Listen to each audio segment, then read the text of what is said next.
طيب, Assalamu alaikum. Good morning, everyone. It is a real pleasure to meet with you all again on this platform, the Sudanese Society of Breast Imaging and Women Health, where we do gather together to discuss and share our knowledge and experience in the management of breast disease.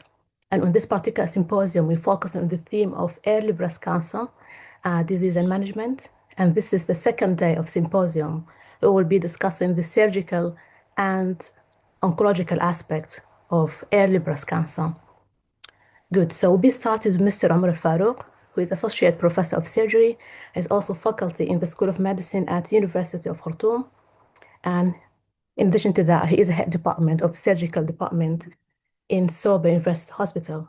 Currently, he's practicing in the UAE, and he will be sharing with us and insight on the techniques of detecting axillary lymph nodes in early breast cancer, with more emphasis on sound trial. So thank you, Mr. Omar. Thank you very much, Dr. Tamado, for this kind presentation. First, I would like to thank the organizing committee for giving me the chance to talk in this very prestigious symposium, and hopefully I will be useful presenting these two lectures. We'll start. بسم الله الرحمن الرحيم وبه نستعين والصلاة والسلام على أشرف المرسلين سيدنا محمد وآله وصحبه أجمعين. Dear colleagues, let me see if we can move this.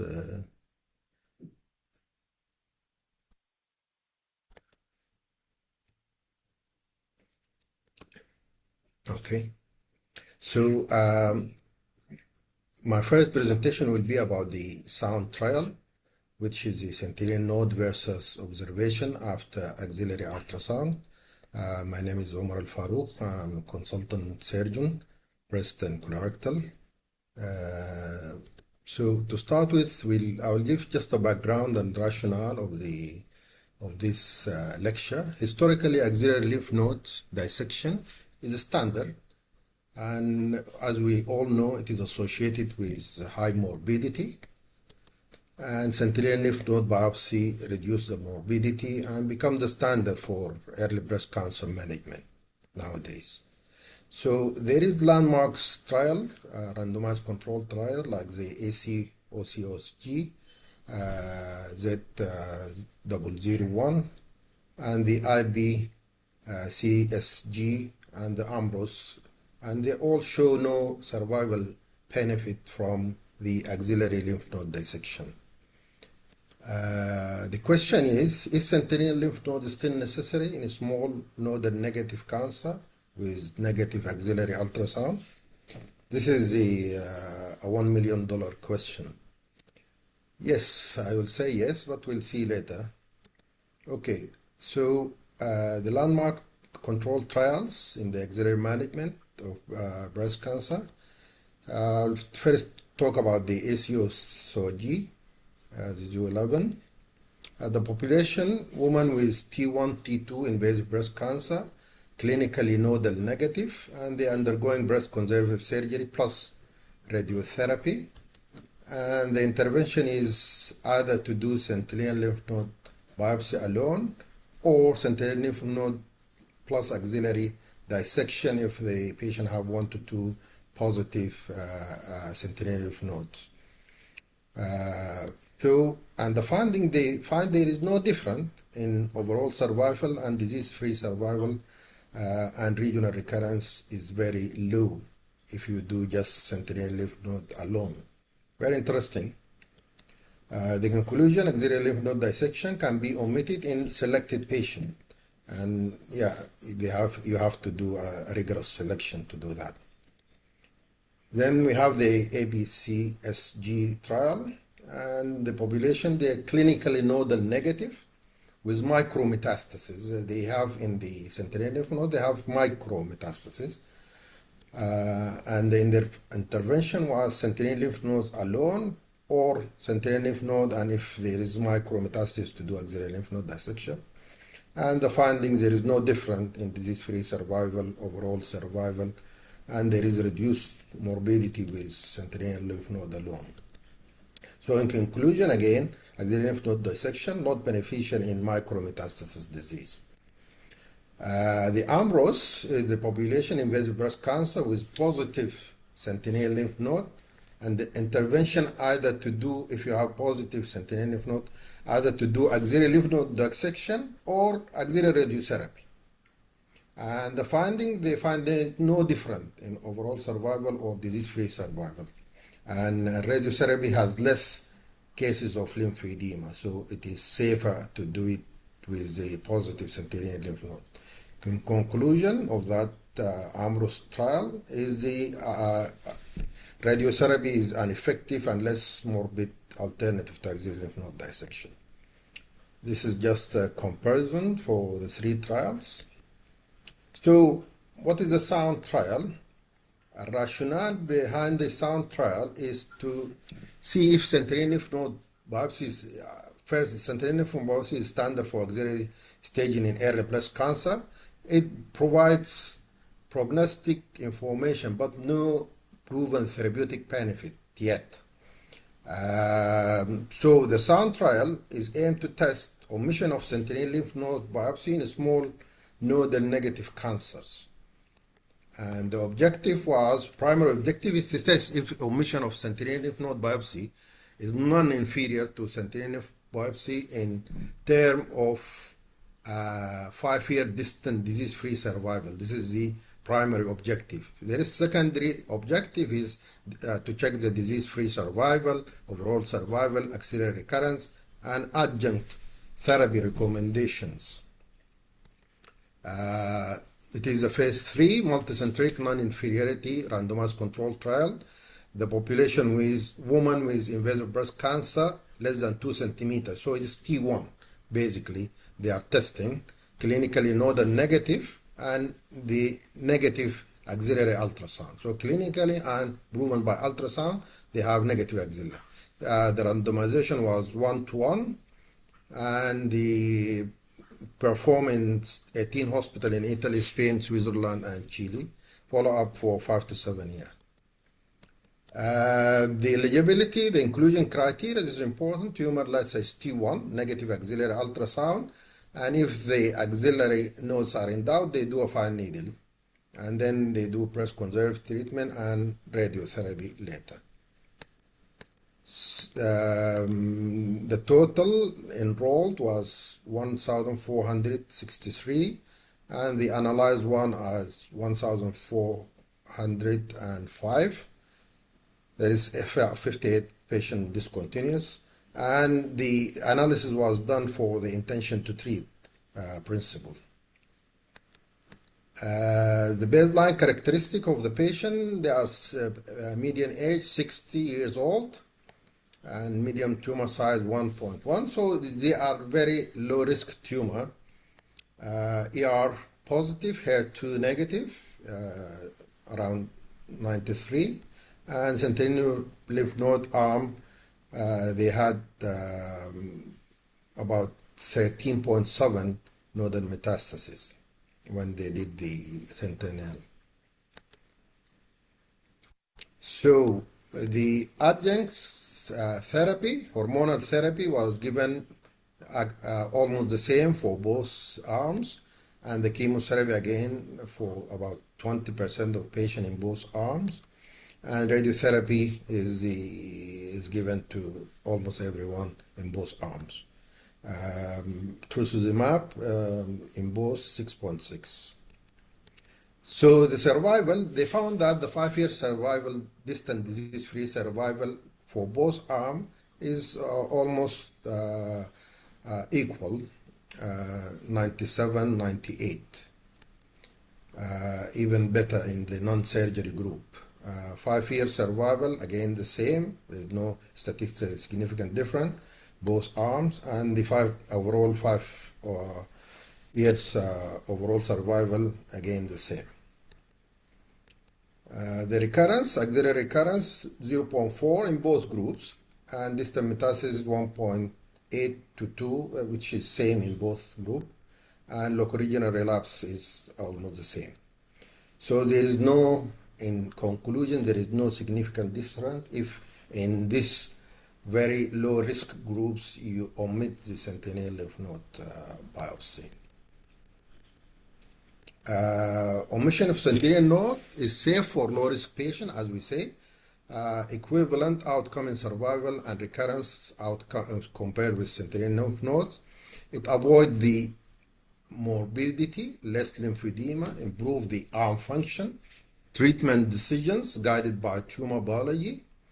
Um, Although, as I said before, auxiliary information is still important.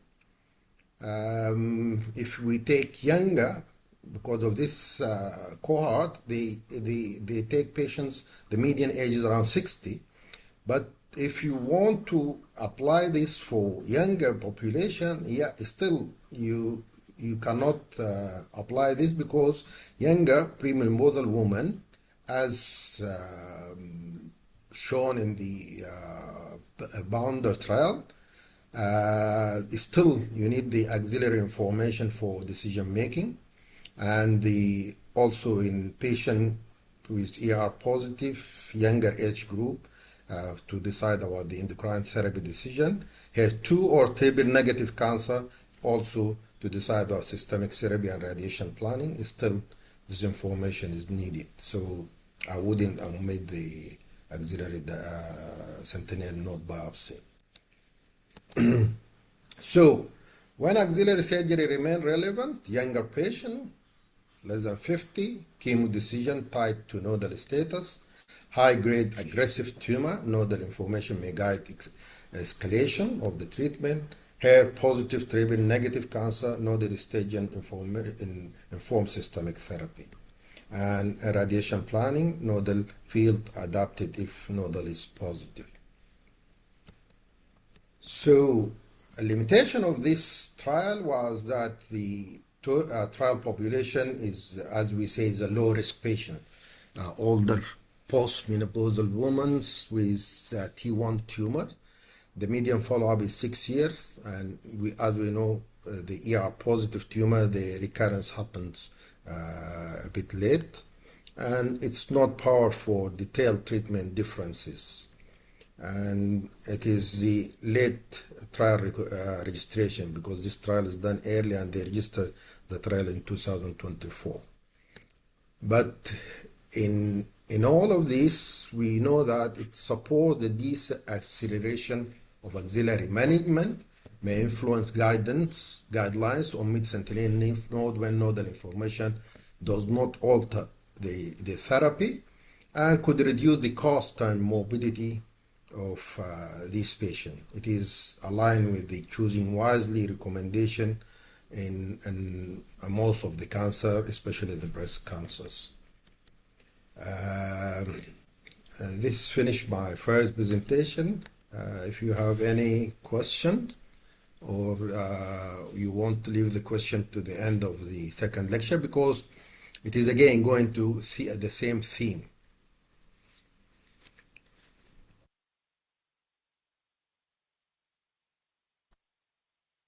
All right, if there is no questions at the moment, Mr. Omar, we can continue with the second presentation. Okay, thank you very much. So management of axilla, it is a very controversial issue, but I think soon people will know that we have to do less is more, as we talked before. So the recent ongoing or established recent trials for the axilla, as we say, shift from extensive axillary surgery to deceleration. Early landmark trial, the one we spoke about, and then the goal is to reduce morbidity while maintaining oncological safety. This is very important concept. This is the glossary of my presentation. Sentinel lymph node biopsy is a sample of first draining nodes. Axillary lymph node dissection is the axillary lymph node dissection level 1 or 2, sometimes 3. Regional nodal irradiation, RNI, which means the axilla, supraclavicular, infraclavicular, internal mammary nodes. and YP and 0, that there is no residual disease after neoadjuvant therapy. This is by pathological confirmation when we mention this term. TAD is targeted axillary dissection, and with that we mean removal of the clip node plus the sentinel node biopsy. So, what trials we know about regarding the axilla? There is trial number one looking at omission of the sentinel lymph node biopsy. Okay, and they are done in clinically nodal negative and the upfront surgery. So omission of sentinel lymph node biopsy. What trial? We have the Inthema, in which they say no, they put again two arms, no sentinel lymph node versus sentinel lymph node biopsy. In clinically node negative, confirmed by ultrasound, but unlike the sound trial, they included more high risk patients. So they get T1, T2, and they recruited also younger population. So it is more relevant than the sound trials. And the outcome that they found that the invasive disease-free survival at 6 years is almost the same.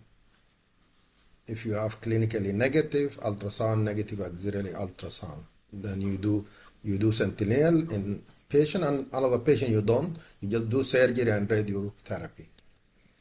The sound trial we talked about, there is no axillary surgery versus sentinel lymph node biopsy, but they did that for T1 only tumor and the low risk group. So this is the two trials about omission of the sentinel lymph node biopsy. Outcome, there is no different 5-year distance-free survival, rare axillary recurrence. If we have trial about sentinel lymph node positive after surgery, if you did the surgery and you find that the sentinel lymph node is positive, what trial is looking into that? We have the SINO-MAC. They compare if the sentinel lymph node is positive, you do no axillary dissection versus you do axillary dissection, and in both you do radiotherapy.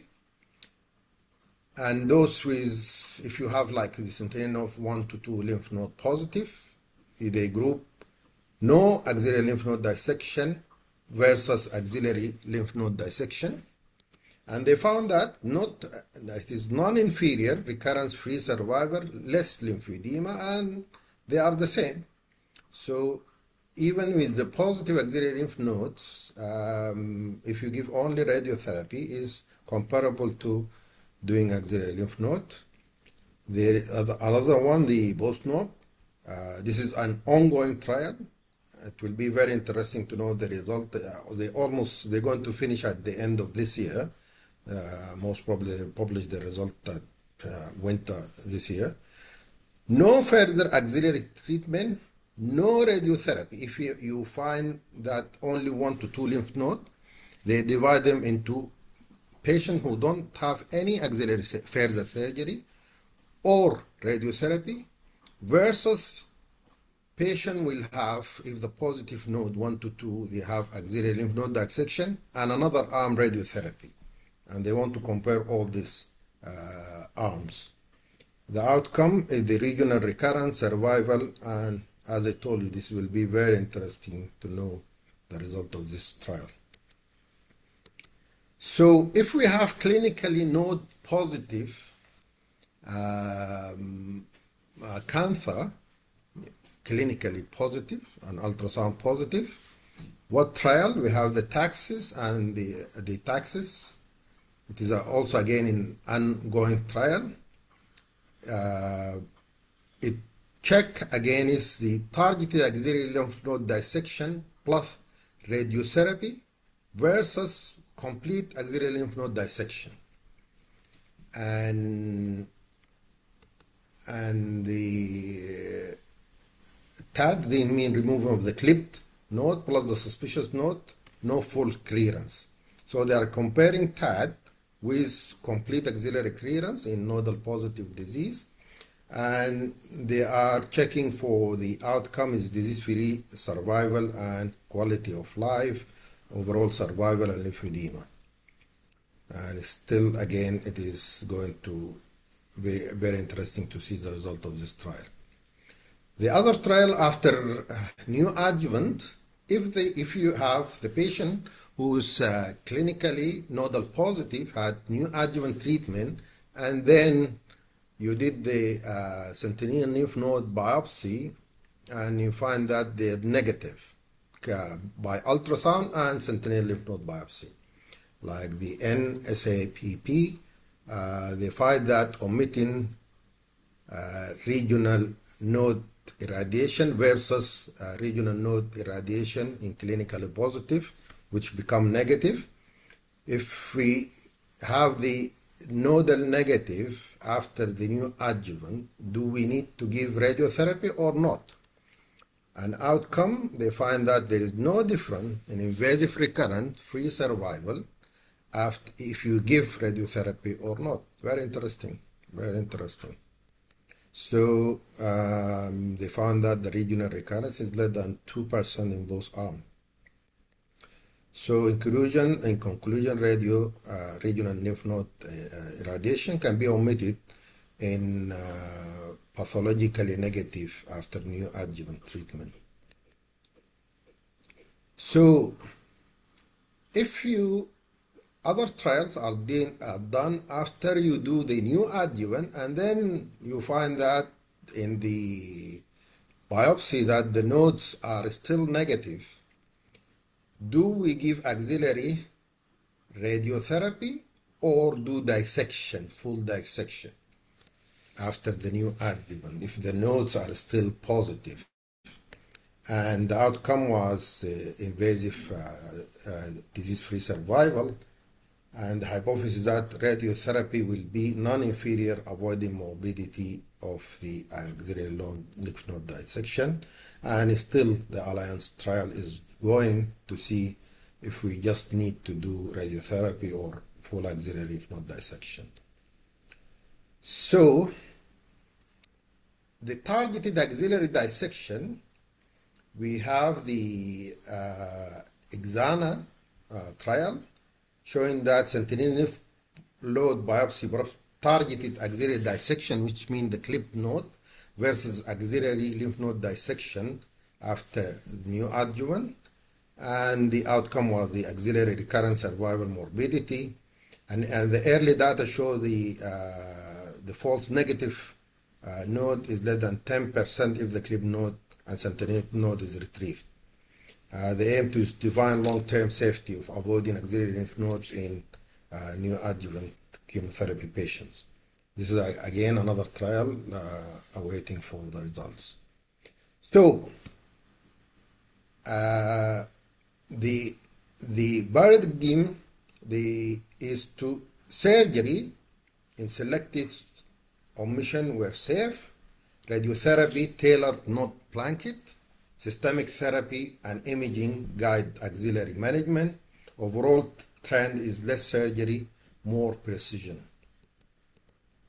The take home practical takeaway messages is omit sentinel lymph node is safe in small ultrasound negative tumor like the sound and eczema trials. 1 to 2 positive sentinel node, you can omit auxiliary lymph node dissection, the Sonomac trial. Post neoadjuvant, pathologically negative, you can omit radiotherapy, the B51 trial. Residual node post neoadjuvant, auxiliary lymph node dissection or radiotherapy, still awaiting the results.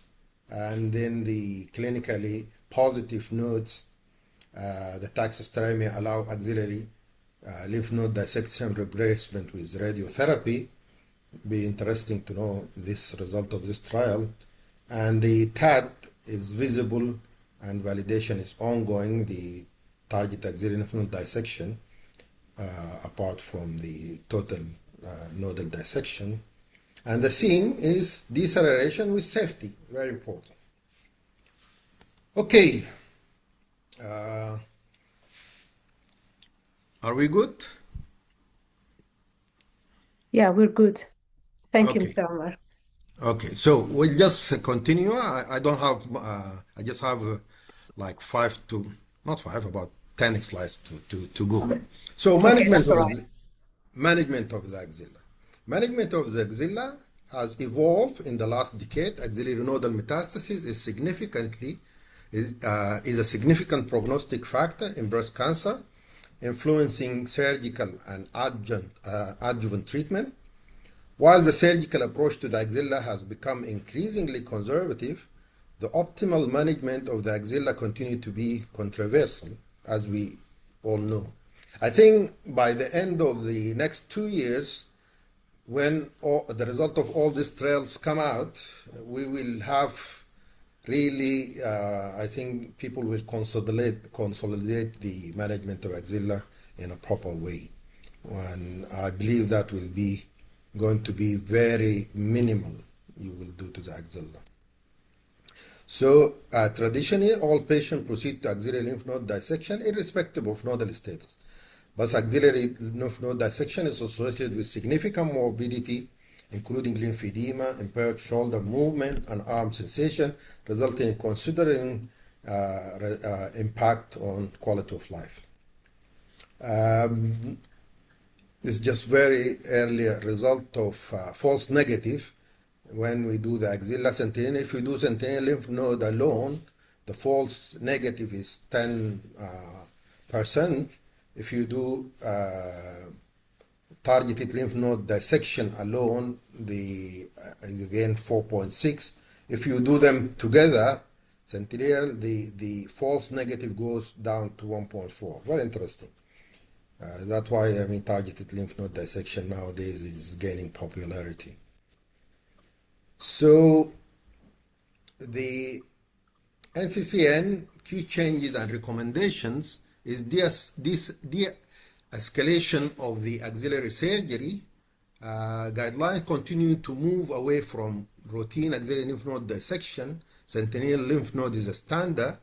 For clinically nodal negative patients, sentinel node is a recommended approach for assessing axilla. Limited axillary node dissection. Extensive positive sentinel node finding, more than 2 or 3 nodes, depending on the surgical approach or when axillary status is impact is important. We do the axillary lymph node dissection. If the impact of the new adjuvant therapy is important, again, axillary lymph node dissection is important. At the end, regional nodal irradiation may be used in conjunction with sentinel lymph node in certain patient group as a supplement to avoid more extensive surgery. This is the latest NCCN guidelines. But as I told you, most probably in the next 2 years, those will be changing dramatically. So, sentinel lymph node mapping. Techniques, we have radio tracer, blue dye, endocyanin green, magnetic, contrast enhanced ultrasound, OSNA. All these are ways to map the nodes. We have the dual tracer when we use technetium radioisotope plus the dye, either ICGs or blue dye, is a standard nowadays. ICG avoid skin staining, real-time visualization. The magnet tracers are useful when nuclear medicine is limited, and the contrast enhanced ultrasound is visible, but it is operator dependent, and it's still evolving. So sentinel lymph node using the radio tracer is we inject that peri or subareolar, peritumoral or intradermal. A timing short protocol is 2 to 6 hours, or the long protocol is a day before surgery. A detection rate is more than 95. It's the dual. If you use a dual technique, it's more than 98. Advantage is highly accurate. Disadvantage is require nuclear medicine at cost moderate to high. اللوجيستيك والراديو ايسوتوبز والحاجات دي make the cost moderate to high.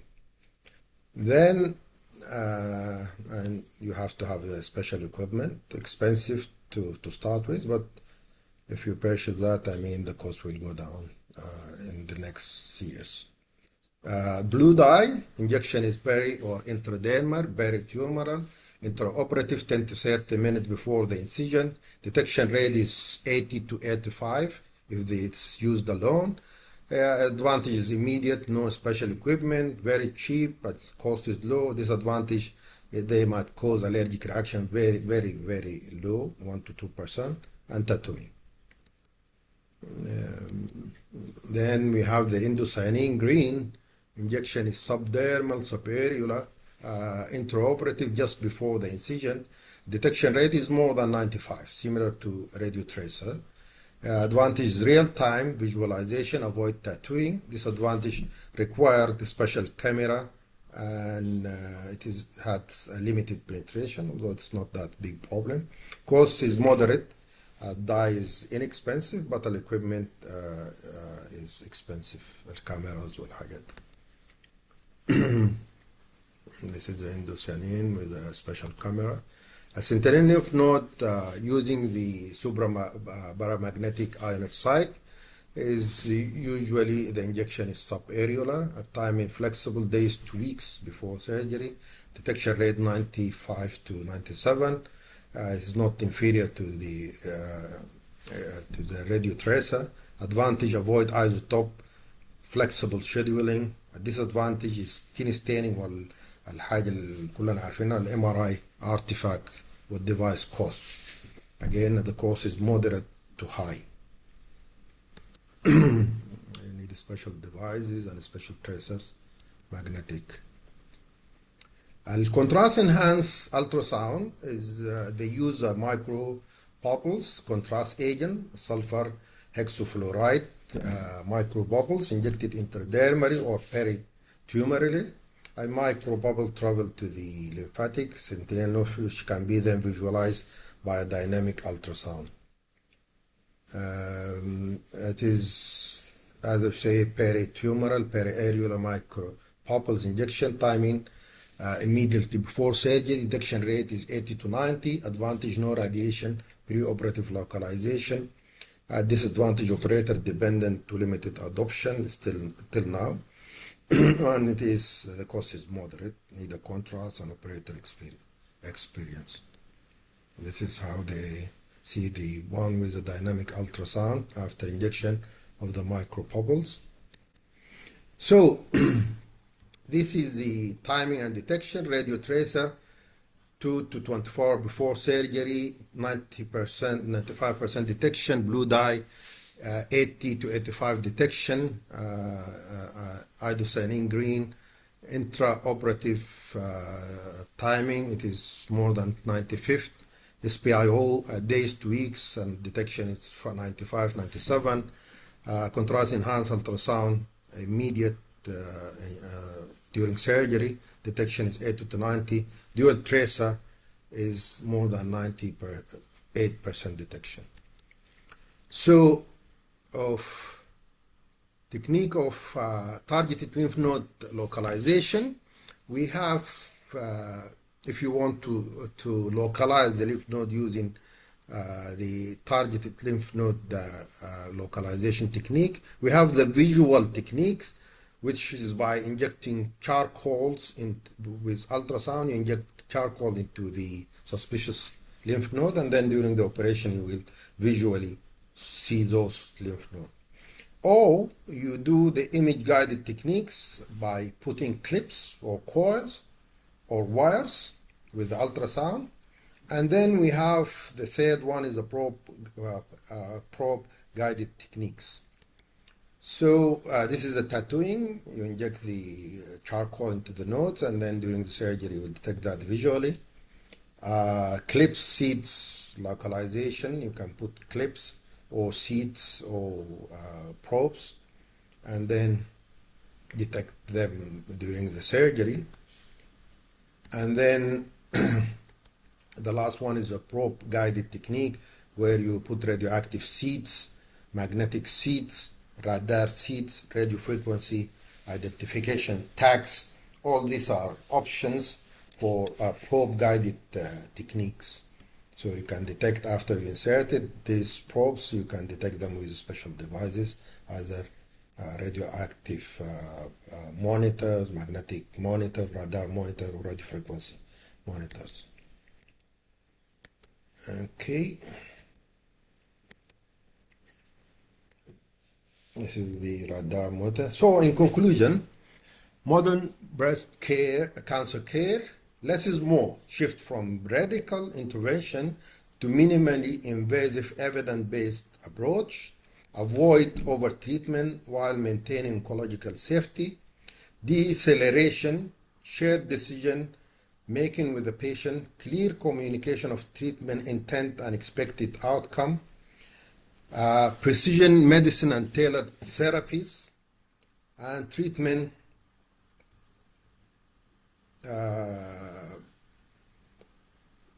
according to the patient's profile and life goals. Thank you very much. Again, if you have any question, you're welcome to ask.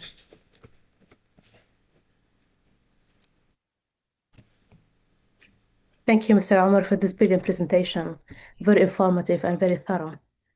Um, so we can answer the questions now.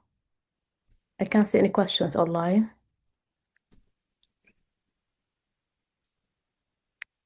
If any of the panel or the participants have question or points to add or discussion, they are welcome.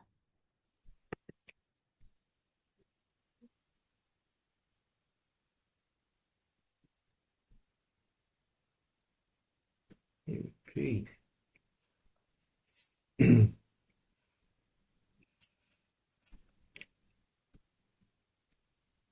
All right, so it seems like there's no question at the Yeah, moment. thank you. Thank you very much, Thank you, Tamado, Mr. Omar.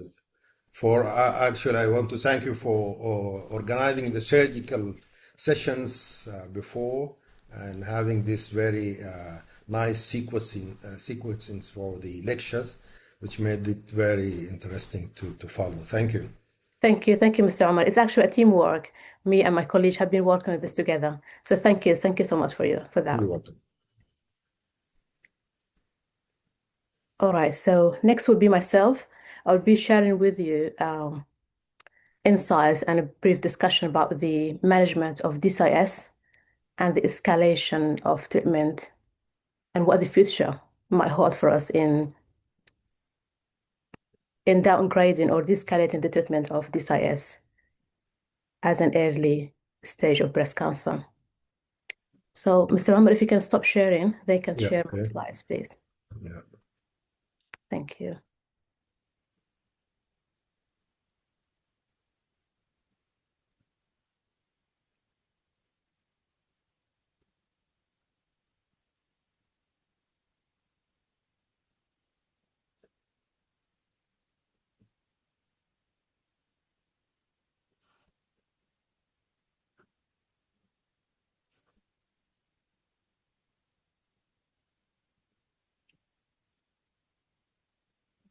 Okay, is that coming through clearly? Can you Yeah. see my slides clearly? All Yeah. right, good. Thank you. So I'm Dr. Tamada Osman. I'm a specialty doctor in breast surgery, currently practicing in the UK with a background of MD in general surgery.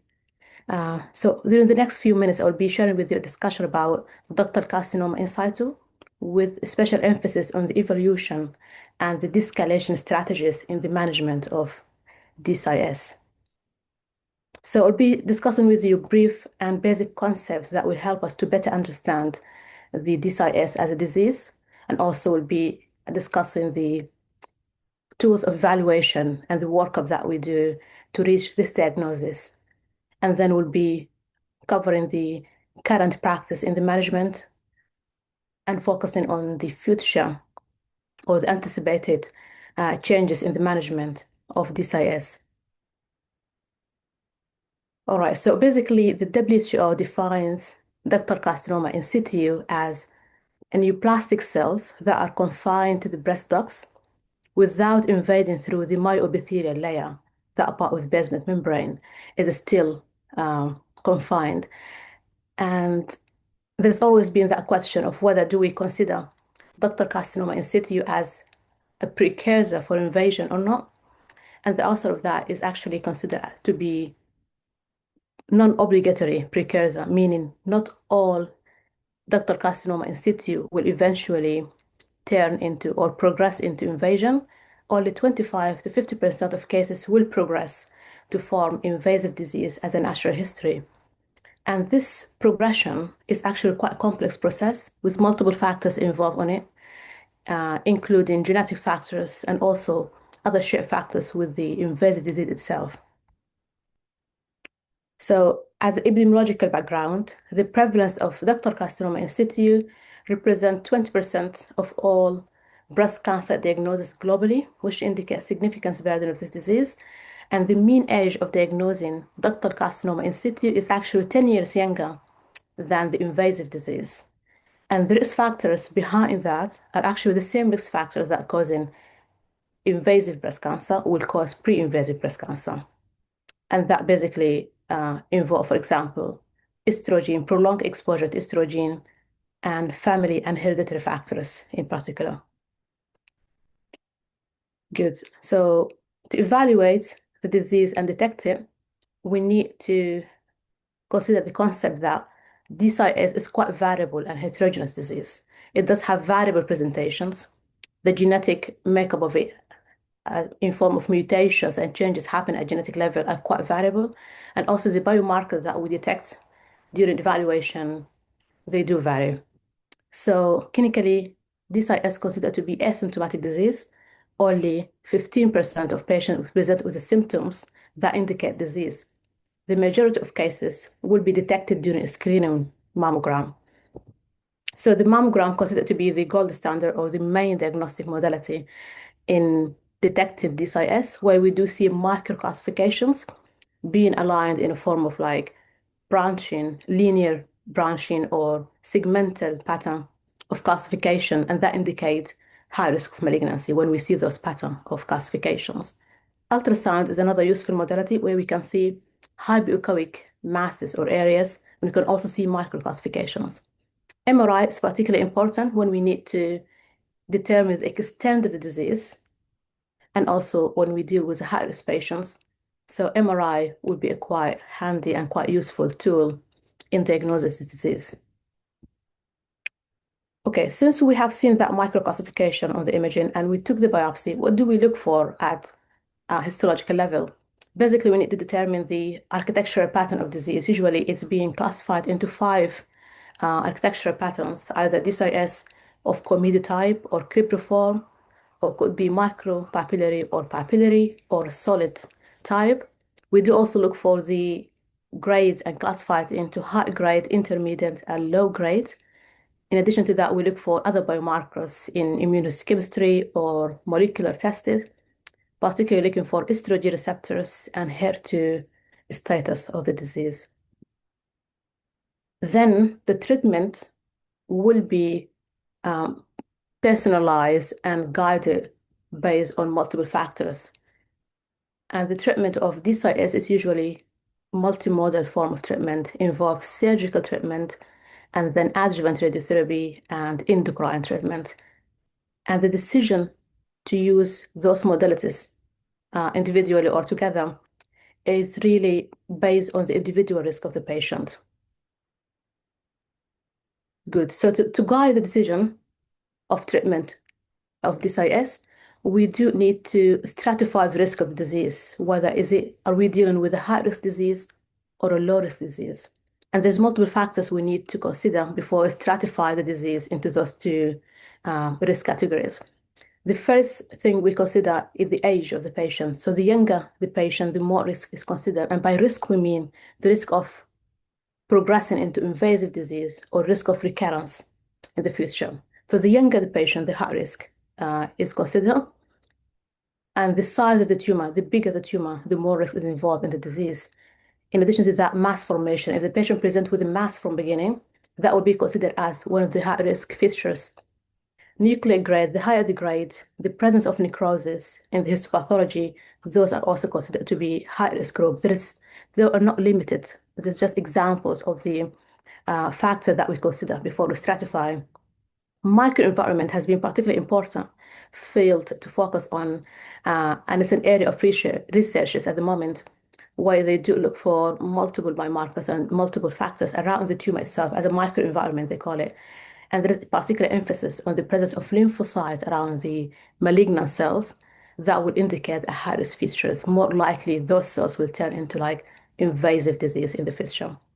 So those factors together, in addition to other factors, would be used to stratify the disease into either high risk or low risk disease, and then the decision of treatment will be guided with this classification. Good. So surgery is the first modality of treatment and is the main and the standard treatment for treating DCIS, where we do aim to completely excise the disease with a clear margin while keeping the balance between this oncological safety and cosmetic outcomes. And we usually consider either mastectomy or breast conservation as approach, as a surgical approach. They both really give very comparable results. And actually, there's new emergent data showing that breast conservation gives better outcomes in terms of survival and quality of life. So we need to consider that when we make the decision. And because it's usually impalpable disease and asymptomatic, so localization is quite important when we consider breast conservation. Any modality or any form of localization will give comparable outcomes. The margin in DCIS is particularly important because in DCIS we aim for a wider margin. We aim for 2 millimeter margin, which is wider than the invasive disease. And that partially explained with the fact that the histopathologists find it quite challenging to determine the margin in DCIS because as nature, the disease tend to grow in patches. There is natural gaps between the malignant cells. And also because it does grow within the ducts tend to turn and branch. So it's quite difficult to follow under the microscope. So given a wider margin, will just give us more safety to not miss any cancer cells and reduce the chances of reoperation and re-excision of margins. Now, interestingly, there is an ongoing trial at the moment called the DISC trial, where they do investigate the outcomes of routinely doing 4-quadrant shave after excision. And they think that this will minimize the re-excision rates and also the rates of recurrence in the future. So it's quite interesting to follow as a trial and to see the outcome of it. It is still ongoing. Now, as part of the surgical treatment, we always need to consider the axilla as well. And we need to ask that question, do we need to operate in the axilla? Do we need to test the axillary lymph nodes through a sentinel lymph node or not? This is quite a valid question because we know the morbidity of any axillary surgery is quite significant. Even with a minimum dissection, with the high technologies, we still do cause significant morbidity. So the guideline really do recommend that with breast conservation, doing routine sentinel lymph node biopsy is not indicated because we can always go back and get the sentinel lymph node biopsy if we have an evidence of invasion in the final surgical specimen. However, if we do mastectomy, then it's not unreasonable to do sentinel lymph node biopsy on the same time because it's quite difficult to go back and do sentinel lymph node biopsy if we don't have the technology of MACTrace. So MACTrace is a new technology that help us to make that decision, and it's really help in reducing the chances of operating in the axilla unnecessarily. So MACTrace is considered to be a dual tracer, meaning it gives a visual indicator and sound as well in the machine help us detect the lymph node. It's basically contain very, very small, like a nanoparticle of super paramagnetic ion oxide. So basically like magnetic small particles that we inject in the breast, and they do migrate from the breast to the axilla and stay there for a few months. So we can inject it before the mastectomy and leave it in the axilla, and then we wait for the final surgical specimen outcome, whether there is invasive disease or not. If there's invasive disease, we can just go back directly and do the sentinel lymph node biopsy for those patients who has indication. And this will help us to save the unnecessarily or to reduce unnecessarily axillary surgeries and reducing the morbidity associated with it. And we know from the data that only 1 out of 6 patients will need sentinel lymph node biopsy at the end. So that will really save 5 patients out of those 6. So that's quite significant.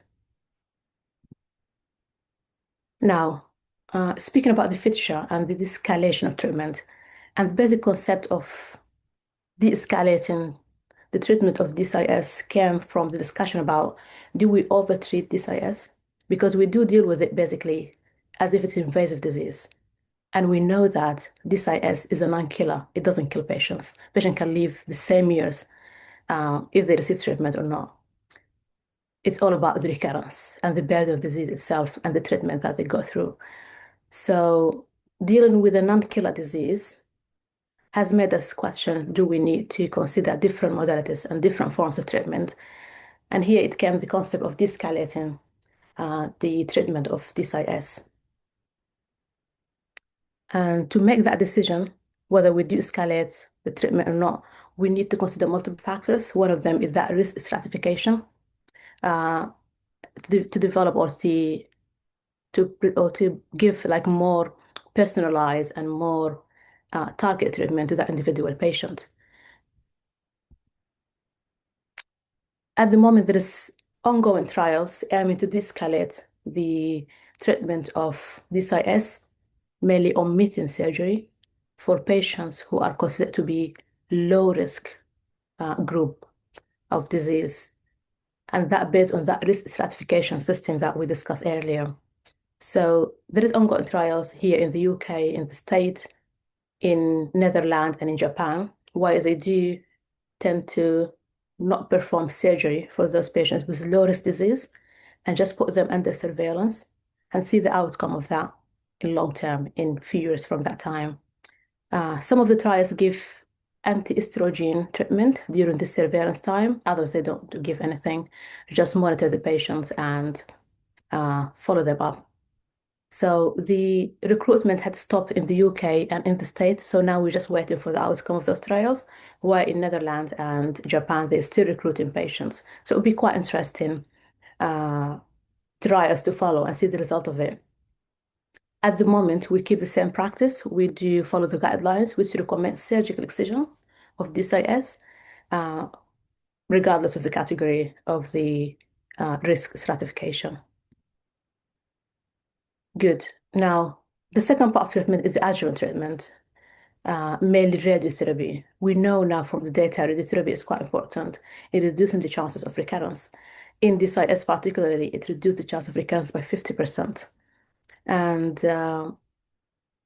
that outcome need to be our weight and judge against the side effects of radiotherapy as well. So in some particular group of patients, we can omit radiotherapy actually in selected group of patients. For example, senior ladies more than 70 years old with ER positive, and they will receive endocrine treatment. So it is not unreasonable to omit radiotherapy and not giving it to them and just give them endocrine treatment instead, just to minimize the side effects and the risk involved with radiotherapy. Because we know that radiotherapy carries potential side effects and morbidity on the short term and on the long term. And at the end, there is no survival benefit of it. It does reduce recurrence, but it doesn't reduce mortality. So that's quite important thing to consider as well when we make a decision regarding giving radiotherapy or not. To help us also make this decision regarding radiotherapy, there is a new predictive tools that help us in making that decision more personalized and precise decisions. We use what we called DCICON radiotherapy signature, which is basically a diagnostic tool or predictive tool that consider multiple factors to stratify patient into high risk and low risk group again, and whether do those patients need radiotherapy or not. So this tool will help us to deliver more personalized treatment to that particular patient. Another adjuvant treatment that we can give for DCIS is endocrine treatment and hormonal treatment. Tamoxifen is a standard to be used for 5 years for those with ER positive DCIS, And the trials and the data has showed uh, significant benefit from using this treatment. AI aromatase inhibitors can also be used for postmenopausal ladies to reduce the chance of recurrence. Now, even beyond that, there's more advances in the treatment of DCIS.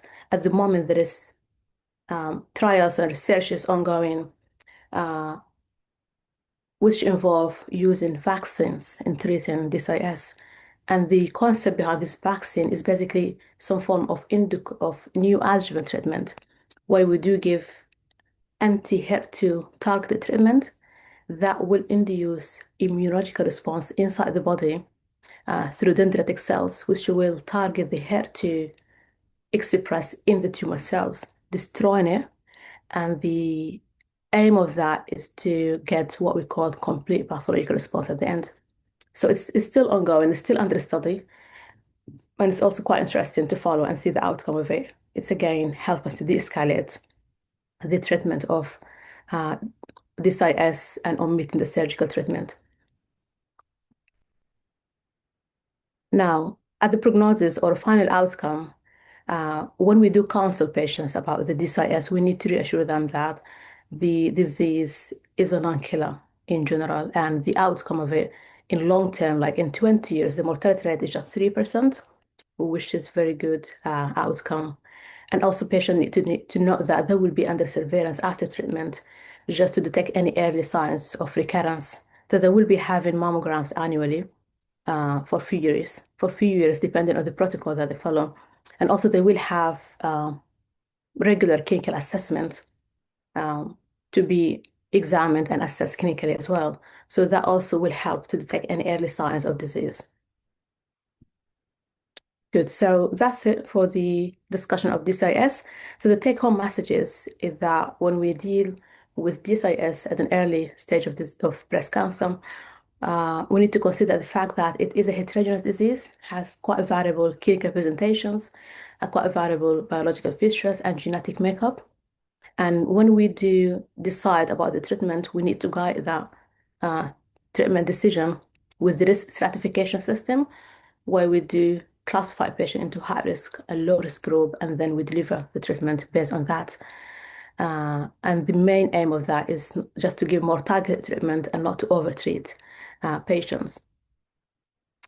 We need to consider that auxiliary surgery is not recommended in DCIS unless we're doing mastectomy and there's no MAC available um, in the area that we're practicing. Surgically, we aim for 2 millimeter margins, which is wider than the invasive. And whenever we endowed clinically, intraoperatively, we can take cavity shape. That will also reduce the chances of going back for the excision. And as de-escalation approaches and concepts, we do look for the outcomes of the trial that they do omit the surgical treatment for low-risk patients and just put them under surveillance, which would be a quite a good um, advance or step in reducing unnecessary surgeries for this particular group of patients. And thank you. Thank you so much.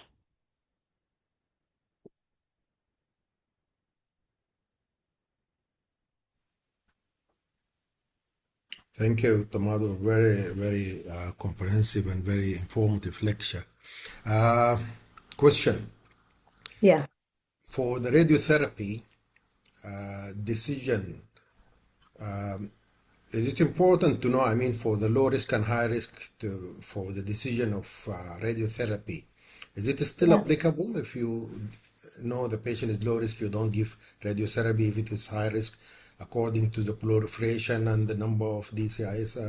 So the pathology, is it still applicable or? Yeah, like at the moment in the current practice, there is some cases where we can omit giving radiotherapy to them after discussion in the MDT for sure. And for example, like those senior patients, more than 70 with ER positive, it is quite unreasonable. It is reasonable and not unreasonable to omit radiotherapy on those particular group of patients. And also, when we discuss it with the patient in the counseling, when we tell them that it's not going to reduce your chance, it's not going to add any survival advantage, it's all about recurrence advantage. patient might choose not to have it, Yeah. it is still reasonable to have that discussion and make that decision. But I can also listen to my senior colleague in the panel if they have different practice in their field. I think the tumor grading and thing it take part in deciding Exactly, if exactly. if you need a radiotherapy or not. This Yes, is yes, part of classifying it into low risk and high risk. Okay. exactly. Yes. All right. Any questions from the panel? Any points that we need to discuss?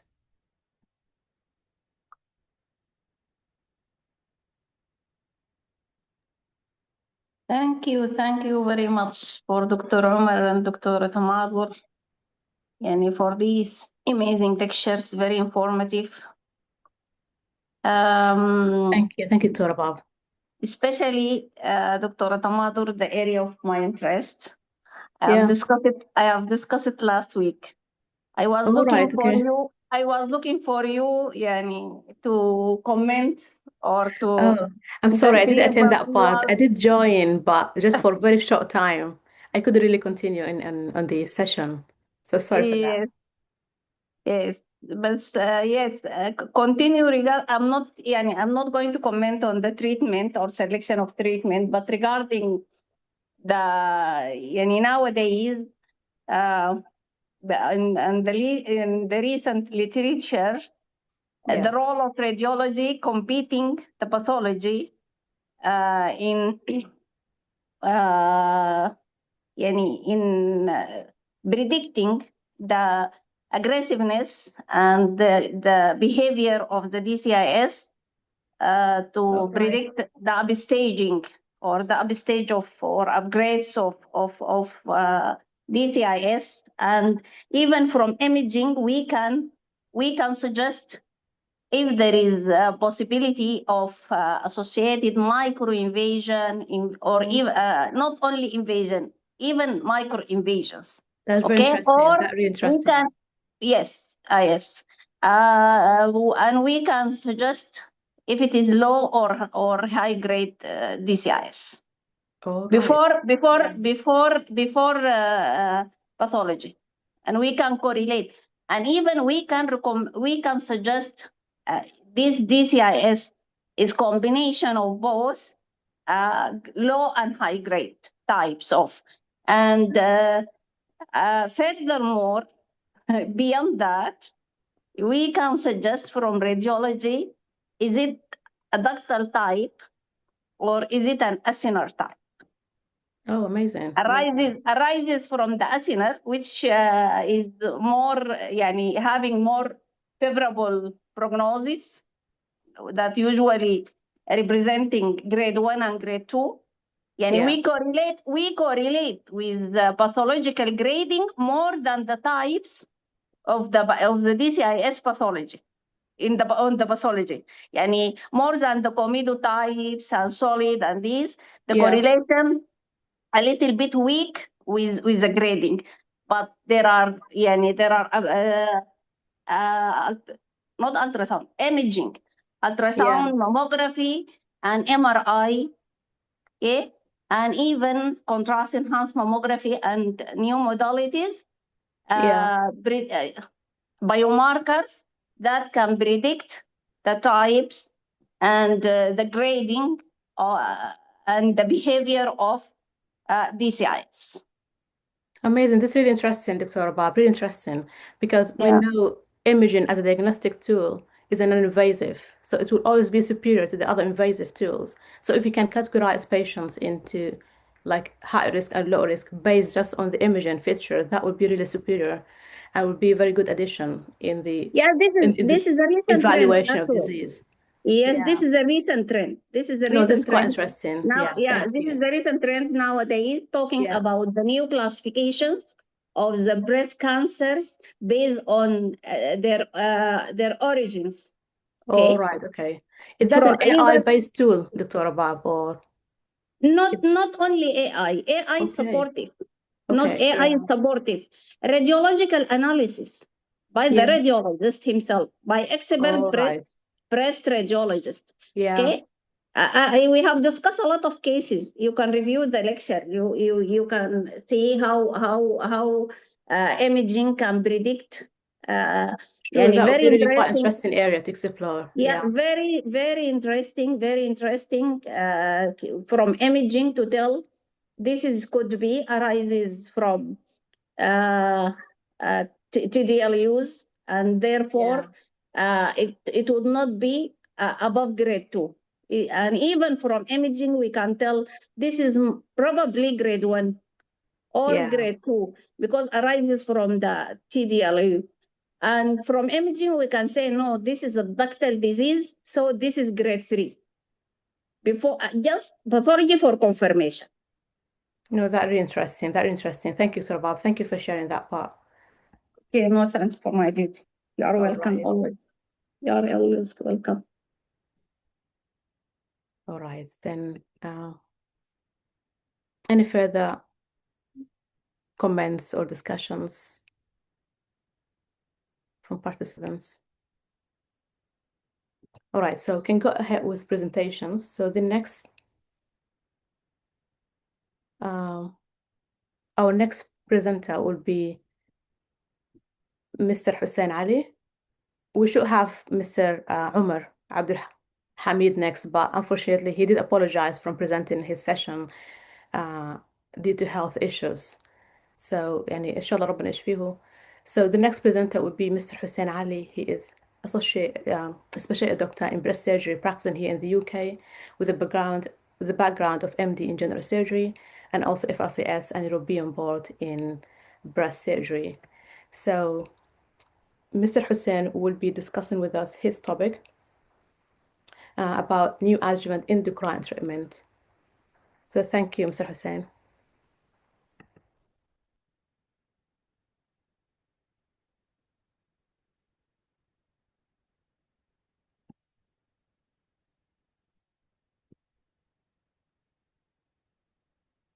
All right, so it seems like Hussein is not on the meeting yet. Maybe he's not ready because we're running a bit ahead of time. So I can see Miss Muna Suleiman.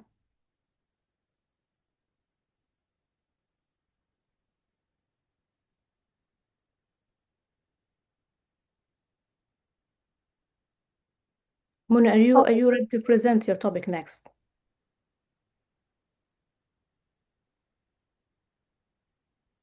Or you can continue discussion until they will be ready, if they are not ready. Okay, so we can discuss further about the axillary detection techniques and the DCIS disease in general. And Yeah.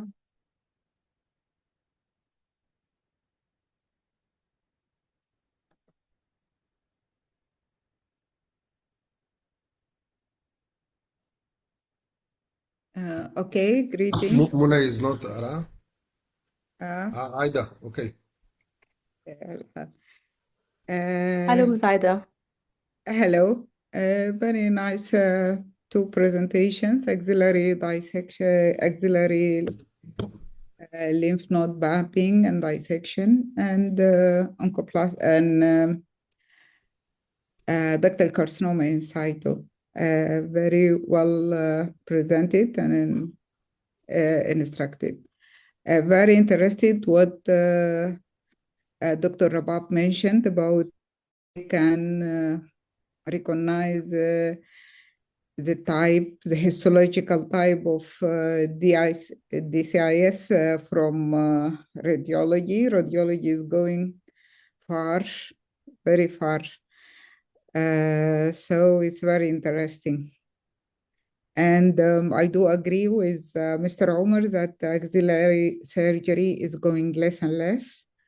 And the most important thing is not to combine surgery with radiotherapy, and this is going to cause problems. But we need early detection to detect cases early, and we need to use the methods of mapping and methods of interoperative marking of the sentinel lymph nodes. So thank you both of your presentations. Thank you. Thank you, Anna. Thank you, Ms. Aida. Thank you for your comment and your insights as well. So Mr. Hussein will be joining us in 10 minutes from now, and Ms. Muna Suleiman actually should not radiate, so we might just need to have a bit of break. Yeah, Thank you. okay. Okay, so our next speaker will be Mr. Hussein Ali, who is a senior oncoplastic breast surgery fellow practicing in the UK, with a background of MD in general surgery and FRCS qualification in addition to the European breast board exam. So Mr. Hussein will be sharing with us the topic of neoadjuvant endocrine treatment in early breast cancer. Thank you, Mr. Hussein. Good afternoon. Thank you for inviting me to participate in this MDT and symposium. Glad to be Mr. Hussein, if you can get the mic more close, please, that would be better. Is it clear now? Yes, it's much better now. Thank you. Much better. And can you see my slides? Yes, we can. Okay, so I have no conflict of interest to disclose, and I would start by introducing the importance of neoadjuvant endocrine treatment within the context of early breast cancer. And generally speaking, it is not a new concept, but I believe it is underused, specifically in our situation back home. It is well-established practice within the UK, and there is evidence to support it, but I believe it's still underused even here in the UK. So a bit of a background about the endocrine treatment in general. As I said, endocrine treatment as adjuvant treatment is as early as late 60s, early 70s. And even before that, there is evidence of oophorectomy to suppress estrogen, and there is clear evidence that works to control the cancer, whether it is locally advanced or adjuvant treatment after removing the cancer. But the idea of upfront endocrine treatment, like neoadjuvant chemotherapy, which is well established and known, started early in 1980s. And the first time they started it, it was for frail women to test whether they can control the cancer rather than facilitating breast conserving treatment. And it was tamoxifen, as it was the only endocrine treatment available there and then. And then in early 90s, the idea of neoadjuvant began as a way to avoid mastectomy. So it is not new, it is backdated to early 90s. And early 2000s, when we had the last and the third generation of aromatase inhibitor, which is much better in terms of outcome and avoidance of mastectomy in comparison to tamoxifen.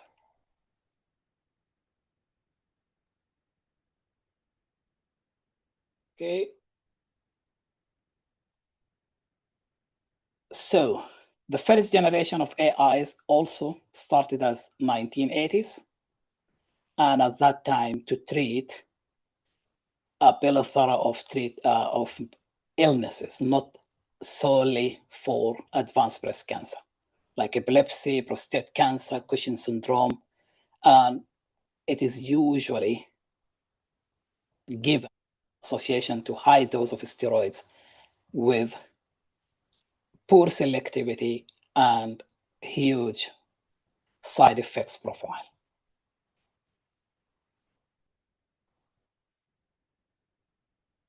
Then in early 90s, we had the second generation of aromatase inhibitors, better selectivity and less side effect and more efficiency.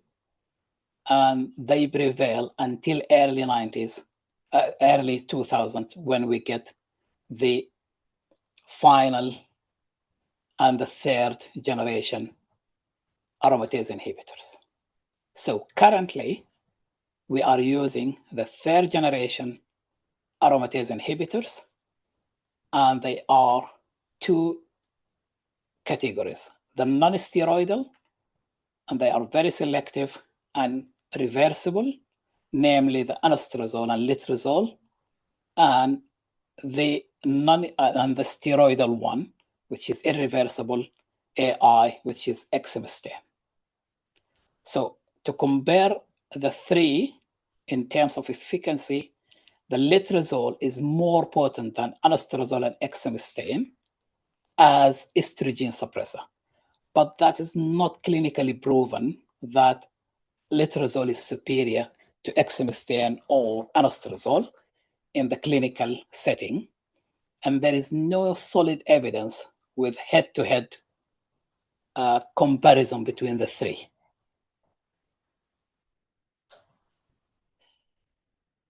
So when we select which one to use, rather than rely solely on just anastrozole or letrozole without clinical evidence to say letrozole is superior or not, you need to factor in the profile of side effects and your patient to choose which one to use. So generally speaking, letrozole and anastrozole are non-steroidal, and they are more common to cause joints and bone aches and hot flushes. So if you have a patient with rheumatoid arthritis or any sort of joint aches, primarily it's better to avoid anastrozole and letrozole.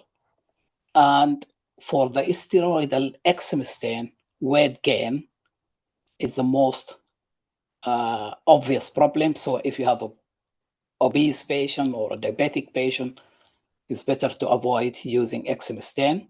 And at the same time, if there is joint ache or perimenopausal symptoms, it's better to use it because it is better in this setting. So we need to understand the difference, and you tailor according to the patient profile.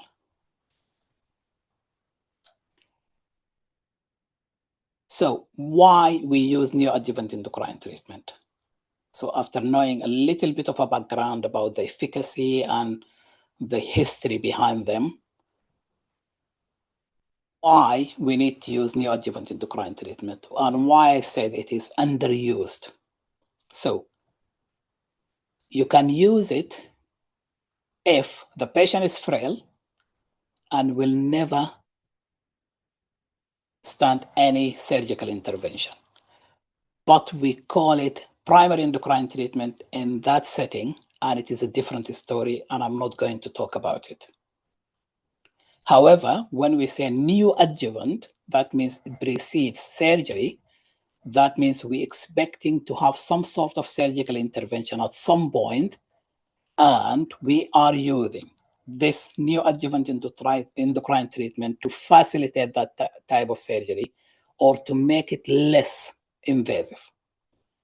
We can use it also temporarily. For example, if you have a patient with a recent MI, very suitable to go straight away for a lumpectomy and sentinel lymph node biopsy, but not anesthetically fit. You can put them on neoadjuvant endocrine treatment until after 6 months or 9 months, you get the clearance from the cardiology and the anesthetic team, and then you proceed with surgery. Or somebody with transient social issues, they cannot go for surgery at the moment for any reason. For example, somebody, especially in Sudan, waiting to go to Hajj for 20 years. And just 1 month before that, they got a diagnosis of early breast cancer, and they don't want to sacrifice that very holy journey. You can just put them in a neoadjuvant endocrine treatment, let them complete that journey, and come back and do the surgery safely. Or, very useful tool, we used it during COVID, because people are avoiding hospitals and avoiding going under general anesthesia to avoid contracting COVID.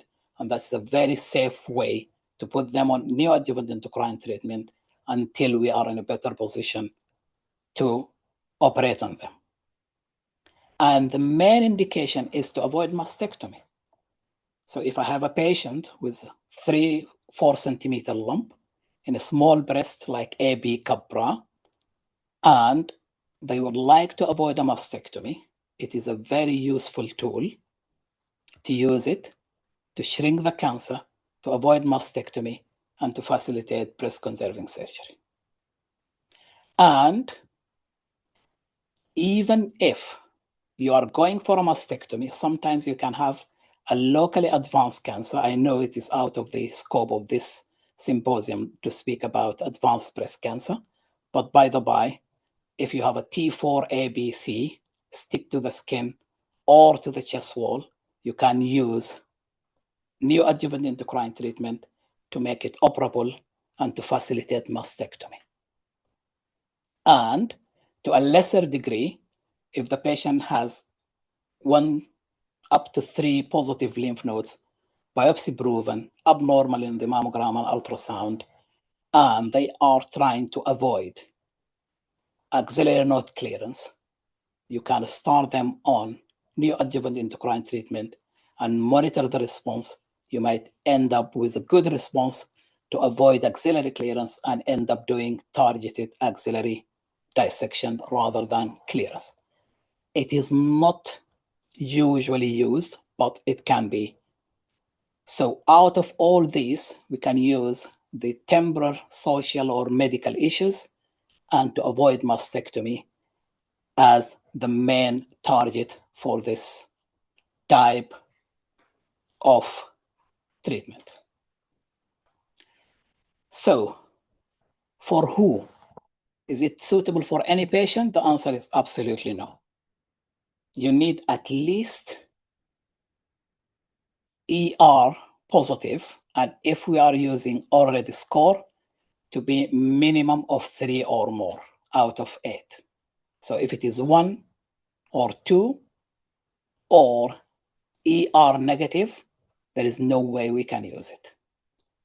And it must be HER2 negative.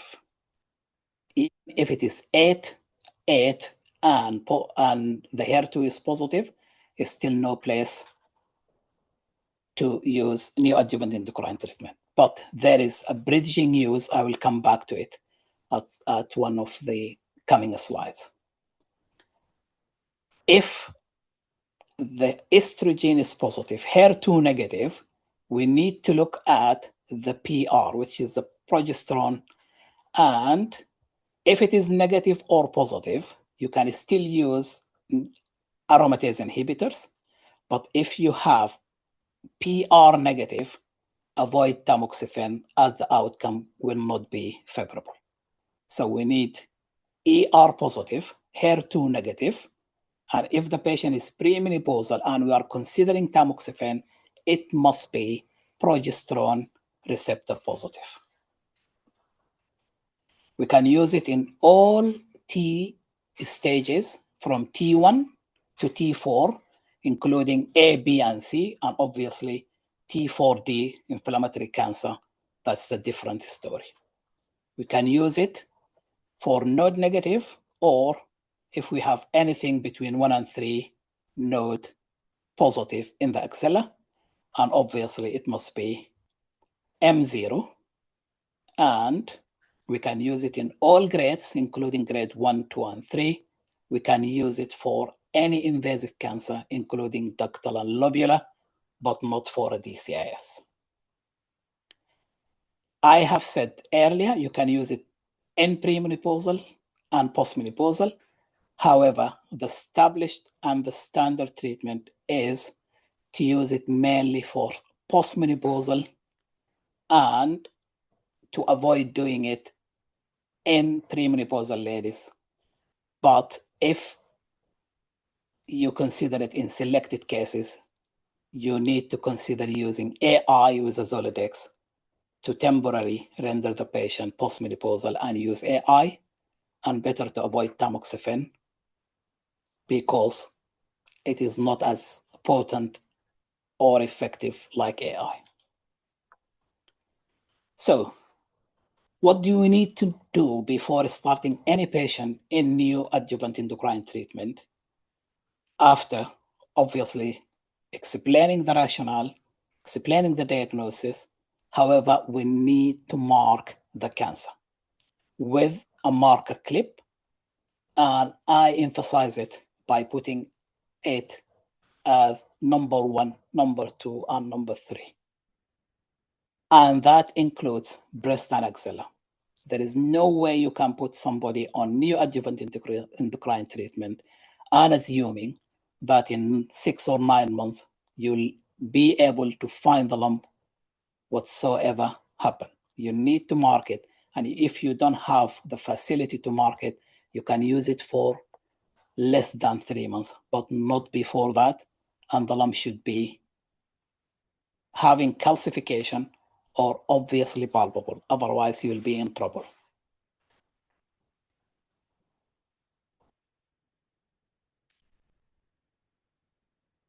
So the question, does the neoadjuvant endocrine treatment work? Yes, it does. It offers a reasonable and comparable outcome to chemotherapy with better tolerance and less side effects than neoadjuvant chemotherapy.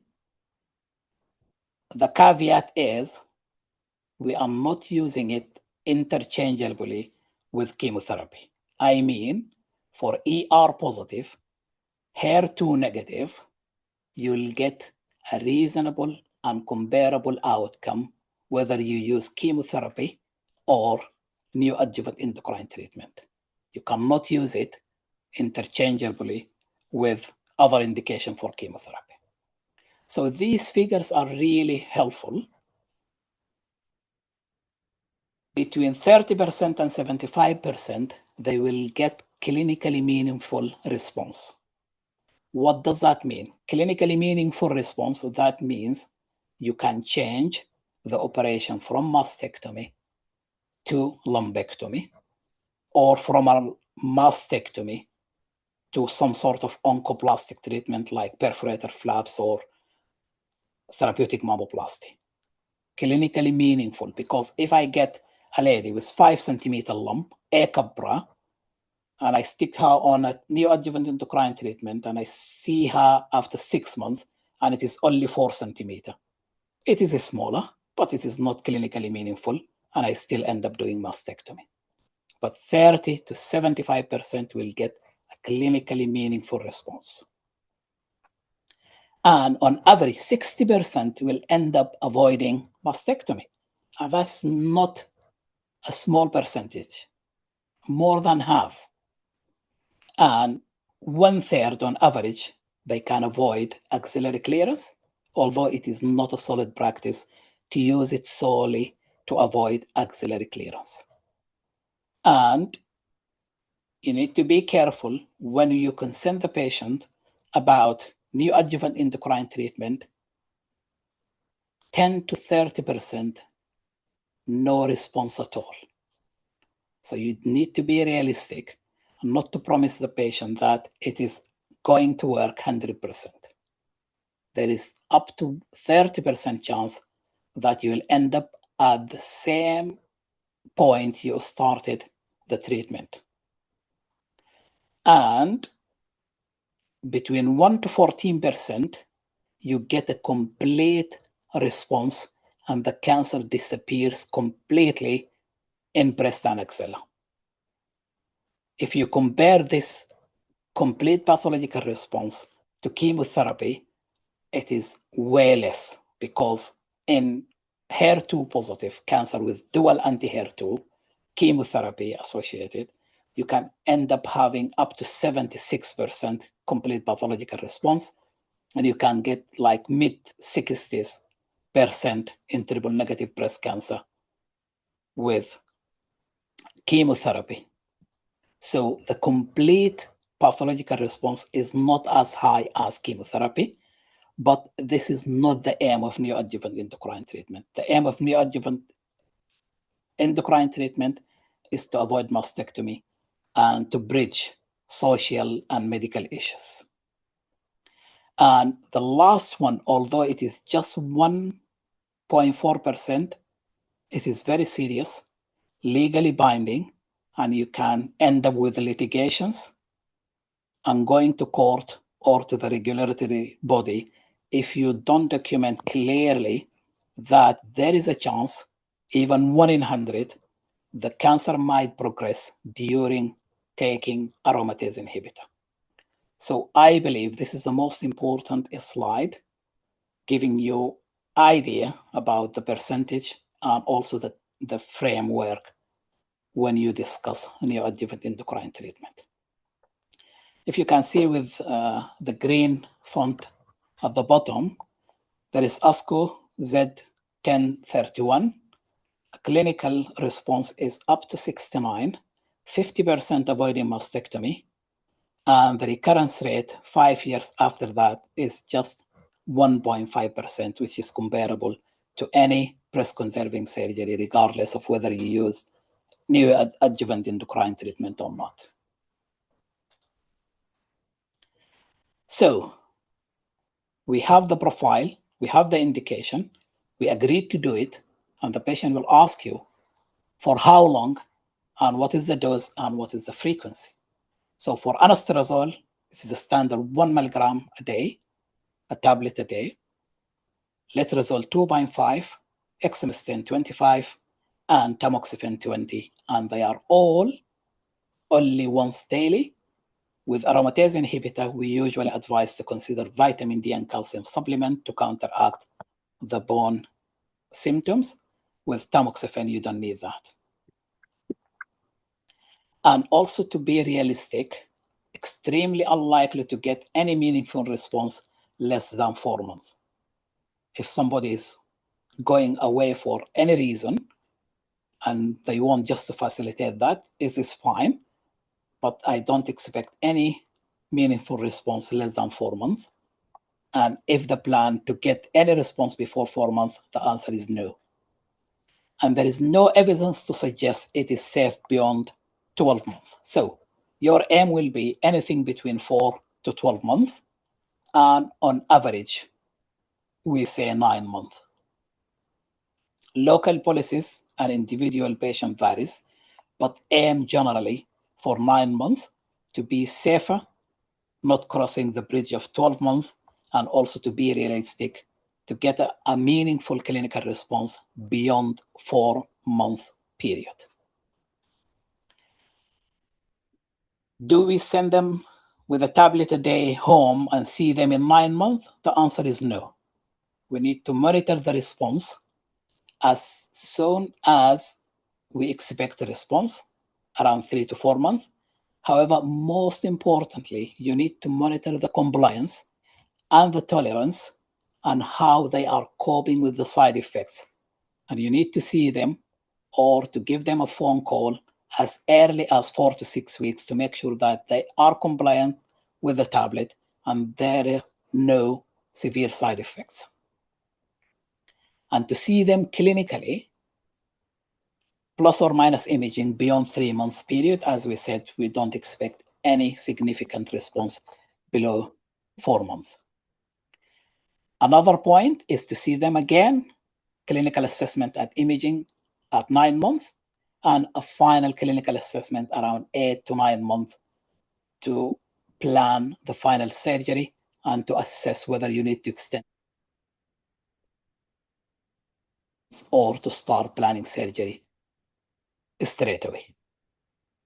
However, regardless of the schedule of this follow-up, the patient should have clear instructions to look for progression and to report back directly to the surgeon, to the breast care nurse, or to the oncologist if there is evidence of progression, and they get clinical assessment and imaging as and when needed, regardless of the schedule.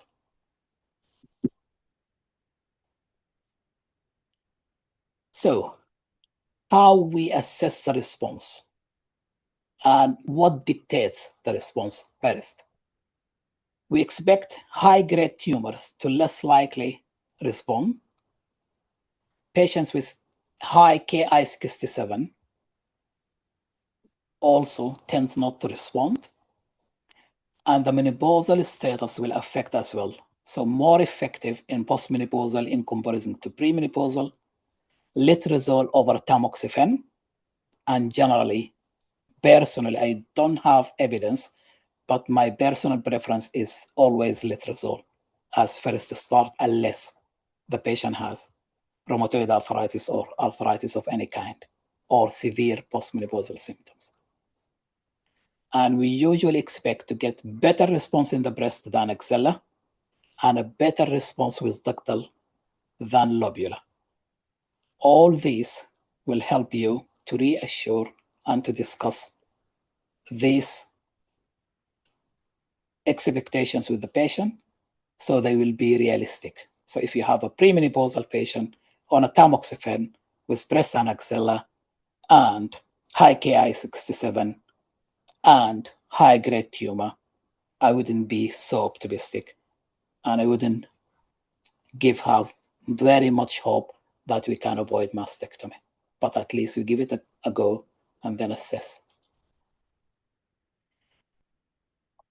So, as I said earlier, to bridge social and medical issues and to avoid mastectomy, there are other situations we can use neoadjuvant endocrine treatment. One of them is 2 weeks short preoperative letrozole course to assess for the response of Ki-67. Even if we believe the patient is suitable to go straight away for breast conserving surgery, it is safe to try it, test the Ki-67, give them a short course of letrozole, measure the Ki-67 before surgery, and then if it is halved by 50%, that's a good sign. Or if it is low from the beginning and it stays low, that's another good sign. And there is another trials, like Biotic A trial with abemaciclib, and it is out of the scope of this topic. So I promised you to speak about interchanging use of chemotherapy and neoadjuvant endocrine treatment. This is a practice you can use to bridge the patient with neoadjuvant endocrine treatment before starting them in chemotherapy. That will shorten the period of chemotherapy. You'll get both benefits of chemotherapy and neoadjuvant endocrine treatment, and also with less cost in terms of side effects. It is not a standard, but it is not unheard of. So how the breast cancer responds? The most important thing, we need the whole footprint of the breast cancer to reduce. Otherwise, it is meaningless. If I have the maximum diameter as 5 centimeters and I end up with 49 millimeter, that's rubbish. That's why we need the whole breast footprint reduced to facilitate less surgery and to avoid mastectomy. However, it can be reduced density, or if it is a locally advanced, it can simply become operable of the skin or the muscle if it is a T4. Or in some cases, as we said earlier, up to 14%, you can get complete radiological response with the cancer disappearing altogether. Happy days. So the pattern of response is usually concentric reduction in size. It collapses from the edges onwards. You can get complete pathological response, and there is a specific histopathological data set called neoadjuvant response index. I will leave that to the clever pathologist, not for a unicellular surgeon. So these are imaging to see reduction in size. As you can see in the top, A to C, and then B to D. So unfortunately, I can't use my own patients here because of the confidentiality things, and this from the internet. And you can see clearly a good response on all these imaging. And you can see as good as this one. Very dense. You put a clip, start treatment, 9 months down the line, you can see only your calc and clip. Happy days. You end up avoiding big surgery, just wide local excision with minimal distortion. Last but not least, we all pray to our beloved Sudan. Thank you.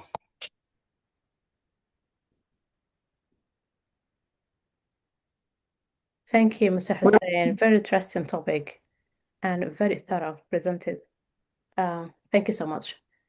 If there's any questions, any point we need to discuss, we can hear from the panel and the participants. Assalamu alaikum, everyone.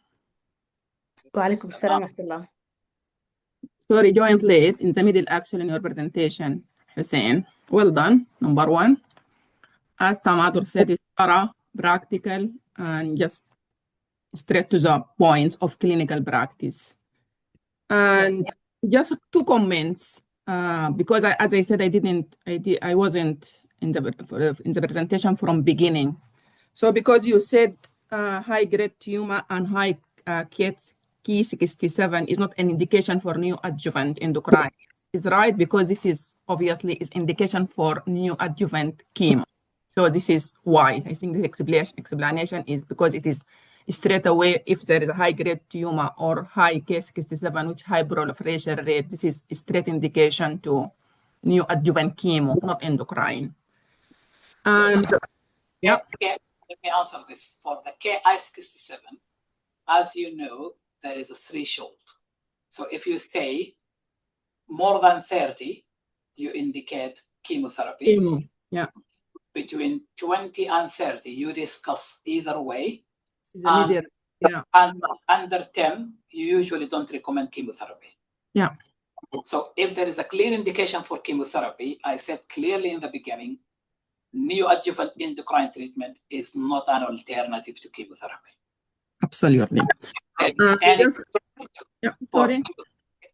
There is no interchanging. But to be careful, even if it is not high to the cutoff, you go for chemotherapy.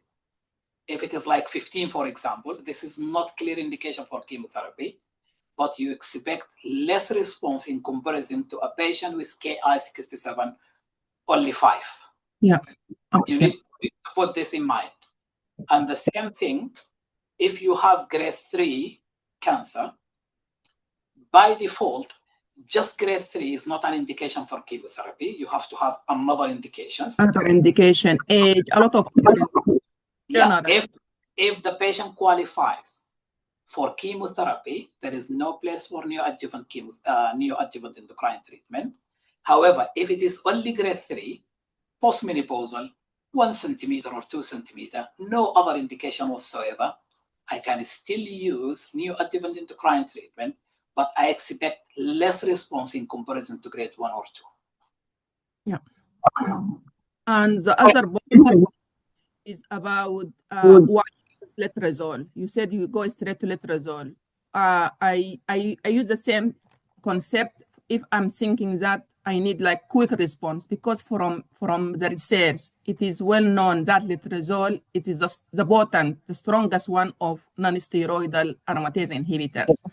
So it is more stronger than anastrozole. This is the reason why if I got like, for example, big tumor, high risk, just like the tablets to work very well, I use letrozole. But if there is an old lady, a small cancer, and So we use anastrozole. See, so the reason for using letrozole because it is the strongest non-steroidal aromatase inhibitor, is stronger than anastrozole. Mona, you missed my first slide. Sorry. It is clearly evident that letrozole is the most potent out of the four as estrogen suppressor, but there is no clinical evidence it is superior to them in the clinical practice. Assuming that you know for sure it is most stronger one, there is nothing to stop you from using it unless proven otherwise. But there is no head-to-head neoadjuvant endocrine treatment comparing letrozole, anastrozole, and tamoxifen with solid evidence to say clearly that letrozole is superior and you get this percentage of response in comparison to anastrozole. Yeah, so this is what I said, more potent than anastrozole.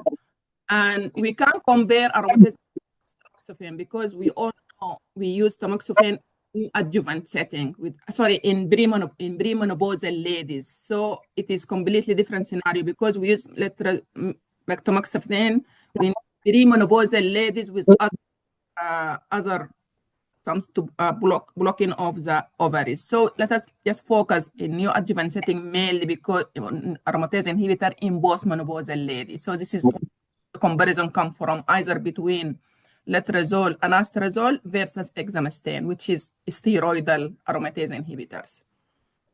My question directly to you, do you have any evidence or trials comparing head-to-head neoadjuvant settings, anastrozole, exemestane, and letrozole?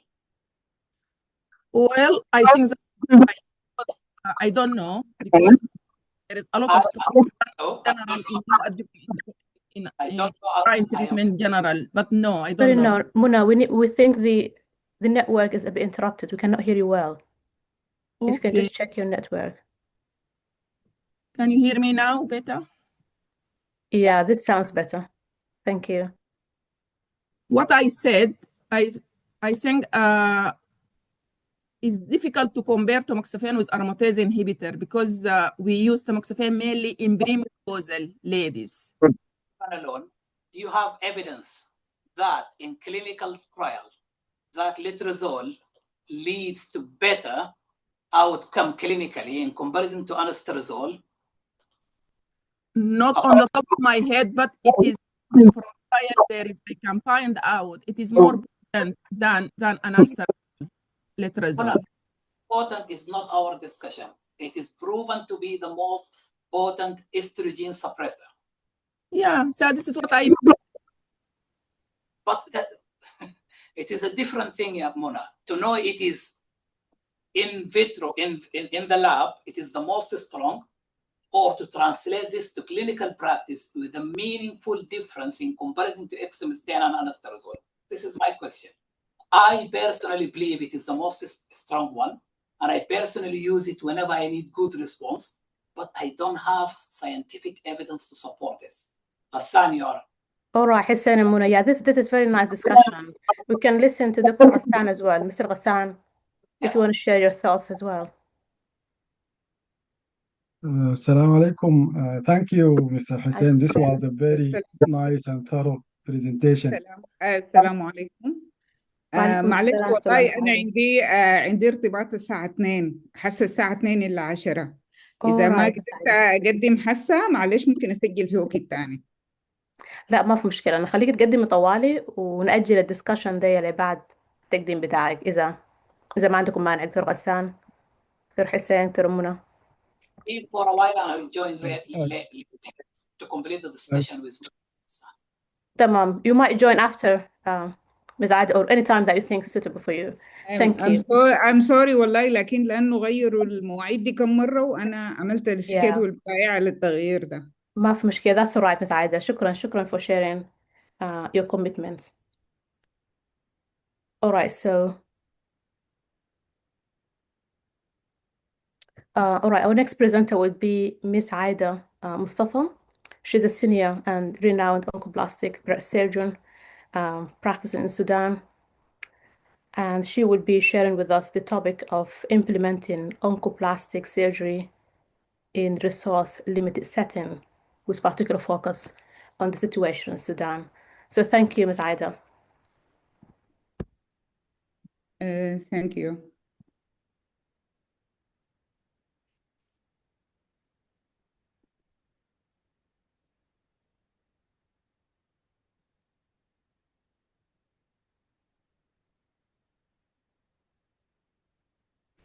Good afternoon. Thank you for giving the opportunity to produce my talking. I'm sorry again because I have a commitment. I have to go. Oncoplastic surgery in low and middle-income countries is a mandatory now. I think it's mandatory to have oncoplastic surgery and there is a lot of countries which is started to develop oncoplastic surgery in a setting of low and income countries. So why do we consider oncoplastic surgery in low and middle income countries is cost-effective alternative to conventional breast-conserving surgery, in spite of the fact that it's time-consuming, firstly, and it may be most costly, but it's important that it reduces the redoing surgeries and it reduces the safety margins could be saved. So our objective is to define oncoplastic surgery, list low and middle income countries where we are. السلايد ما ماشي. نعم. السلايد ما ماشي. اوكي.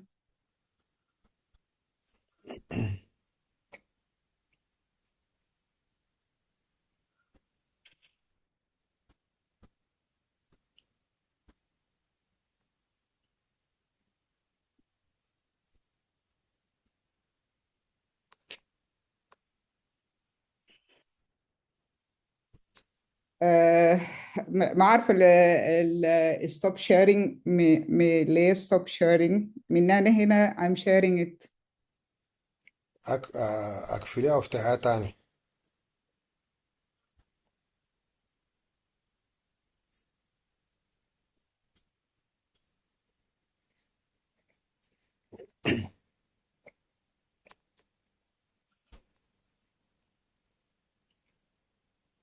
ايوه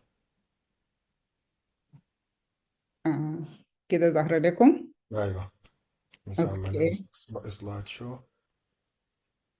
اوكي اوكي ايوه كده. كده واضحه. ايوه تمام. اوكي كويس. Our objectives is to define oncoplastic surgery, list low and middle income countries where we are, what has been done in countries like ours, and what are the challenges we are face and how can we go over it. The term oncoplastic surgery is credited to Professor Werner Udrich from Germany, from Düsseldorf. He made a pioneering contribution in refining and popularization of the technique and training in oncoplastic surgery. He founded in 1990 a dedicated interdisciplinary press center at Düsseldorf in Germany, offering training in art of oncoplastic surgery. Since then, there have been many surgeons in Europe, UK, USA, who developed the skill of oncoplastic and have taken this forward to different levels. Oncoplastic surgery can be defined as a tumor specific with immediate breast reconstruction, applies aesthetically derived breast reduction techniques to the field of breast, and allows for a higher volume excision with no aesthetic compromise. The procedures involved are more complex and time-consuming than those in breast conserving surgery. The aim of oncoplastic surgery is to ensure better cosmetic outcome and eliminate the need of correction of defects resulting from breast conserving surgery. The average specimen for breast conserving therapy weight, it varies from 20 to 40 grams compared to 200 grams for oncoplastic surgery, though the specimen can weigh up to 1,000 grams or more. So how do we classify oncoplastic surgery? Level 1, less than 20% breast tissue removed. So this is placement of incisions or local tissue rearrangement or crescent mastopexy or donut Benelli mammoplasty or inframammary crescent. So this is shows the donut Benelli mammoplasty. And this shows crescent mammoplasty. And the second level is 20 to 50% of breast tissue removed. And this is include circumvertical with superior or supromedial pedicle, central mount, inferior wise incision, or supromedial pedicle wise or central cancerous with free nipple graft. I will show some examples. This is circumvertical with superior or supromedial pedicle. And this is central mount or inferior wise. And this is supromedial pedicle wise. Then volume replacement if we need to remove more than 50% of breast tissue. And this can need implant reconstruction, local or regional flaps, such like latissimus dorsi flap or tram or other flaps, or perforators or lipofilling. So what's the benefits of oncoplastic surgery in low middle income countries? It improves cosmetic outcomes, combining tubal removal with plastic surgery, maintains aesthetic appearances, which can significantly improve a patient's quality of life. Reduce re-excision rates by allowing for wider removal of tumor by oncoplastic techniques, significantly decreases rate of positive surgical margins. A lower need for re-operation, it lowers the need for re-operation and can save limited resources and decreases the burden on the healthcare system. Also, it increased the preservation of the surgery and for those who otherwise might need the mastectomy, so we can save the breast. This offers major psychosocial benefit as many women regress undergoing a mastectomy. It's a cost-effective, while the initial procedure can be complex. The reduced necessity of second surgeries and readmissions make oncoplastic surgery most cost-effective in the long run. What are the challenges in the low-income countries? Training and expertise. A primary barrier is the scarcity of surgeons adequately trained in oncoplastic surgery. Unlike in many developed countries, the collaboration between breast and leg surgeons is not very easy and is not always harmonized. Some innovative solutions include creating a one surgeon your role model with collaboration with the international centers. Other challenge is the late-stage diagnosis. A high proportion of patients in low-middle-income countries are diagnosed with locally advanced breast cancer. This late-stage presentation often makes mastectomy the more common surgical procedure. Patient factors. Many women face barriers like low socioeconomic status, lack of awareness, and psychosocial factors which can affect their understanding and acceptance of the oncoplastic options. Patient and clinician education is necessary. How can we promote oncoplastic surgery in low-middle income countries? To overcome these barriers, collective efforts are needed from the global media community, with some initiatives showing promise.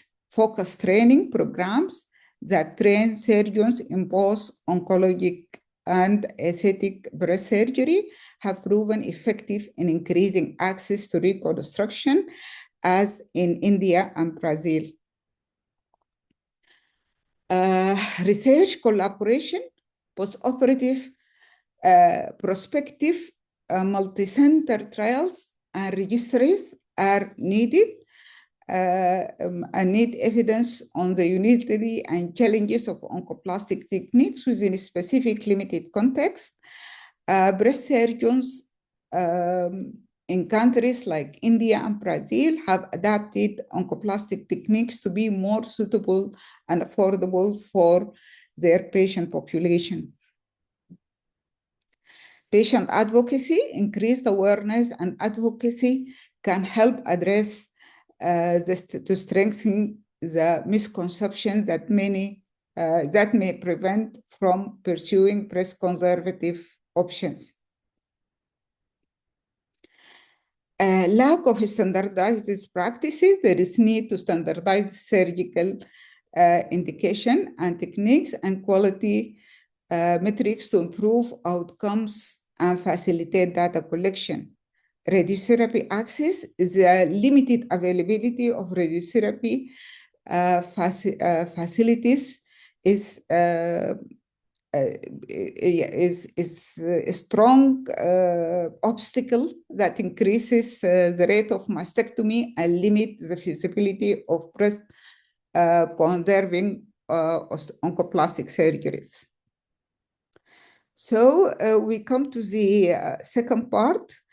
How do we classify low and middle income countries? Low and middle income countries are nations classified in the World Bank desk having a gross national income per capita below the high income countries threshold. They include low income,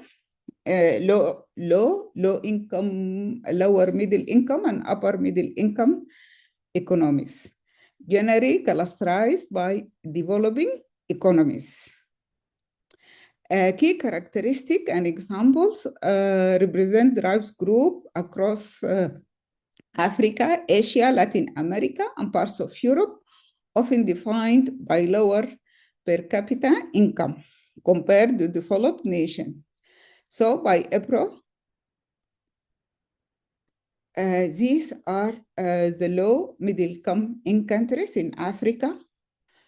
And as you see, even Egypt, even Ethiopia, Libya, and Tunisia, Uganda, Sudan for sure, in Asia, Afghanistan, a lot of countries, but I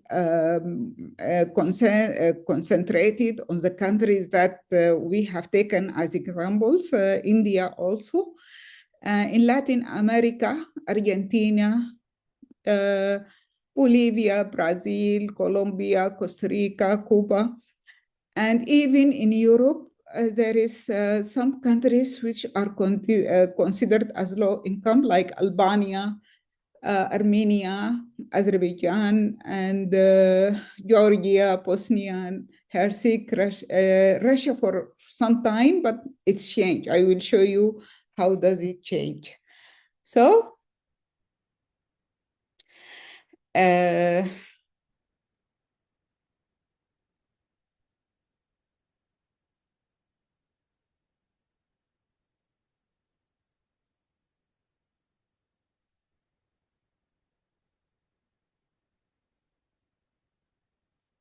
This stopped again.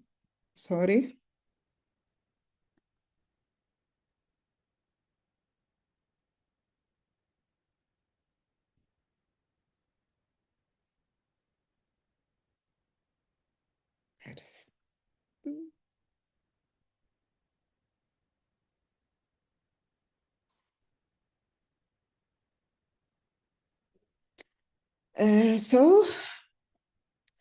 For 2026, low middle income countries include nations with general national in capita.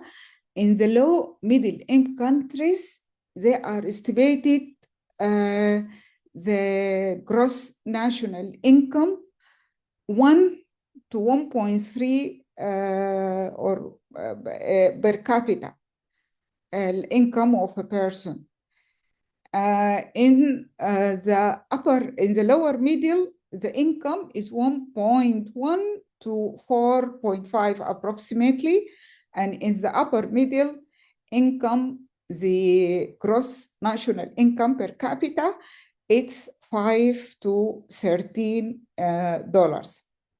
These nations, spanning Africa, Asia, and parts of Latin America, represents the global population, including countries. So here we can see how the map is changing.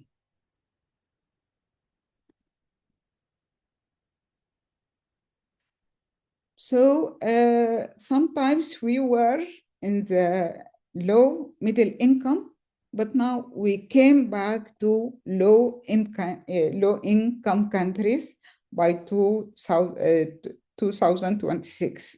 So now we are in the low middle income countries.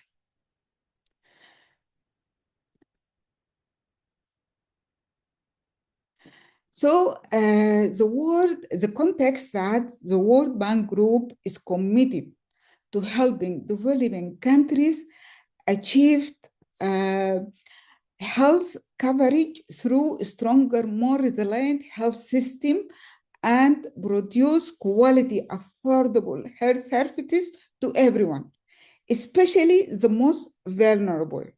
By prioritizing health, countries build the foundation for the human capital for creation and shared prosperity and improve social well-being.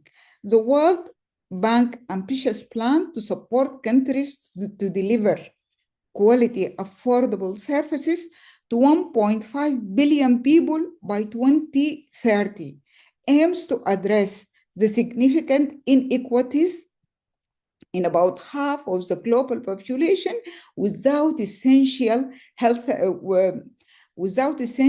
services and 2 billion people in severe financial hardship due to healthcare costs. So, shrinking facial space, emerging disease challenges and threats and climate changes, along with non-communicable diseases and aging population, significantly impact quality, affordable health services for all. Our $27 million global health portfolio include 160 projects that are helping countries on health outcomes by implementing substantial financial reforms, redesigning, primarily creating predictable regulatory environments for private sector engagement and general health workforce throughout digital innovation and mid-level provider training. The Global Financing Facility for Women, Children, and Adolescents and the stockholder partnership hosted at the World Bank has been supporting countries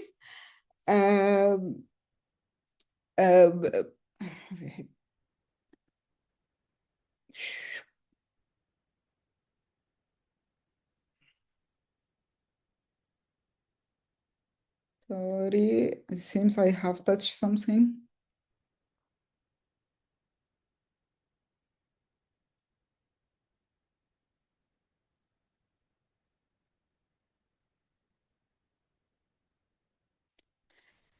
that has been supporting highest maternal and child mortality burden and financial needs. Since this organization founded in 2015, partner countries have made significant progress to improve maternity and child health.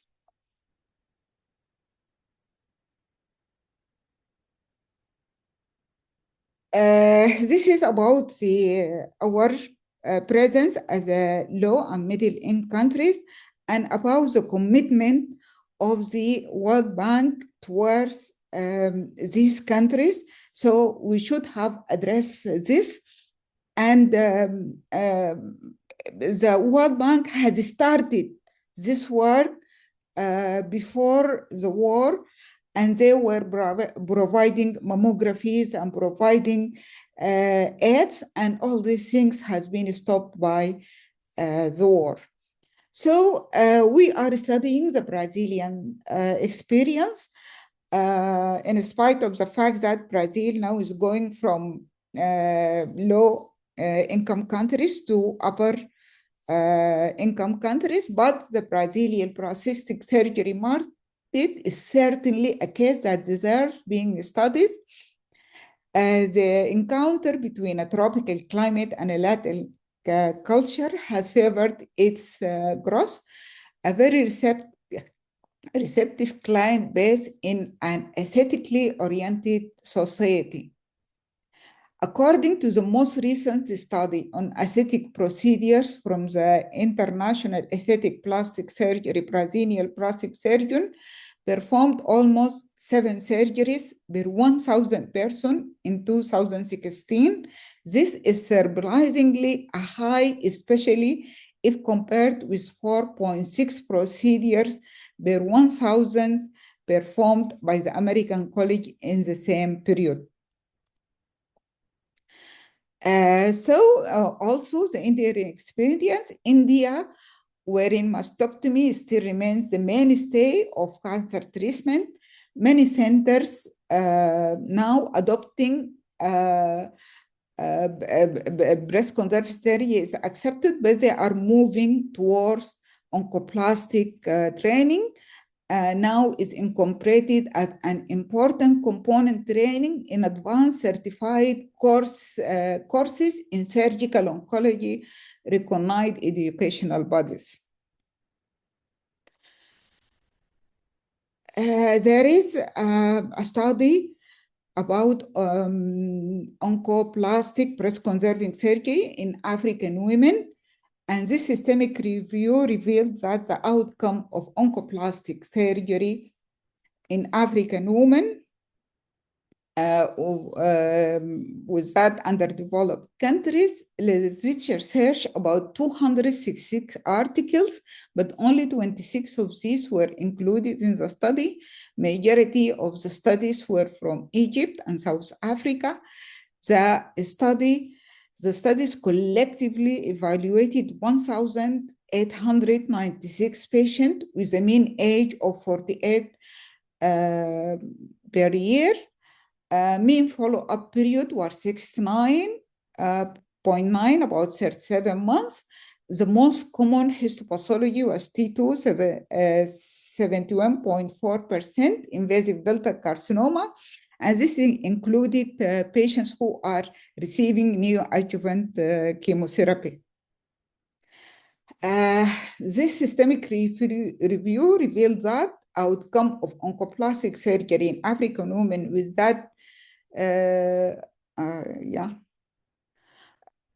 hook wire localization was the most common technique used for non-palpable breast tumors, which compared 85.3% of patients.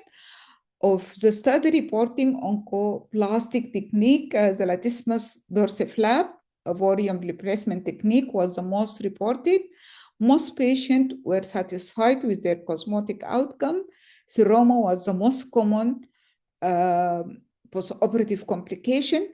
Among studies that reported oncologic outcome data, the crude overall survival-free survivor were 93%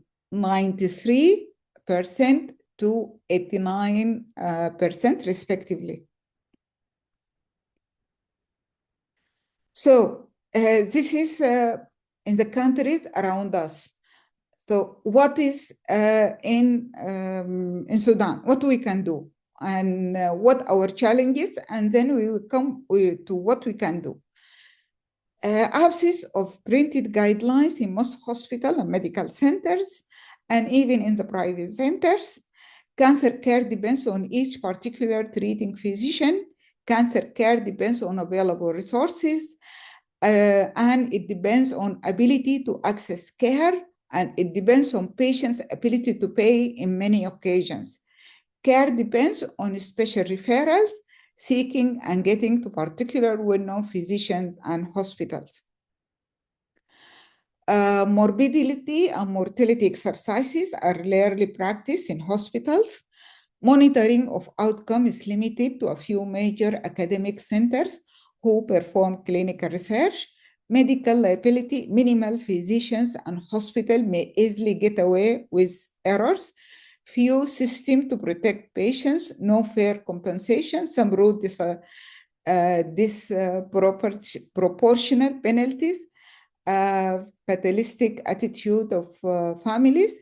Patient education is variable but limited in most places. Printed and clear patient information is present in a few places only. So what is opportunities? Adopting national amended guidelines, implementation of guidelines in general hospital and in private hospital as well. Writing and monitoring clinical pathway for hospital-based physicians, and implementation of guidelines for individual clinic-based physician. Writing and monitoring of pathways for private practices, monitoring of practice guidelines and applied. We need to know who makes sure they are applied and how to make sure they are applied, and need for monitoring. Tumor board conferences help implementation. Our objectives is develop guidelines, implementation strategies, and monitoring. Establish national limited number of cancer centers, institutes of non-strong training programs to offer training fellowship, and provide candidates accreditation of comprehensive cancer centers. So it is high time to establish the Society of Breast Surgeons and to start the fellowship of breast surgery at the Sudan Medical Specialization. And thank you. Also, adoption and dissemination of amended guidelines, how to apply them. Active use of guidelines as an educational tools to change the practice of breast surgery, and also enhancement of research and collaboration between multi-sectors or multi-centers. Fundraising through healthcare national and international organization, World Bank, and involvement of local stakeholders. And thank you. Thank you, Ms. Aida. Thank you for this great presentation. And it's quite related to our practice in Sudan, and really quite important thing to discuss. So thank you for your presentation. Okay, thank you. And if there is question, because I'm sorry, I have a commitment. Yes, if there is any if question. there's any quick questions, any points that any discussion, so please go ahead. ممكن بس البوينت يا دكتورة تماضر. Thank you, Dr. Aida. Very interesting presentation. Thank you very much. Okay. Thank you, Aida. Very important topic. I think we all have to think about creating a center where we can have a specialized breast service done, like the breast care center in Sudan. We have private one, but we should have a governmental one. The And I think the national one, most, yes.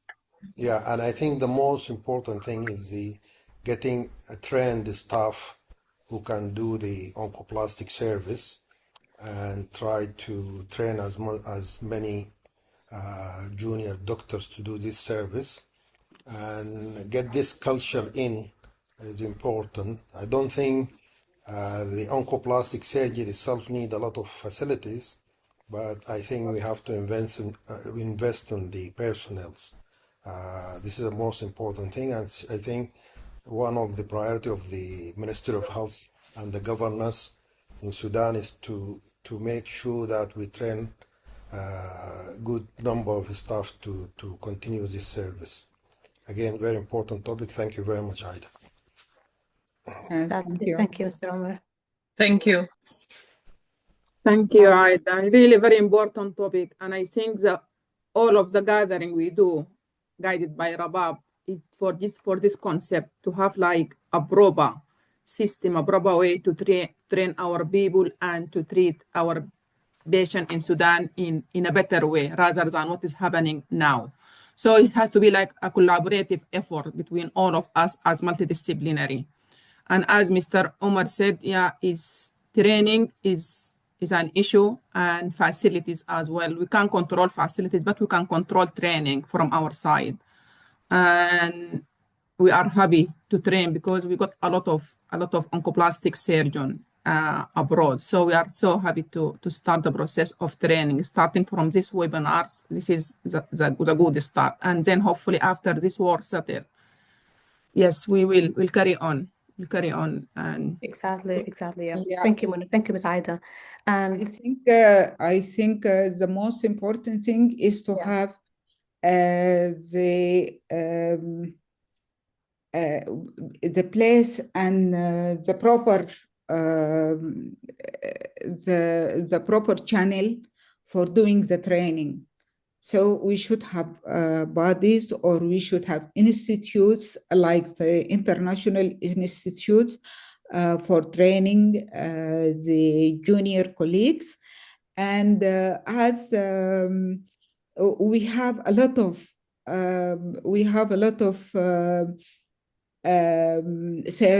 oncoplastic surgeons, we have a lot of cadre outside Sudan. We can recruit them even for short courses. So in India, there is courses of 6 months to 1 year for oncoplastic surgery for basically surgeons. So we can do short courses. But we have to have the place. We have to have the institute to have this. To organize this training. It should be organized, it should be certified, it should be accredited. And also, Dr. Amuna, we can make use of the opportunities from the World Bank, from the other institutes. Even we can raise funds from the national and international organization to do this. But we have to have persons who are committed to do this. When we came, Aida, when we came to the workshop, February 2023, 2 months before the war, and I think Mr. Omar and Ghassan can remember that. And out of this workshop, because we have seen how the trainees are eager to have the training.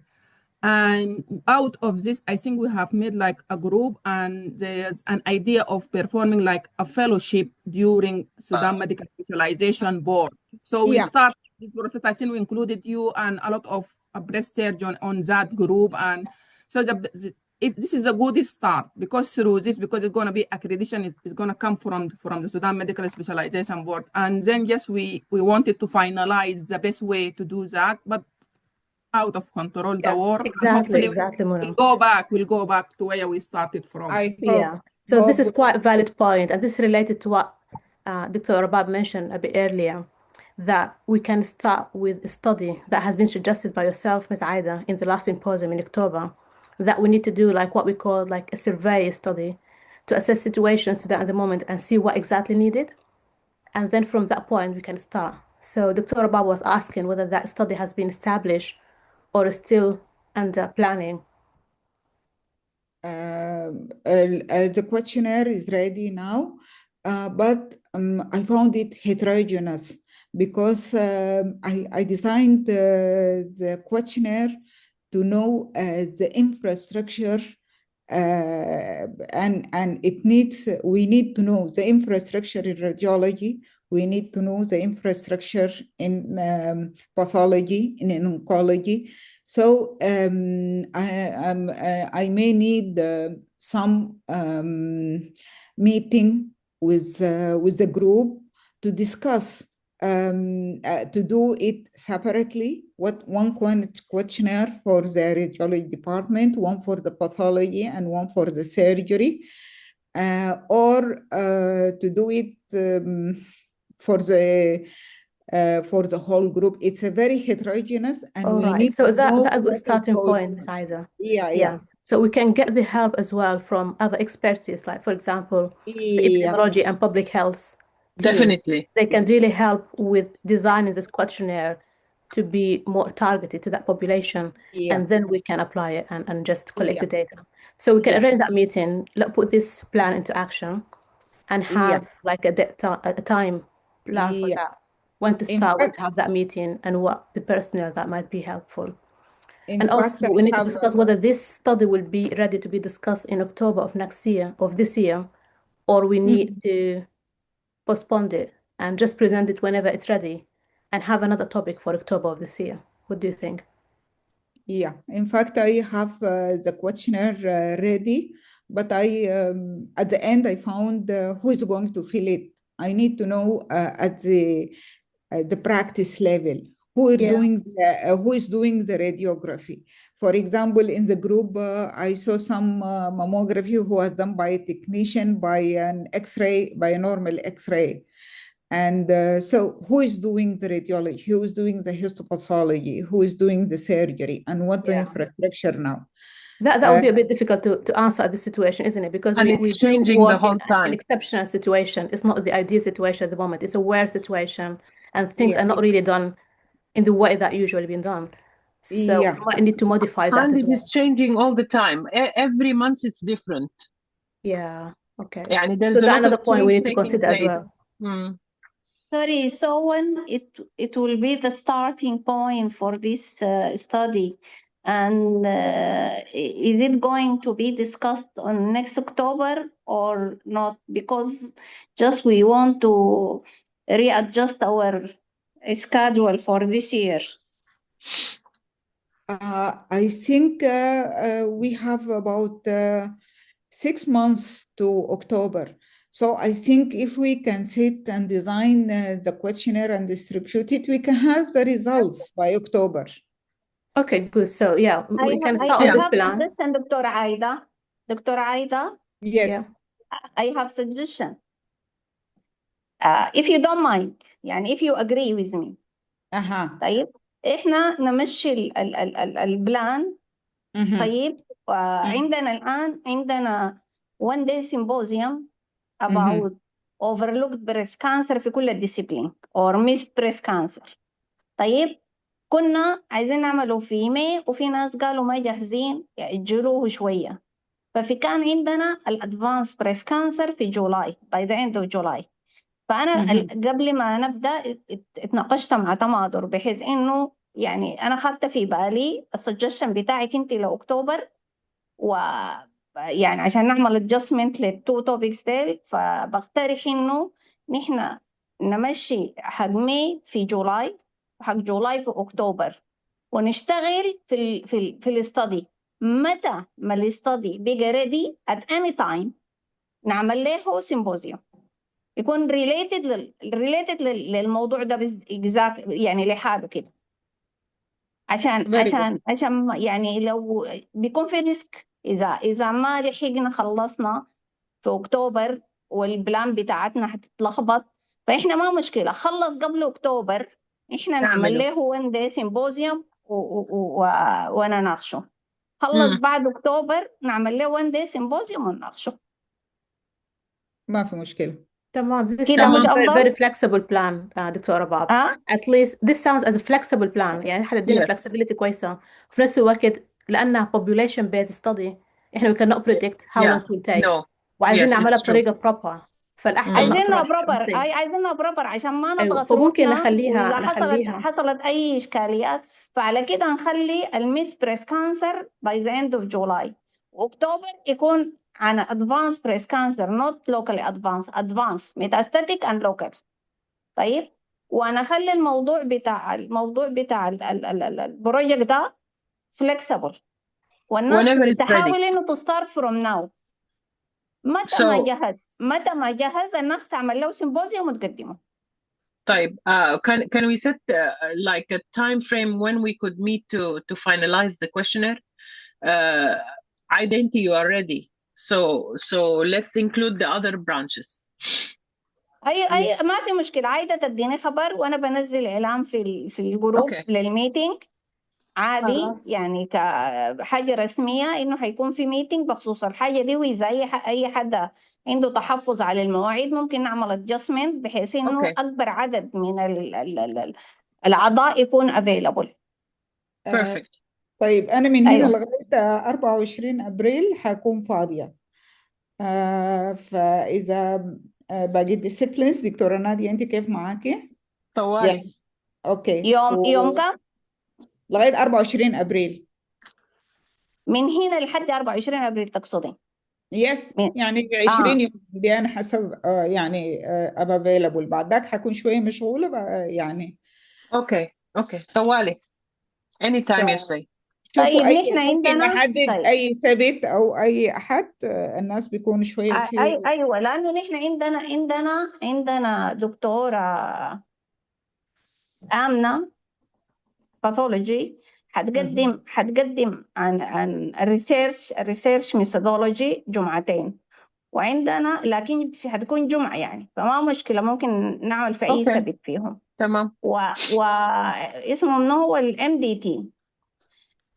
فنحاول نشوف الآن، أنا بعمل استفتاء في الجروبات نشوف أنسب سبت للناس تجتمع فيه، وإن شاء الله بدي خبر قبل 24 أبريل.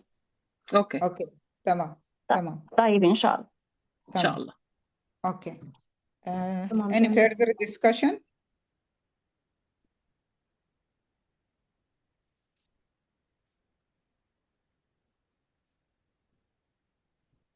طيب تمام، إذا ما في more discussions we can proceed with the presentations. Thank you Ms. Aida. Thank you so much. Appreciate it. Okay, thank you so much. I'm sorry I have a commitment. غيرته كم مرة يعني عشان السكيدول اتغير كم مرة I have to go. تمام، بنعتذر على التأخير كمان صراحة، ما كنا عندنا فكرة إنه عندي commitment. كتر خيرك فكنا كتير، just شكرا following لك الليستة زي ما هي. وبنعتذر منك. ما في مشكلة. أنا بعتذر لباقي البريزنترز، وإن شاء الله بشوف التسجيلات إن شاء الله. تمام بإذن الله. شكرا Ms. Aida.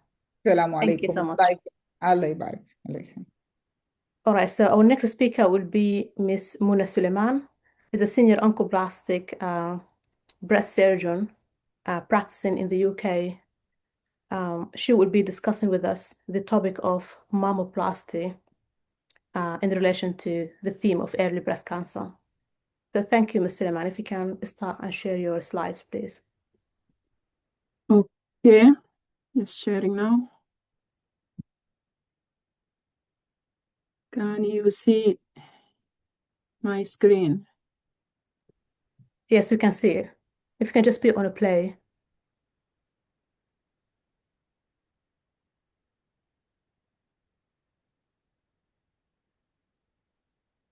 Oops.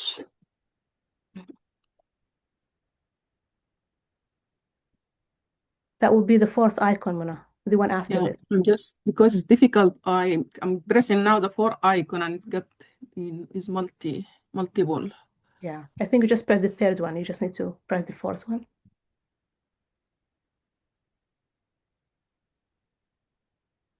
Yeah. Yes. Thank you. Right. Thank you so much. Thank you, Tomadur, for introduction. Thank you, everyone. Thank you, Rabab, for your effort, as always. And doing this topic, which is oncoplastic breast surgery volume displacement. And again, we need to pray for Sudan for peace to happen, inshallah, for our people. Can you see my screen moving? Yes, we can, Mona. Carry on. Thank you. Right. I think in presentation of Ida, she spoken a bit about what is the concept of oncoplastic breast surgery. Oncoplastic breast surgery simply is integration of oncological removal of the cancer combined with plastic surgery. So this is the concept of it simply.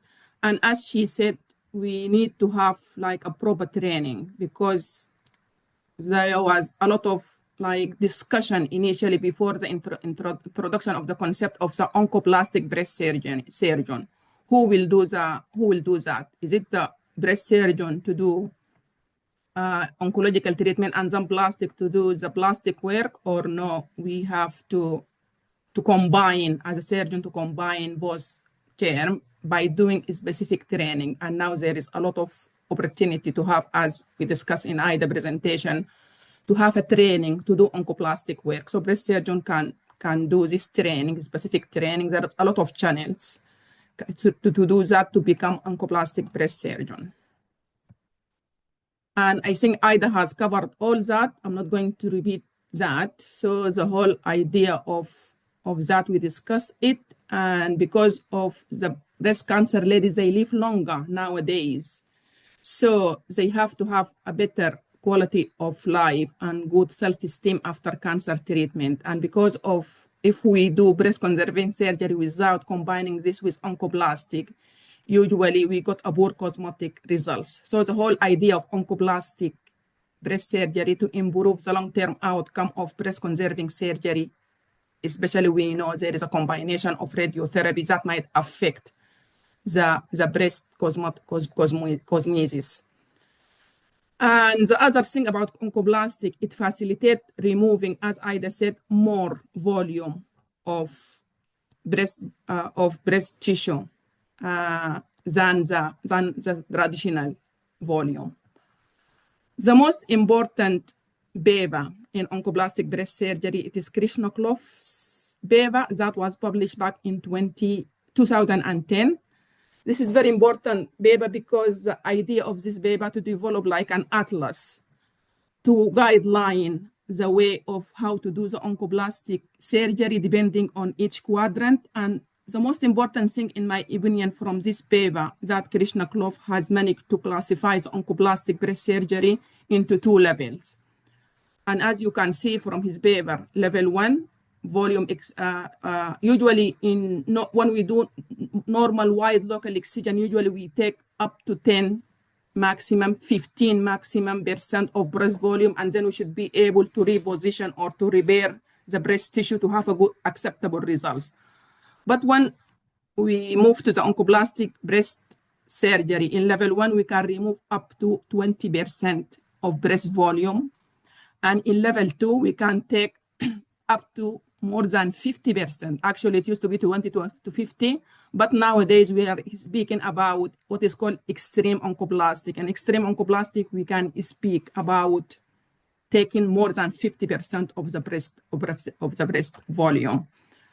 So, and in level 1, there is not actual mammoplasty, but in level 2, it is a mammoplasty. And the glandular characteristic, usually we use level 1 in dense breast tissue, and level 2, we can use it for dense or fatty breast tissue. So this is the indication of oncoplastic breast surgery in general, where we take, as I said, more than traditional volume, which is more than 15 to 20%, and where there is adverse tumor location. So if we take a tumor location from certain part of the breast, definitely we'll get less cosmetic results, which is superior medial, inferior, and sometimes the central breast. And we do oncoplastic breast surgery even if there is multifocal or multicentric disease. It used to be indication for mastectomy. Nowadays, we can do breast conservation with multifocal and multicentric disease with oncoplastic work. Macromastia, where the patient benefit from reduction because the macromastia is a struggle for the ladies, and also the radiotherapy affect definitely the large breast. So making it smaller definitely will help. And if the patient, they are not suitable for neoadjuvant treatment, this means we need to take large volume of the breast. So this is what we used to do in the past before the concept of oncoplastic breast surgery. This is the lower breast, 6 o'clock position. When we take the breast cancer in the 6 o'clock position, can you see my cursor?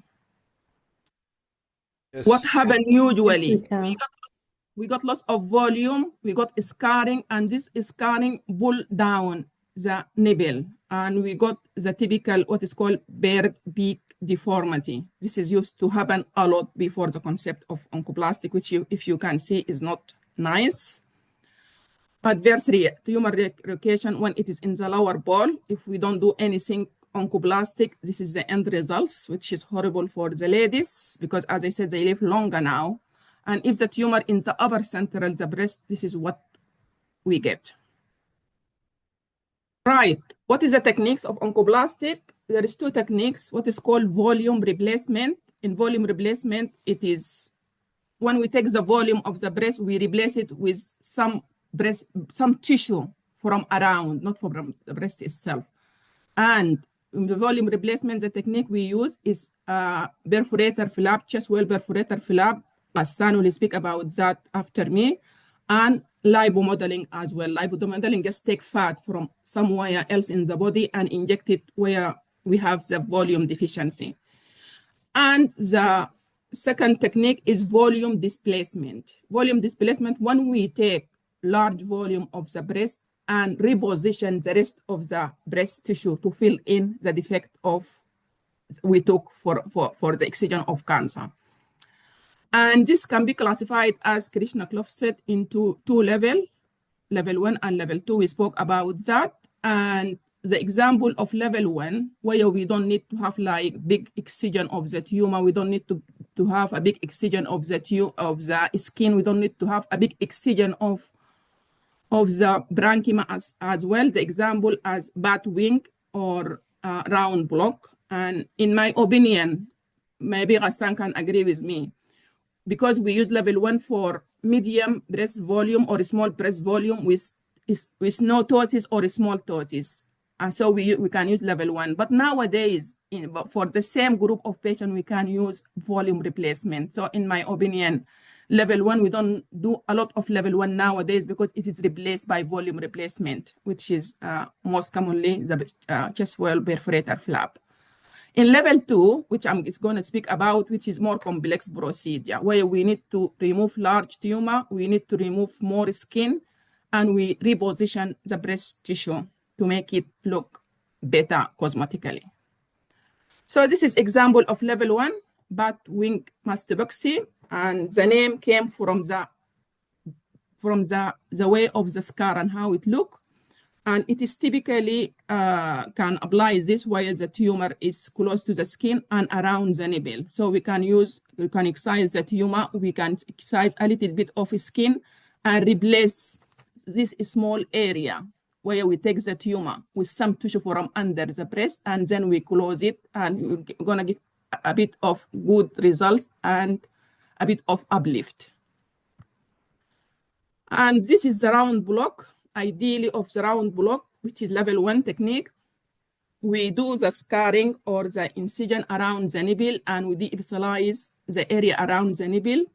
And here it is much more clear. So this is the way we mark it. We mark around the nipple, inside around the areola, and a little bit out of that areola, and then de-epithelialize all around the areola, and then we open up the skin and lift off the skin flap completely off the breast tissue, and then we excise the tumor. So this is much more.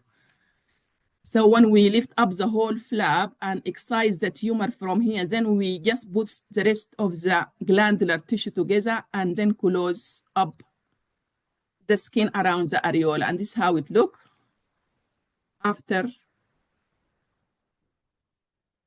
we do the operation. Okay. Right. This is quickly about level 1. And as I said, because we don't do it a lot nowadays. We'll move to level 2. And as I said, in level 2, we need more volume of excision, more skin removal, and reduction of more breast tissue and mobilization of the breast tissue to fill in the cancer defect. So, and there is 3 concepts for level 2 or volume displacement, or what is called mammoplasty. So we need skin reduction, we need parenchyma reduction, and we need pedicle. Pedicle means this is the tissue from the breast where we leave the nipple to live on, that to give the nipple blood supply. And the commonest way or principle for skin reduction, we use either vertical. In peri-areolar, we talk about level 1, but in level 2, commonly we use either vertical. This is the way we remove the skin or reduce the skin, or Wise pattern. This is about skin reduction. About parenchyma reduction, usually we have to remove where this is the cancer. So instead of removing the normal breast tissue in reduction for cosmetic reason, usually we remove the tumor as parenchyma reduction. So for example, if it's a tumor here, here, and here, we leave the pedicle here for the nipple, and this is going to be our excision. So we need to remove the tumor as parenchyma reduction. So this is the oncological procedure. And the last principle, we have to create a pedicle for the nipple, because we reduce the skin, we reduce the parenchyma, and then we have to let the nipple live on some pedicle. The pedicle, the most commonest pedicle is either superior pedicle, that the blood supply comes from superior pedicle from the second intercostal artery.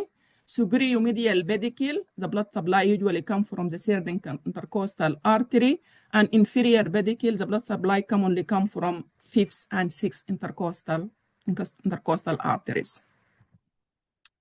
Right, so this is upper ball tumor. So this is one of my colleagues. He done it, got an award in the theater, and I guess I borrowed this slide from him. This is Mr. Brown Tamador. So this is where, if the tumor is the upper ball, so this is going to be our excision. This is going to be the blue color bit. The tumor is red, the blue color. This is our parenchymal excision, and the pedicle is going to be superior. So, sorry, inferior. So it's opposite to excision. Or most of the time, the pedicle is opposite to the volume excision or of the tumor side. So this is how it looks, the inferior pedicle. So this is the tumor on the upper part. It is removed, and this is the inferior pedicle. So we just de-epithelialize the pedicle and leave the nipple areola complex, and then we just lift it, the nipple here on the area of the nipple, new nipple, which is going to be more uplifted. So because mammoplasty gives us more uplift and reduction. So if the tumor is elsewhere, for example, in upper inner quadrant, and because this is very tricky area, this is where's cosmetic outcome, as we remember from early presentation. So we need to fill in, because this is where you get the cleavage of the breast, and the ladies, they care a lot about the cleavage. So if we add the tumor in the upper inner quadrant here, we can do what is called extended inferior pedicle. So we'll do the inferior pedicle for the nipple, but we leave more breast tissue just to tuck it in here in the area of the tumor, so as to have a better volume replacement at the site of the tumor. So this is the example of the tumor in the upper inner quadrant, and this is the extended pedicle. So we leave all this tissue, and then when we reduce the skin, we get this tissue. We leave the nipple here in the new nipple position and get this tissue inside to fill in where the tumor is. So this is how it looks in the operation. So because this is the whole pedicle, and this is the more tissue above the pedicle, so as to be tucked in the upper inner quadrant. This is how the lady looked after a couple of years, quite natural, reduced, and a little more uplifted. Well, for the tumor in the lower ball, if you got the tumor in the lower inner breast where we used to have bird beak deformity. So what we, if the ladies, they are big and they need reduction, we do what is called either superior or superior-medial pedicle for the nipple, and then we take the reduction at the site of the tumor, which is the whole lower pole of the breast. This is how the superior-medial pedicle look, and this is the tumor was removed because you can see is reduction, the whole tumor, and as Ida said, we with oncoplastic, we avoid probably taking the ladies back for re-excision of margin because we feel free to take big volume. So this is a tumor, remove the whole lower ball of the breast, and this is the superior medial pedicle. Just quick example and how the mammoplasty is life-changing to the ladies. This is one of my ladies. She got a tumor on her upper inner quadrant. As you can see, she's macromastia, which is indication for level 2 mammoplasty. This is how we mark, which is a wise pattern, the skin reduction way. And this is inferior pedicle, 2 weeks after the surgery. And this is like 1 year after the surgery. Breast settle and look nice, but this lady, she didn't want to have symmetry because usually the downside of mammoplasty or level 2, we have to do something for the other breast for symmetry. Another lady, macromastia, tumor upper central. This is inferior pedicle as well, 2 weeks after surgery, few months after surgery. And this is when she come for the contralateral symmetry. And this is few weeks after we have done the symmetry. So this is where it started from. This is where she ended up, which she was quite pleased because she got a reduction, good shape and size breast. Another lady in her 50s, and she got a tumor in the upper inner breast where we used to get a lot of cosmetic problems. Again, inferior pedicle. 2 weeks after surgery, on the right side, the cancer was. Few months after surgery, and she had, as you can see, she had adjuvant chemotherapy. I think she was lymph node positive. And this is when she come for contralateral symmetry. And this is how she looked after symmetry. Another lady with central, because we can excise the nipple as well if the disease is central, because central tumor, it used to be an indication of mastectomy before. This is the benefit of oncoplastic surgery. So this lady, she got just behind her areola on the right side, 50 millimeter high-grade DCIS. So she had central mammoplasty. This is when she come for contralateral side. And because she's happy with the other side, she decided to go ahead. Same, she just to have nipple losing because there is no indication to lose her nipple on the contralateral side, on the symmetry side. But because she is happy, this is where you start from here on the left, on the right, where she ended up. And she is quite happy. She doesn't want nipple reconstruction, no nipple tattoo. Because she's quite good in bra. The last lady, not the last lady, few ladies after that, this lady in her 50s, and she got 8 centimeter high-grade DCIS on her lower breast. So as I said, as with oncoplastic, now we have less indication for mastectomy. 8 centimeter disease, it used to be an indication for mastectomy. And because of she's macromastia, we decided to do oncoplastic, which is mammoplasty. And because of the nipple distance, not to the nipple distance, is quite long, and the nipple to the inframammary fold is quite long, it's going to be risky to put the nipple on pedicle. So we decided to have nipple grafting. So just, this is when we mark her because we have done the both sides on the same time.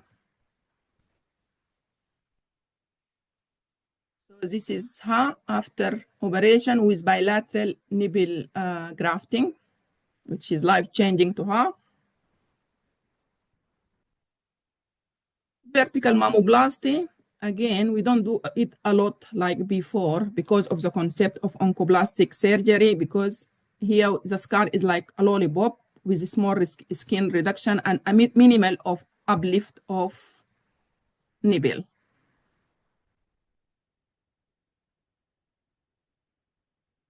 Melon slice mammoplasty is, we can use it if there is a high risk to have wise pattern, because in wise pattern you got a risk of scarring, and especially on the T-junction where you got a lot of problem and skin necrosis. So if they are high risk to have wise patterns, the few slides I showed, usually we do what is called melon slice. I haven't got experience myself. This is one of my colleagues as well. So in the idea of melon slice, if the tumor in the upper half, what we do, we remove the whole segment. It's like a partial mastectomy, actually, just removing more than half of the breast, the whole upper segment, and then get the lower ball of the breast to be stitched to the top of the breast. So this is the lady and marking. She had once cancer on the right side, symmetry on the left. She's on table. This is when we remove the whole upper half, including the tumor, and this is the lower part of the breast. And then she stitched like that. And this is sometime after the surgery, few months, I think. That's it for me. Thank you. Thank you, Muna. Thank you for your presentation. Very impressive and very nice outcomes as well. Thank you so much. Now we can listen to the panel if there's any questions or any points we'd like to discuss. Yeah, thank you very much. Thank you very much, Muna. Very nice, and I like the diagrams, the drawn diagrams, more representative than having like pictures. Thank you very much. Very elegant presentation. Useful. Thanks. All right. Any further comments or questions? I can't see any questions on the online chat.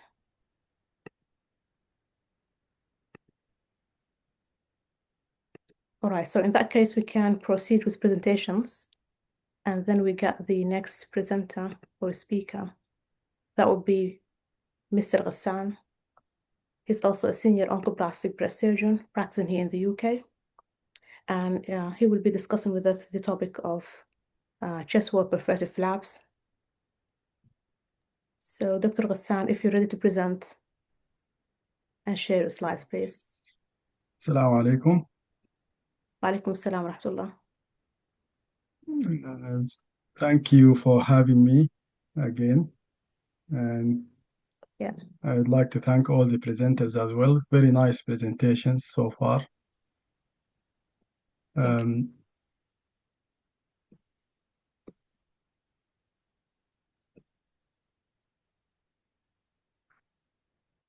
Okay, so I'm Ghassan Lamin, working at Nottingham Breast Institute currently.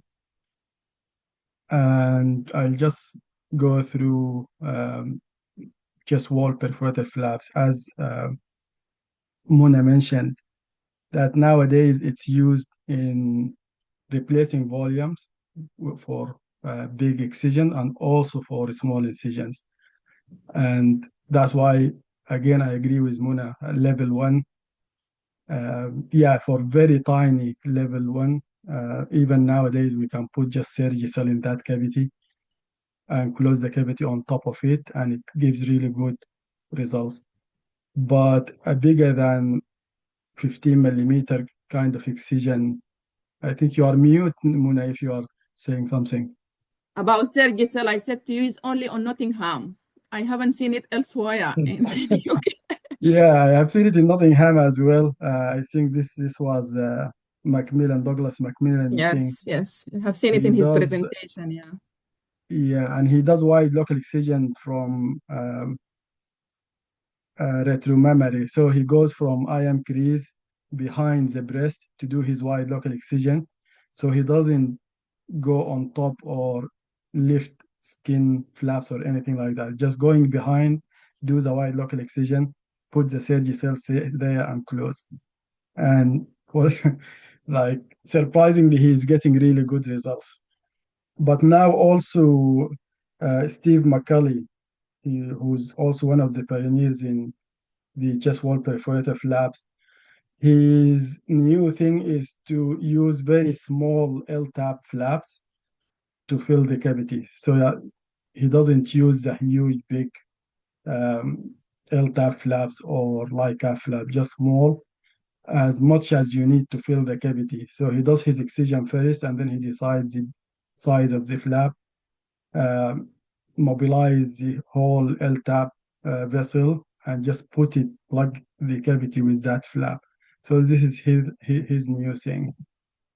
Now, definition for non-surgeon, a flap, of course, is a unit of vascularized tissue that you move it from one place to the other to fill a gap.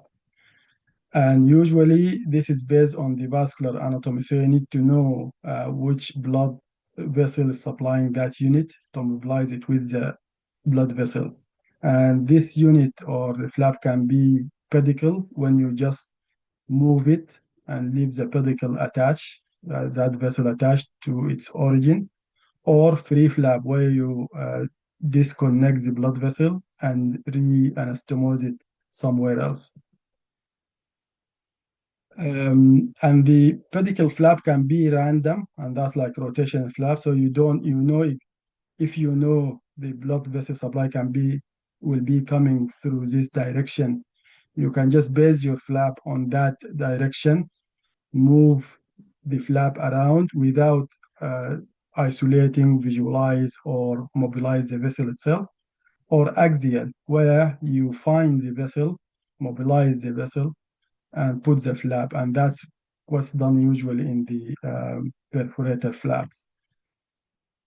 Sorry. Tissue of the flap varies. You can use anything, but in the chest wall perforator flap that we use in the breast is mainly dermis and fatty tissue, subcutaneous tissue.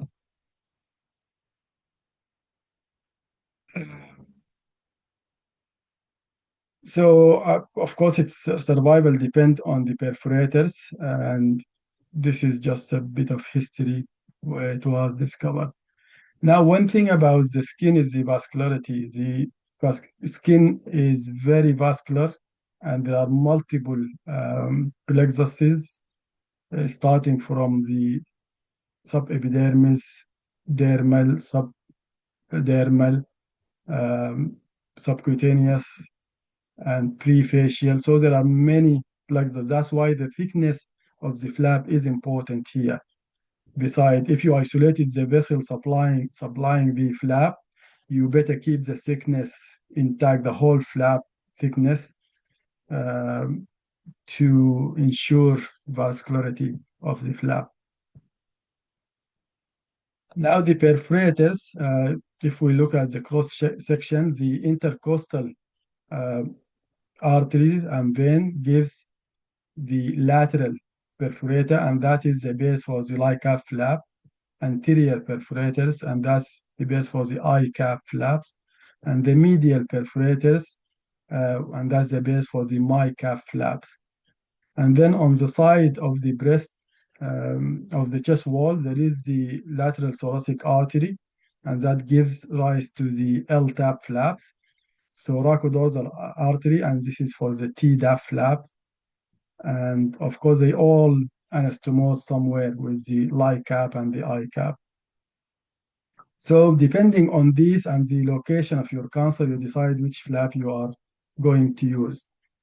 Selection of patient depend on the cancer size and location, if it's suitable or not. Does this patient need to have a flap or not? And one of the concepts is to avoid the flap fever. So you don't have to do the flap just because you know how to do the flap. Sometimes this simple procedure is much better than doing too much.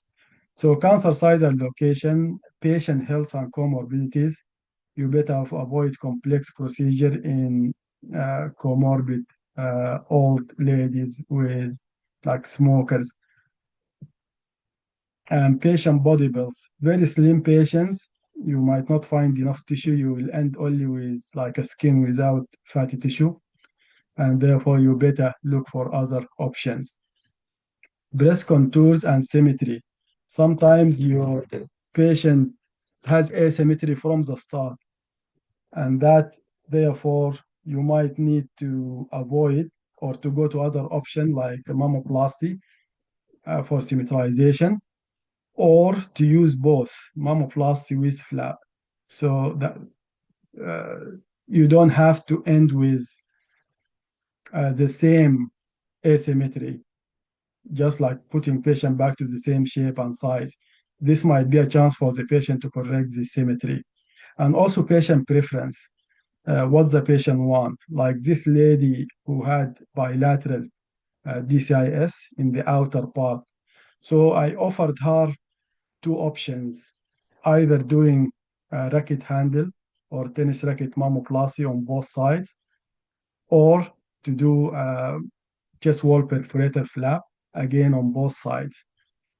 Explain to her, of course, with this one, it will be a little bit lifted and smaller breast. But she decided to go for the flaps because she wanted to keep her breast same size if possible. So patient preference comes also in the process. And yeah, avoid the fever and remember case which is keep it simple and stupid, which is the best option.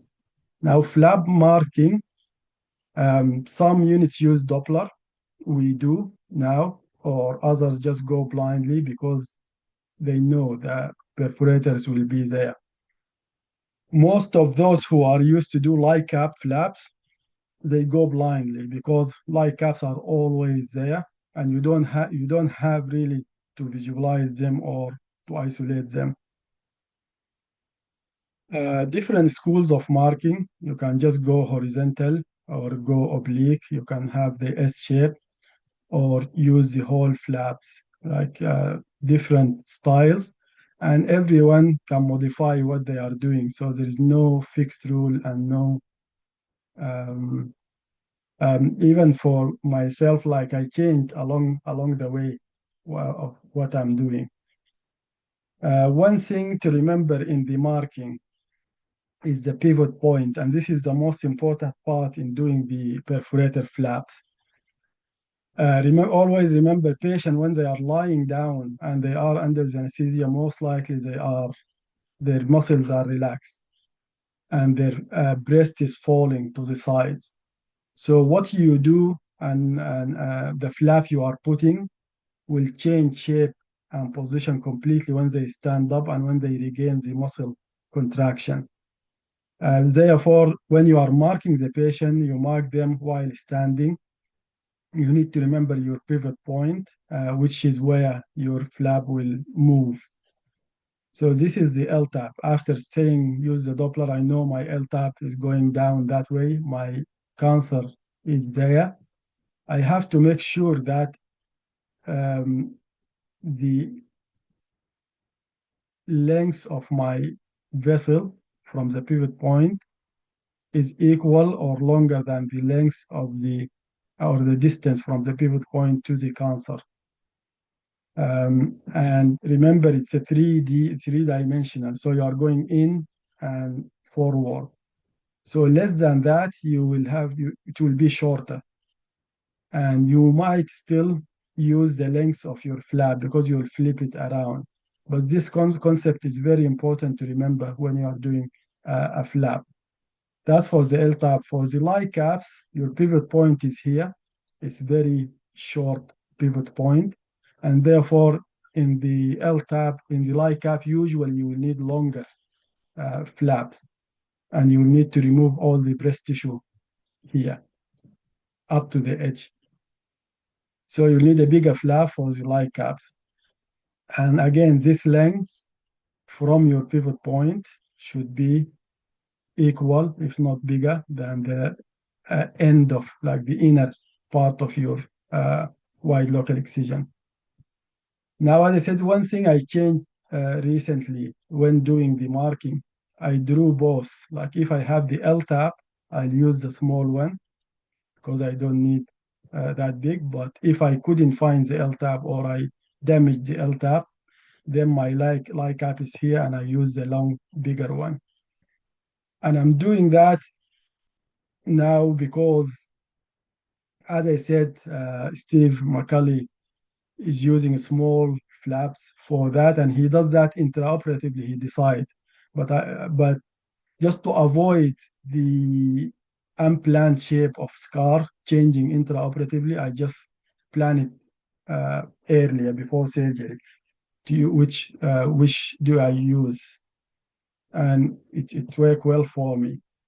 So this lady in the picture, she presented with this cancer in the in the left upper outer quadrant. She went for chemotherapy, and this picture is actually post chemotherapy.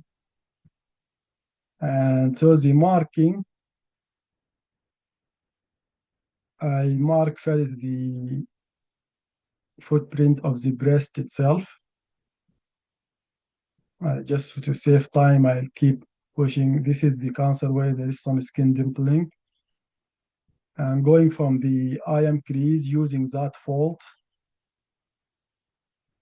This is a very old patient of mine. At that point, I wasn't using Doppler, just blindly drawing the flap. I like the curved kind of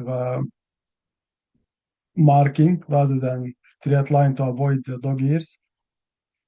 And then if you notice here, I didn't go big, even though the excision is big, because she has a really good fall. So I can recruit more tissue by undermining some of the fatty tissue. So that's the lady, and this is my excision will be that big. Now, intraoperatively, the same lady, I used to do the de-epithelialization first, and then I do my wide local excision, SMB, and after that I go for the vessels. But nowadays, as I said, because of my planning, I find the LTAP first. And following finding the LTAP, I go for the excision and the SMB, and I go for mobilizing the whole LTAP to the pivot point. Because at that point, I have to decide, am I using the LTAP or going for the LICAP, and that will affect my de-epithelialization. But this one, old, I did the wide local first, then the SMB, and I go from under the breast. Many surgeons, they go along the LTAP. They find the LTAP and they go along the LTAP to find the sentinel node biopsy because it's always sitting beside the LTAP. And after that, they come back for mobilizing the flap. So doing the SMB, now finding the LTAP vessel, mobilizing the LTAP with a cuff of fatty tissue, and the whole flap is mobilized. Then I do this tunnel. Usually I call it Goddard tunnel because it's one of my assistants. She's similar to Nels, like ACP. She was assisting and asked me, why can't we push it under the breast? I said, yeah. And since then, I'm using this tunnel, and I called it on her surname is Goddard, Lucy Goddard. So it's Goddard tunnel, pushing the flap inside, put it in place. Very loose stitches. You don't want to put like secure stitch and to close every space between the flap and the breast tissue. Because remember, breast tissue is mobile. When they stand, it will change shape. You want the flap to sit where it should be sitting rather than where you want to put it. So the loose stitching is just to prevent it from falling back. And actually in Nottingham, most of the surgeons, they don't put stitches at all. As long as your flap is loose, like there is no tension, the flap will sit there and it will go nowhere. And then with the movement and using support bra to mold things in place, the flap will sit nicely and heal very well.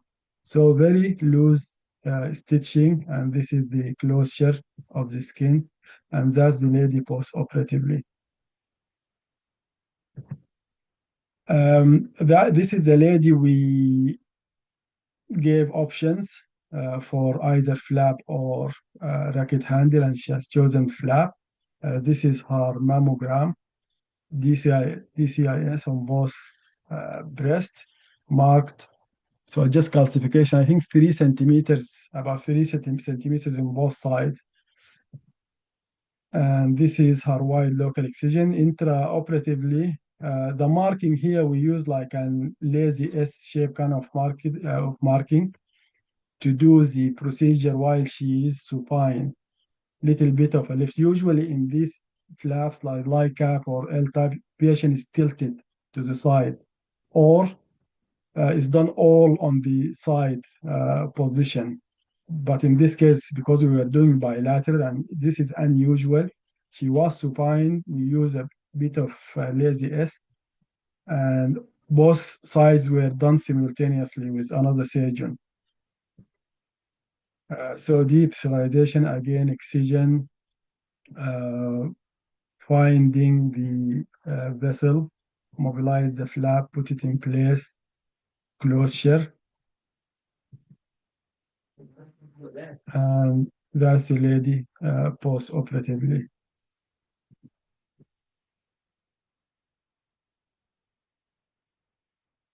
This one is a lady with retroareolar cancer.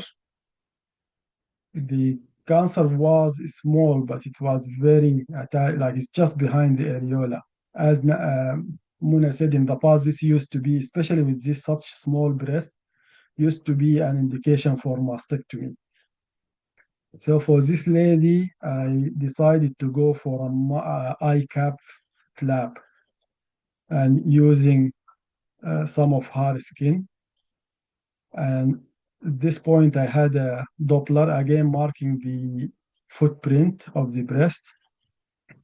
With the Doppler, I found the 3 perforators, my cap and 2 I caps. Of course, you can go up to the lateral for the light caps as well. You can use it as well, like in reserve, so reverse pattern.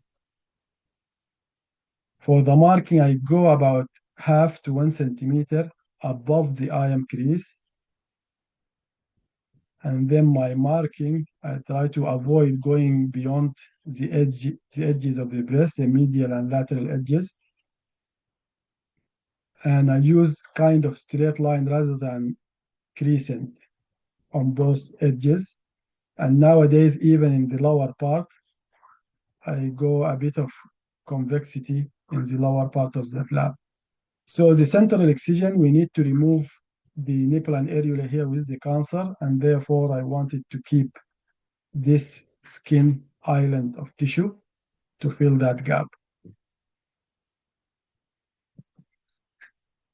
So that's the marking of the lady in theater doing the usual, the deep sterilization, but leaving this tissue and simultaneously doing the wide local excision.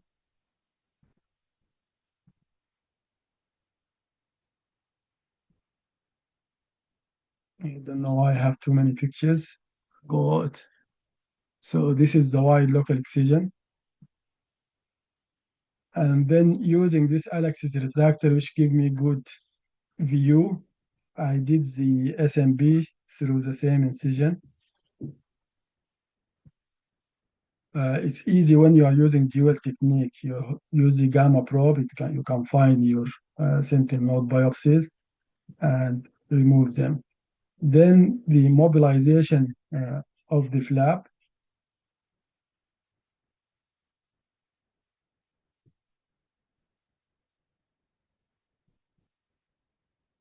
In the past, like the way I started learning the perforator flap is by doing kind of random flap.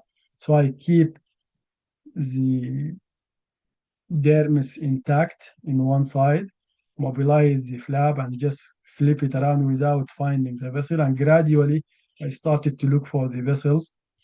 And this happened during the COVID, which was good time to do all this because at that point they stopped doing oncoplastic procedure, just go for simple procedure to avoid prolonged anesthesia, and theater time was precious. So at that point, I was doing too many of these random rotational flaps, and gradually found the vessel and then started to disconnect the dermis. And therefore, I do have the habit till now of keeping this as a second, like plan B, if I couldn't find the perforator. It's of no use. I have never done this, like keep the dermis for the last 5 or 6 years. But still, it's good to know there is a plan B behind. So mobilizing the whole flap and recruiting some because I wanted to have some tissue to go under my uh, skin island there, just to keep it, to level it with the skin. So I recruited more tissue laterally, and it does survive. People don't tend to do that, but I think undermining, especially in healthy patient, is good. Finding the vessel, this is one of them, and then mobilizing the whole flap, pushing it under, and all this tissue I recruited, I put it under the skin island to keep the flap on top.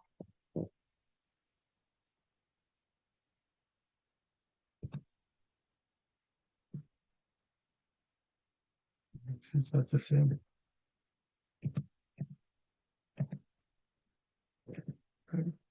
Yeah, that's the flap sitting and closure.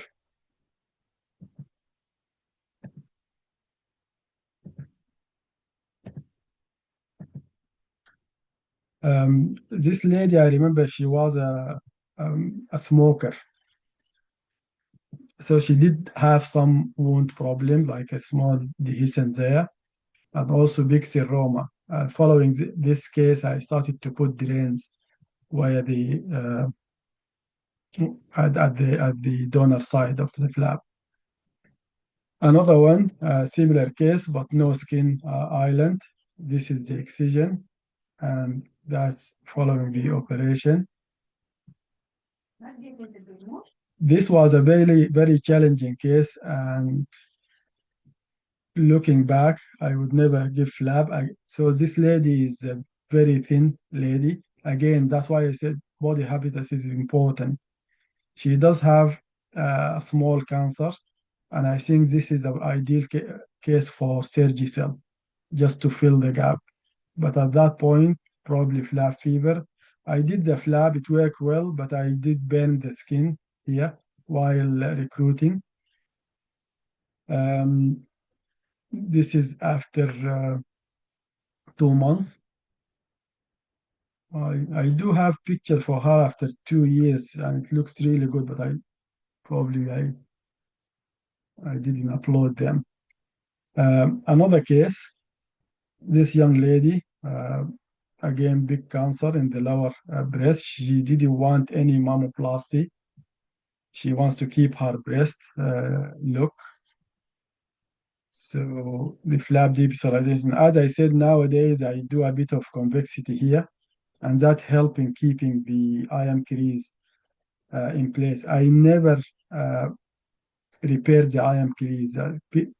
Many people recreate the IM crease when they do this ICAF flap, but I never needed to, and it's working fine. So this is the excision and the flap mobilization. Again, I'm keeping this as a backup, but once I found the vessel, I'm not sure if you can see the vessel there, all mobilized, the flap lifted, put in place. I did the SMB through the same incision. It's very good for the patient, like pain-free and all that, but it can be challenging. In this lady, I had a significant bleed. I think I injured her L-tap while doing this. We needed a lot of effort to stop the bleeding. Eventually it worked. So if you are,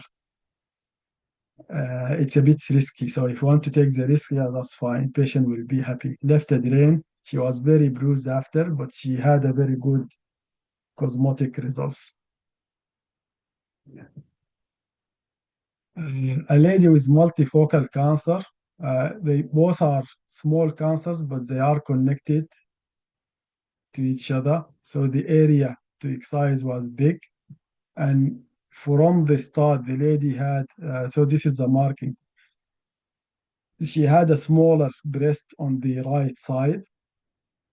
I offered her mammoplasty at the time of both sides to get the symmetry, but she didn't want that. She didn't want to touch the normal breast and wanted just to keep things to single breast. So she is not an ideal case because she is ptotic.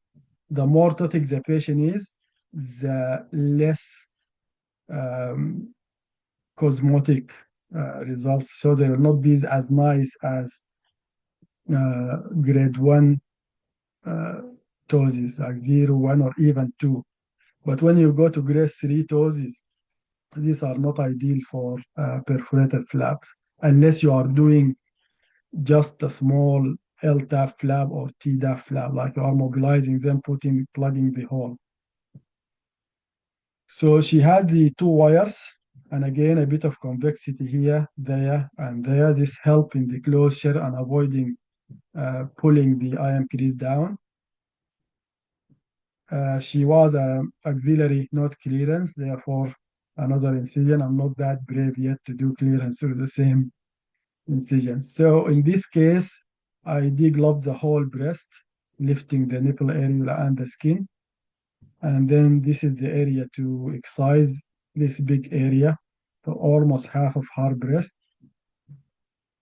That's the specimen after inking, and big flap, mobilizing it, depending on a small vessel. These perforated vessels are small, but they are more than enough for the flap to survive, making sure it reaches where I want to.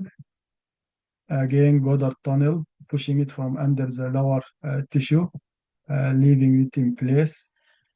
I don't think I have put any stitches here, just put it there.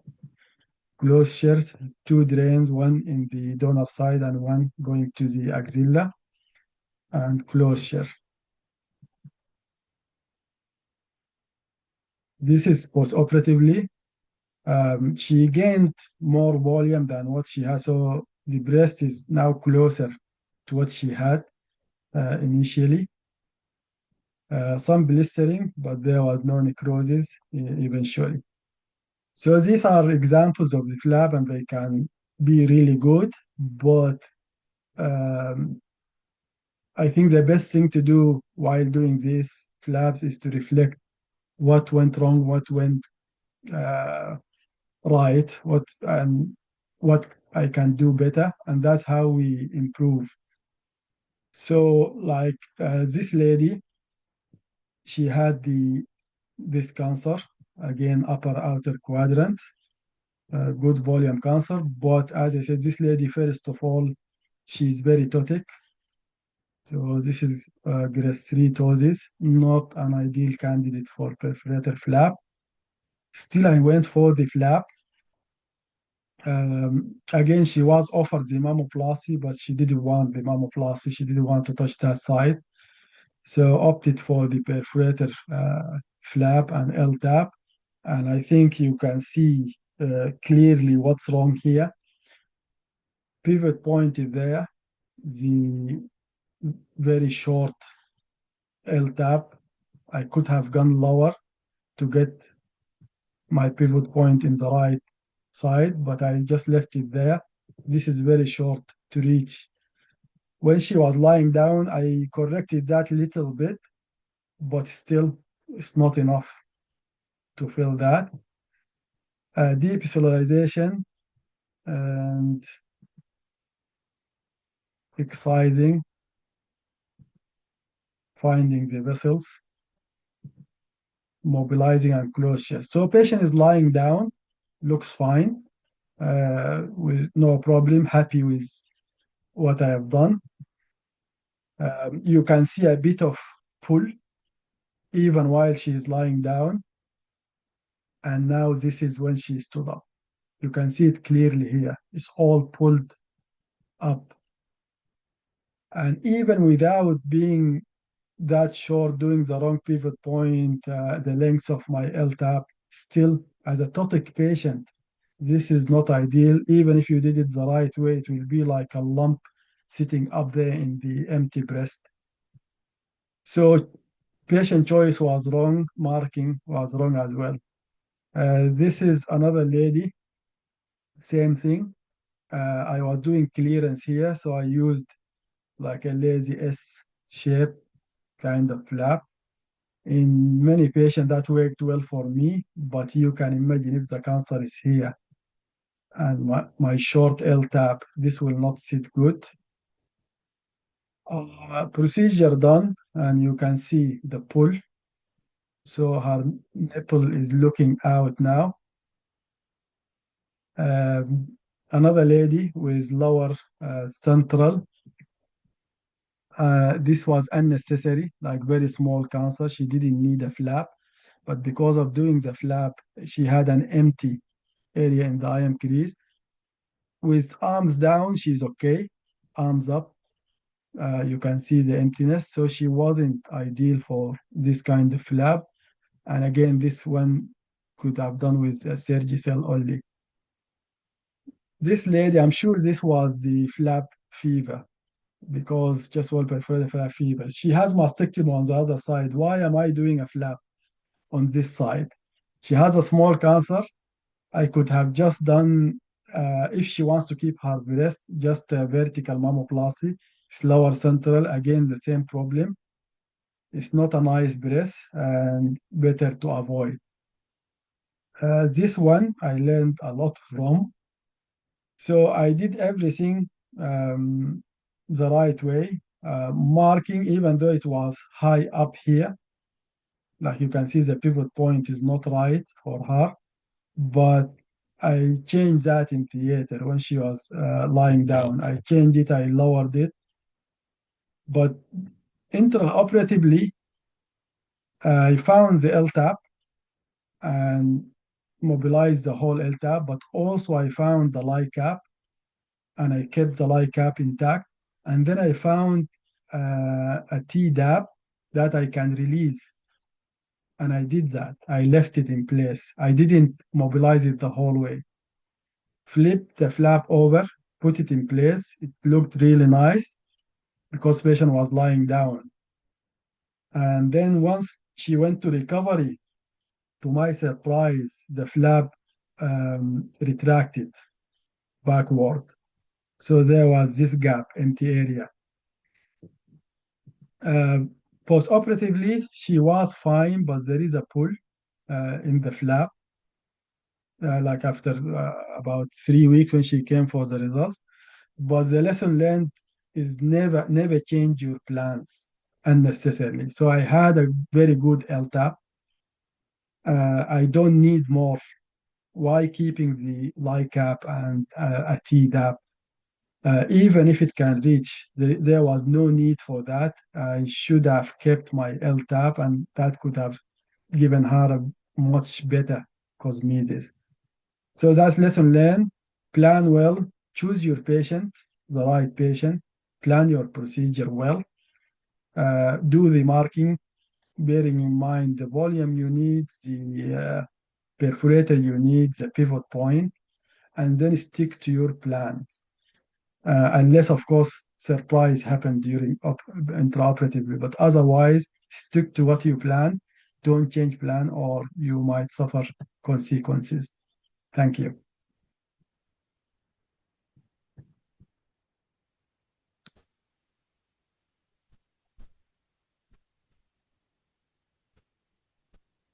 Thank you very much, Dr. Hassan, for the very nice and delightful talk.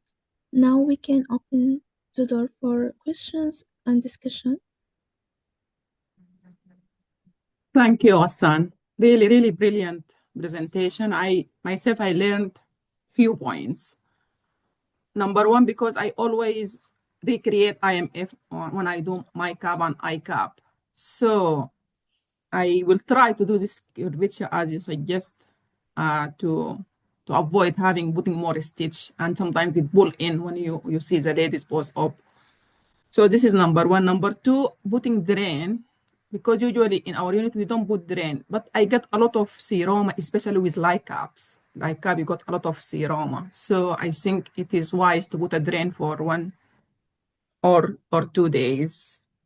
And also reflection. So yes, we need to go back and reflect in our practice. So this is what I learned from you. So I need to go back and see all cases, what I have done wrong, what I have done right. And for the pulling of the flap, I think, in my opinion, do you think it is short flap? This is the reason why it is pulled back. Your case is the last case is the flap is pulled back. So do you think because it is short, I think in my opinion, it is a little bit short to the position of the tumor? I don't think the flap was so, as I said, the marking I have changed it already. So that picture I took, but when in theater I lowered it to keep, just to make sure my L tap is long enough. The flap was more than enough to fill the cavity. When I put it over, it was sitting very nicely in place. I didn't even put any stitching. And maybe that was one thing, because I just left it in place. It was sitting fine. I did the closure, put my drain. It all was good. But I think the problem was the T-dab that I left, because the T-dab comes through the thoracodorsal, the LD muscle. Yeah. And because I did not mobilize it, like when you do a T-dab, you have to mobilize it, separate it from the muscle, even cut muscle fiber to reach the thoracodorsal itself, and then separate the descending branch of the thoracodorsal. In this case, I did not. I felt things are sitting fine.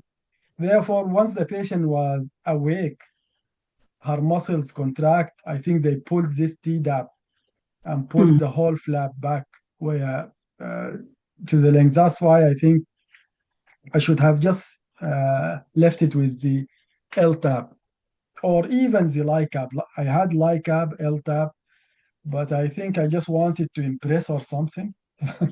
But that was the wrong decision. Regarding the drain, I think, as you said, you do recreate the IM crease. That means you are closing the dead space, probably. In that case, it's less likely you need a drain.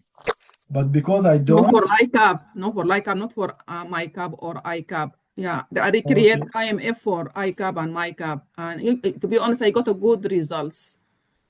But even some, for but not for LICAP, LICAP, I get a lot of I don't got seroma for anterior perforated flap, but for the lateral, I get seroma. So, so what they do in Nottingham, they also close the dead space and they use even the muscle, so stitching in the subcutaneous and taking the muscle as well, it's like part of the muscle. quilting, something like that. Something, yeah, like that. And that brings things together. But me personally, I feel this might give patients chronic pain or something. That's why I don't. I just close the skin and leave a drain. I always leave a drain. And Thank you, Ghassan, for this trauma. very. Sorry. Just last Marcel. point for the anterior flap. You said you put the incision at IMF or above IMF, the top of Above, the above IMF, above, so as not to have yeah, it lower post operatively, is it? yeah, because there will be pull upward and pull downward. So it's just half to 1 centimeter, depend on how Above big. Yeah, above IMF. Okay. above the IM crease. Yeah. Thank you. Thank you, Ghassan, for this very informative presentation. Thank you, Mr. Omar. Do you think if you don't have an ultrasound, you could do those? Now, after doing this for a long time, do you need to have a The Doppler. ultrasound, a Doppler? Sorry. Yeah, it can be done easily. The only thing is just to avoid surprises and actually to make things faster. The Doppler, especially like when I started I started with the rotational, keeping the dermis intact. Then I started to find my vessels without Doppler. I didn't have any Dopplers at the time. But then we bought Doppler in our institution, the hospital. I used to be at Sherwood Forest. And I started to use the Doppler to mark the vessels. And then I started to use the Doppler intraoperatively. And that makes things faster. So you don't need to see the vessel, you know it's there. And that Okay. can be very fast. But then when I moved to Nottingham, now we use the Doppler for marking and we don't use it intraoperatively. However, it takes longer time. Therefore, I just decided to go back to the Doppler. It's just to save time. But it's very doable without even marking, especially if you are doing LICAPs. LICAPs are there. They will be there. You just mobilize your flap. If you didn't see them, you didn't cut them, you got your length enough and sitting fine, you can check the viability by just, I cut the end of the flap usually, that tip of the flap, I cut it with scissors just to see the bleeding, and also because it's high risk of necrosis, that tip, and that's it, it will sit fine. Excellent. Thank you very much. Very informative. So just Ghassan, I noticed in some cases lateralization of the nipple. So flap sitting nice and everything, but sometimes there is lateralization of the nipple. And I did ask this question before in courses, and they said the best thing to prevent or to reduce the risk of nipple lateralization to do like complete mobilization of the whole skin of the nipple areola complex, and to do lax lateral incision so as not to be pulled by incision. Have you got any experience about lateralization of your nipple in your cases? Yeah, I used to do that, like to separate the ducts completely from behind the nipple. But also it all has to do with the pivot point, really. So you have to make sure of two things, like when you are doing the marking. When you are doing the marking, pinch like a closure just to see that affecting the skin itself, because the skin itself can have a lateralization issue.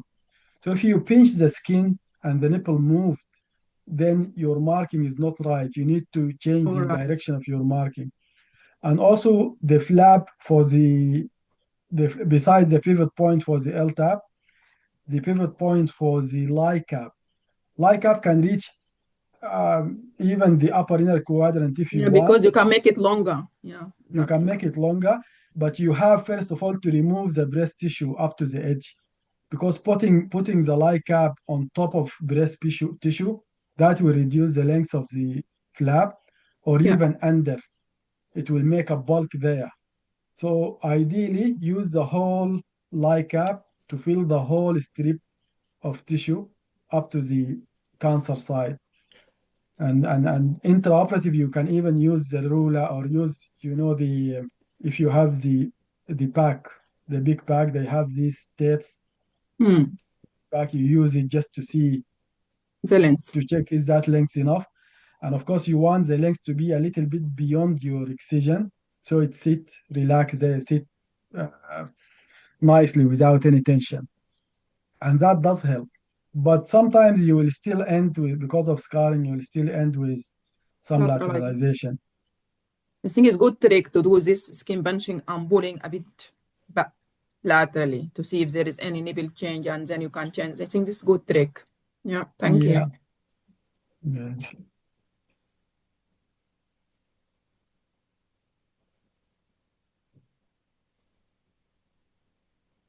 Again, thank you very much, Dr. Ghassan, and thank you, dear participants, for the enriching conversation and discussion.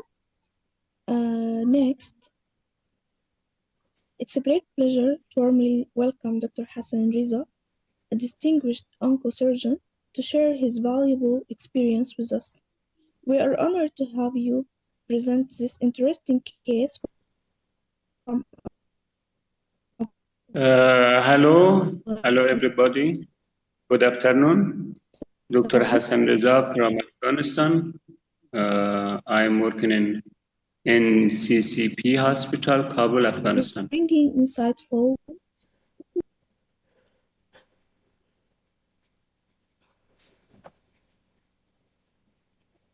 Excuse me? You're very welcome. Do you can show the Insightful slides? perspective. Okay, I'm going to share your slide. Can you hear me? Dr. Hassan, can you hear me? We can hear you. Yes. Okay, I can hear you. you're welcome. I think there is a time lag, so that. No problem. My case presentation is very short, about 10 minutes. Yes. Thank you. So maybe slide. Dr. Hassan, maybe you speak a little bit about the hospital. It is the main oncology hospital in the country, correct? In Afghanistan, it is the first hospital which is established in Kabul for oncology. Yes, it is one of the most oncologic center in Afghanistan. It established about 3 months ago, but the program of oncology in National Cancer Control Program with Jamhuriyat Hospital in the center of Kabul. In 2016. Okay, but Yes. Ibn Sina Hospital was established in which year? Then transferred to Ibn Sina Hospital for 1.5 years. Then transferred to a new hospital, which is especially for oncology. Good. I just want to mention that there in Afghanistan, they have this wonderful work that the surgeons and the medical oncologists work together. So you have the surgery departments, 1 or 2 floors, and you have the oncology departments, and they meet, and they, not like in Sudan, we used to have in a different hospital. Yeah, NCCP hospital is in 5 floors. The 5th floor is surgery department, and first, second, and third floors belong to medical oncology. Good, thank you. Yeah, next slide. Next slide. Can you help me? Yes. Case is belong to a woman, which her name is Aim Khal, from north of Afghanistan, province of Kunduz province. Yeah, ethnicity is belong to Tajik. Yes. Yes. Next slide. The patient had left breast lump 4 years ago. She was operated lumpectomy 4 years ago in Kunduz province, provincial hospital, but without any pathologic examination, unfortunately. Next slide. Yeah. She is suffering from recurrent mass on her left side chest wall since 6 months ago. The mass became larger and painful since 2 months with odor and ulcerative ulcers. It became fungated since 1 month before last surgery. Yes, next slide. Yeah. In physical examination, there was a huge mass started from sternum up to latissimus dorsalis, and from first rib up to 6th and 9th ribs. very huge mass. Next slide.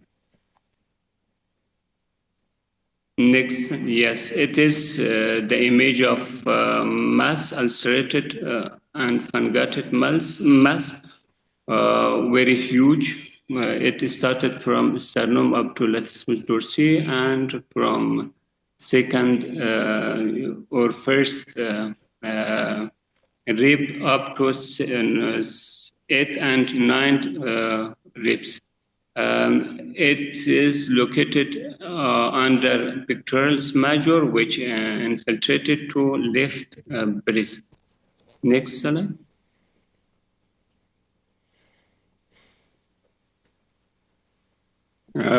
Procedure we did for her toilet procedure.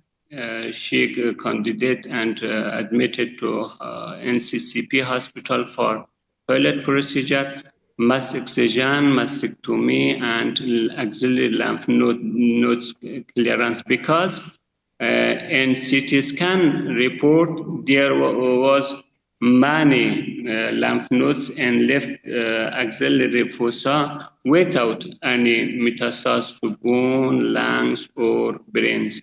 The main origin of mass was from chest wall muscle under pectoralis major. Maybe from intercostal muscles. After toilet mastectomy, the wound partially closed and clean dressing done. The second, excuse me, next slide. Yes, it is the team of surgery in operating room, surgeon, assistant, scrub nurse, and anesthesiologist. Next. Yeah. Dr. Nahla. Yes, I want to Yeah. I want to ask you, how many kilos is that? It's huge. Do you know me? It is the sample very large, very great. After surgery, my foot is colored with blood, unfortunately, because during the surgery there was very bleeding, about 1,000 cc. Next. And the mass itself is how many kilos? Is it 1 kilo? About 3.5 up to 4 kilos. Wow. Maybe huge. more. Huge. It is the surgical side. The wound is closed partially from left shoulder up to about 8 or 9 ribs. You can see here is gases under wound, which is not closed. Next slide. Yes, it is the report of pathology. Pathology reported that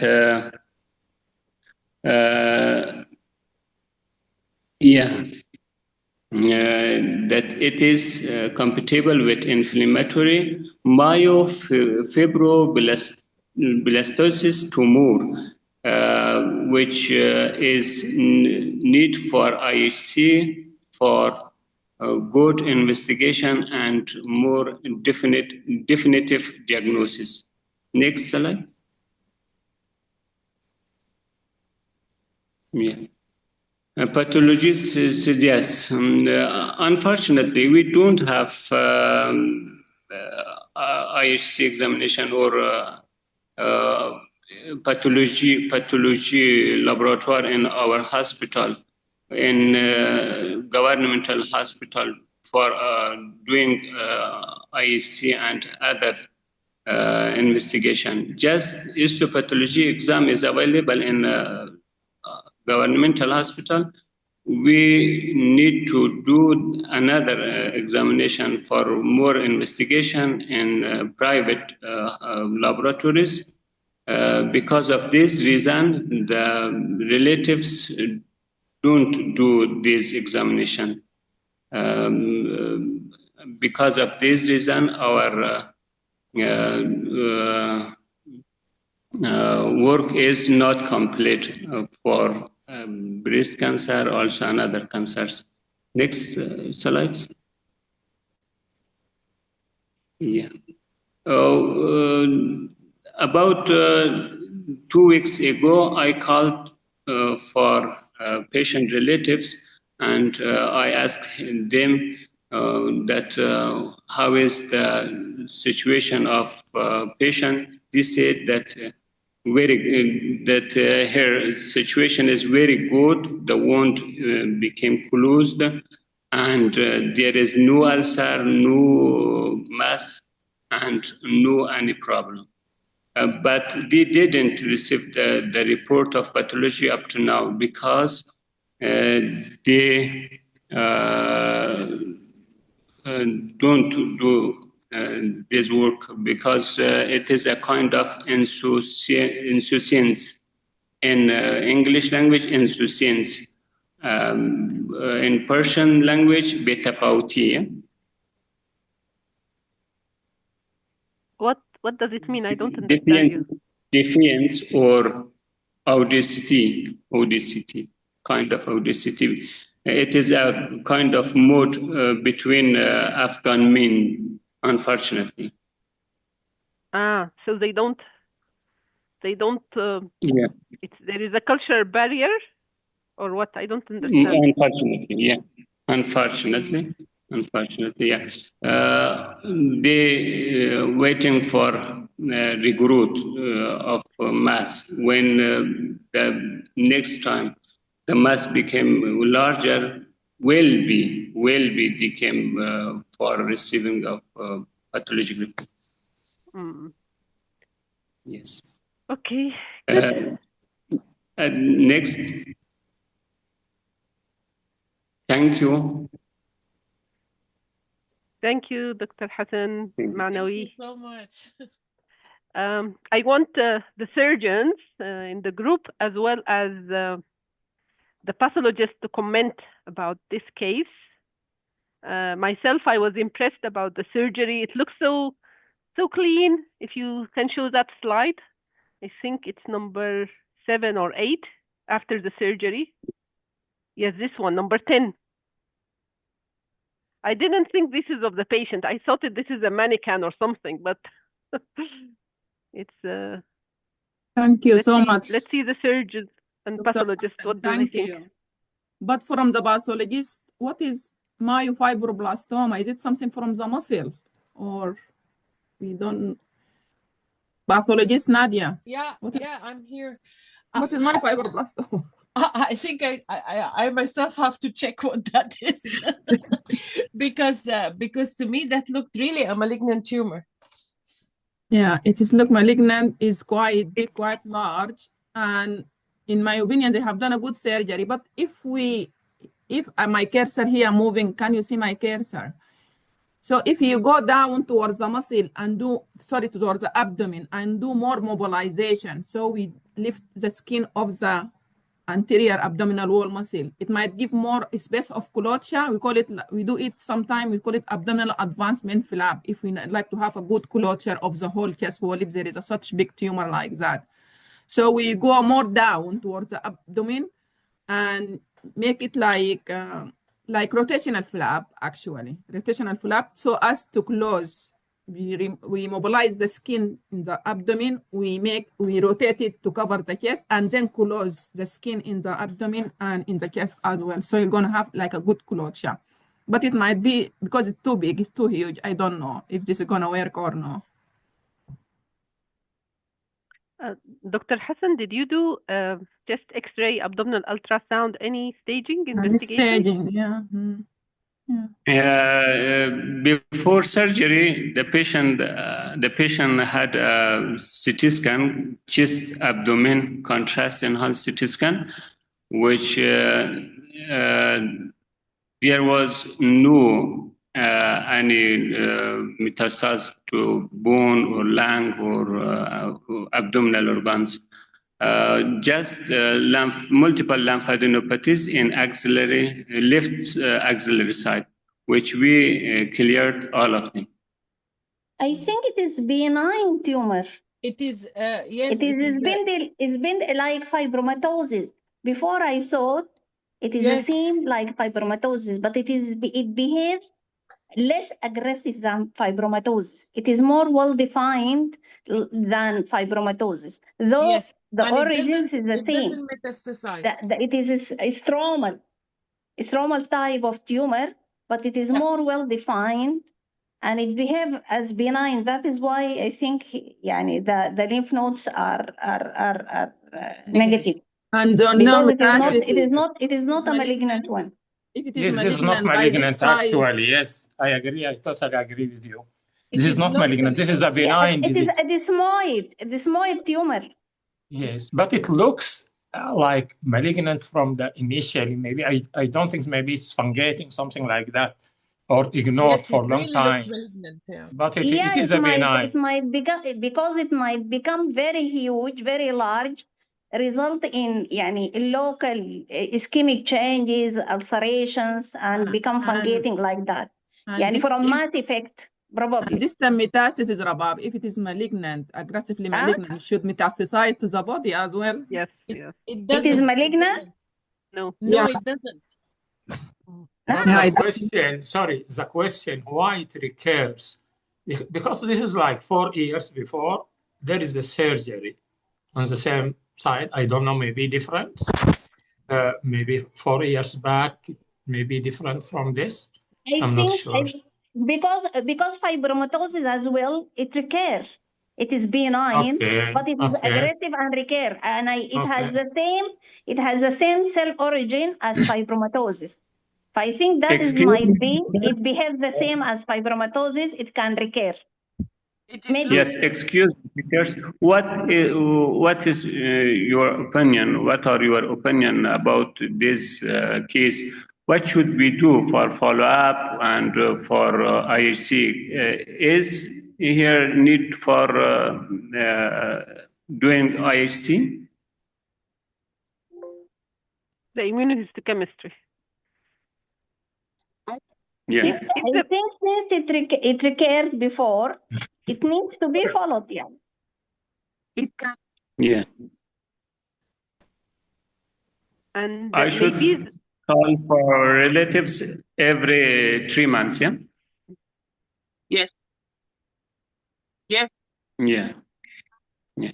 Thanks. Thank you. Clinically and by imaging. Also by imaging, yes. أهم حاجة يا دكتورة، أهم حاجة يا منى، شفت الإيميجينج ده؟ أهم حاجة ندخل روحنا. لازم إيميجينج ما كلينيكال براو. Which modality of imaging is good for this patient? Start by ultrasound. I think here ultrasound, it will help much more. If there is something questionable, then you can proceed for MRI. I think the role of mammography would be low in such case. Yeah, mammography. Yeah. Clinical examination also. So, Dr. Hassan, it's not only that you ring them, but you need to see the patient and examine the patient. Yes. Yeah. Physical examination is better, yeah. Yes. And I think there is a new oncology center in Kunduz, no? Up to now, no. Nangarhar, yeah. Because the place the patient is very far, like, is it 400? About 300 kilometers up to 400 kilometers far from Kabul. Yeah.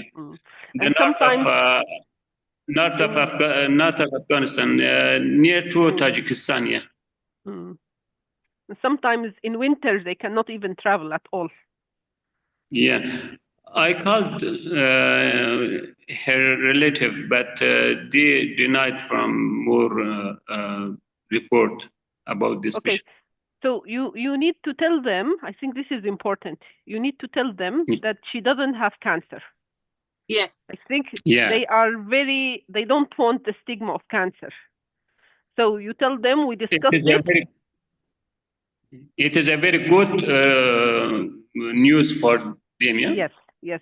You tell them this is not cancer. We discussed it in an international meeting, and it is benign, but it has a tendency to recur. We have to follow her closely. Yeah. Thank you, teacher.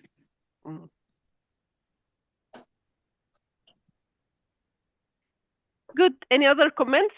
I think it just adds, it is like this benign, it just pressure effect on the, because of the size of it, that the pressure effect making this breast or the skin look like quite necrotic. It just pressure effect rather than neoplastic effect. Yes, I agree with you. Yeah. That is why I raised that suggestion. Yeah. It is pressure effect causing ischemia and resulting in ulceration and infection. Yeah. And I also want to mention that if it was malignant, this wouldn't be the condition of the patient. Like even if it is adenocarcinoma or sarcoma, the patient will be like, she cannot grow this mass and be surviving yet, you know? It's huge. Yeah. Yeah, interesting, very About interesting. 4 kilograms, yeah? It's weight about 4 kilograms. Huge. Thank you, Dr. Hassan, for your contribution. Welcome to join us in coming meetings. It's great to have you. Thank you, my teacher. Thank you, my teacher. Thank you again, Dr. Hassan, for the excellent presentation. We truly appreciate the way you enriched our knowledge through your expertise and education in the field. We look forward to more engaging and informative sessions with you in the future. Next, دكتور معاوية، هل أنت معنا؟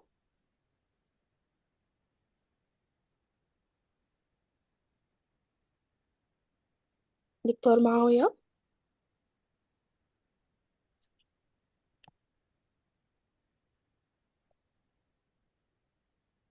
It seems like Dr. معاوية is not here yet. Next, we'll stay with update on oncology management with Dr. Nigla Jafar. So if it is Nahla Jafar, I'm not ready yet. You said 4:30, correct? I'm sorry. Or you meant Nada Nigla Saad? No, نهلة جعفر. نهلة نجلاء جعفر. سعد. دكتور نجلاء موجودة معنا؟ No. I Is there can any go for other? my presentation. Yes, please, Dr. Amin. Thank you. Yes. Thank you, Dr. Amin. You can Yes. share, please.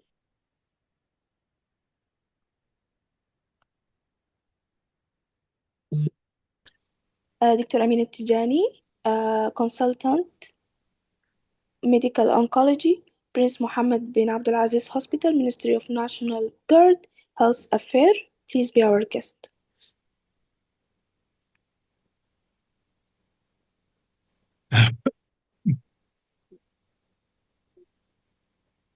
Assalamu alaikum wa rahmatullah.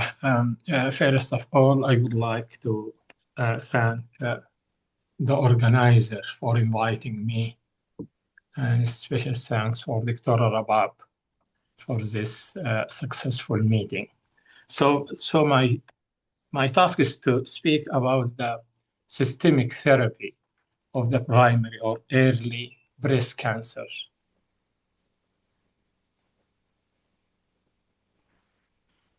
So breast cancer actually is not a one disease. In the past, we think that it is only one disease, but currently it is a biologically diverse spectrum. It remains potentially curable, but the risk of recurrence is there due to micrometastatic disease. And we know that systemic therapy is the cornerstone of improving the long-term outcomes and survival. And the decisions are increasingly driven by multiple factors like tumor biology, including the hormonal receptor status, HER2, and also the genomics is very important.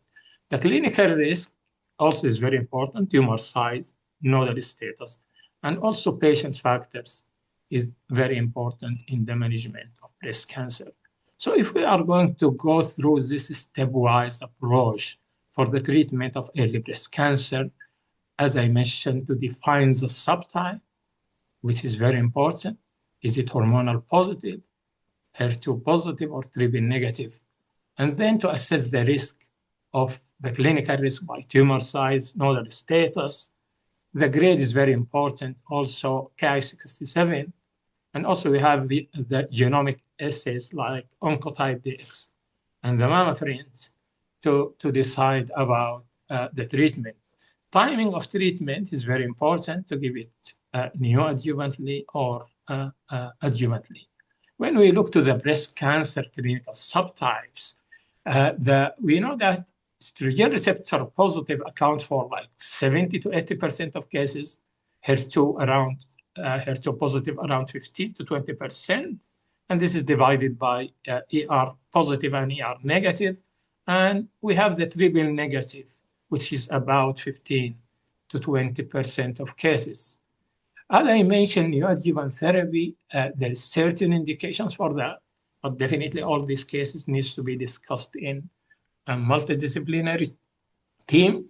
It's mainly for those with triple negative breast cancer, HER2 positive, and also large tumors.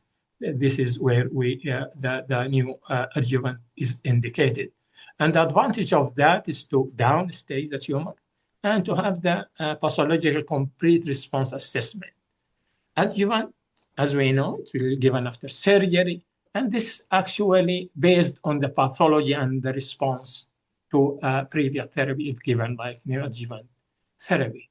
This cancer is the same thing that we need to tailor therapy by the ER and the HER2. And as you can see here, for triple negative breast cancer, we have chemotherapy and immunotherapy, either given like neoadjuvantly mainly, or sometimes adjuvantly. For those with HER2 negative and ER positive, the main corner of treatment is endocrine therapy, but chemotherapy may be given for some cases. I will come for that. HER2 positive breast cancer, the anti-HER2 is very important, and the chemotherapy also needs to be given for all patients. And if we have a triple positive disease, we can give all this endocrine, chemo, and anti-HER2 treatment. If we look to the intrinsic subtypes, and this is, as you know, we have luminal A, luminal B, and HER2 enriched, the basal-like. And we can see here the prognosis. And we can see this is the relapse-free survival probability. And it's very clearly that luminal A is the best prognosis of all these subtypes, and this is followed by the rest of the, including luminal B, HER2 enriched, and basal-like. When we look to the breast cancer outcome, and you can see here in this is 2A and B graph. If you look to the from 2004 to 2008, looking at the hazard rate of relapse, it is improved. It is greatly improved when we compare it with this in the A, which is from 1986 to 1992. And this is for actually for all subtypes. And this is because of better endocrine therapy, development of anti-HER2 therapy, and other targeted therapy. What about the impact of chemotherapy, which is the cornerstone of breast cancer, and since long time?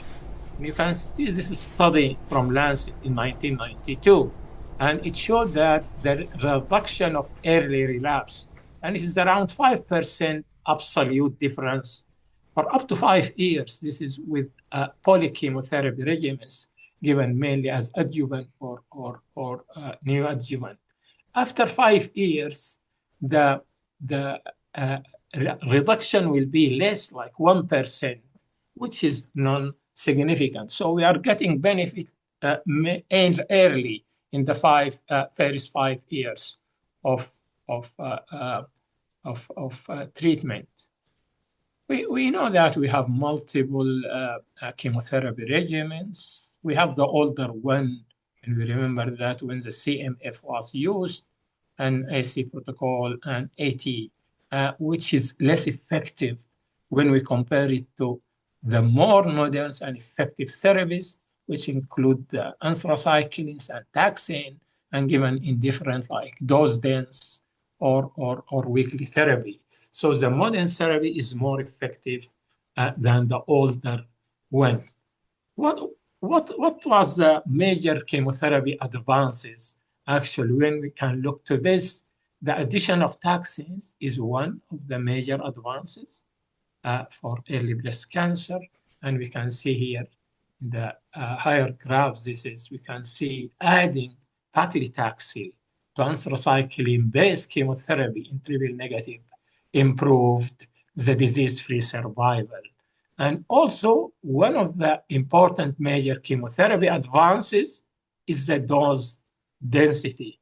Well, and dose density, usually when we are giving the medications with the same doses, but given more frequently, and this is with giving the gross factors like giving GSF in these cases. When we look to this trial, which compare adding anthracycline to the taxane, and we know that anthracycline they have the toxicity which is associated with increased risk of congestive heart failure and also leukemia and myelodysplastic syndrome. And if we look to this study, the outcome of this study with regard to invasive disease survival,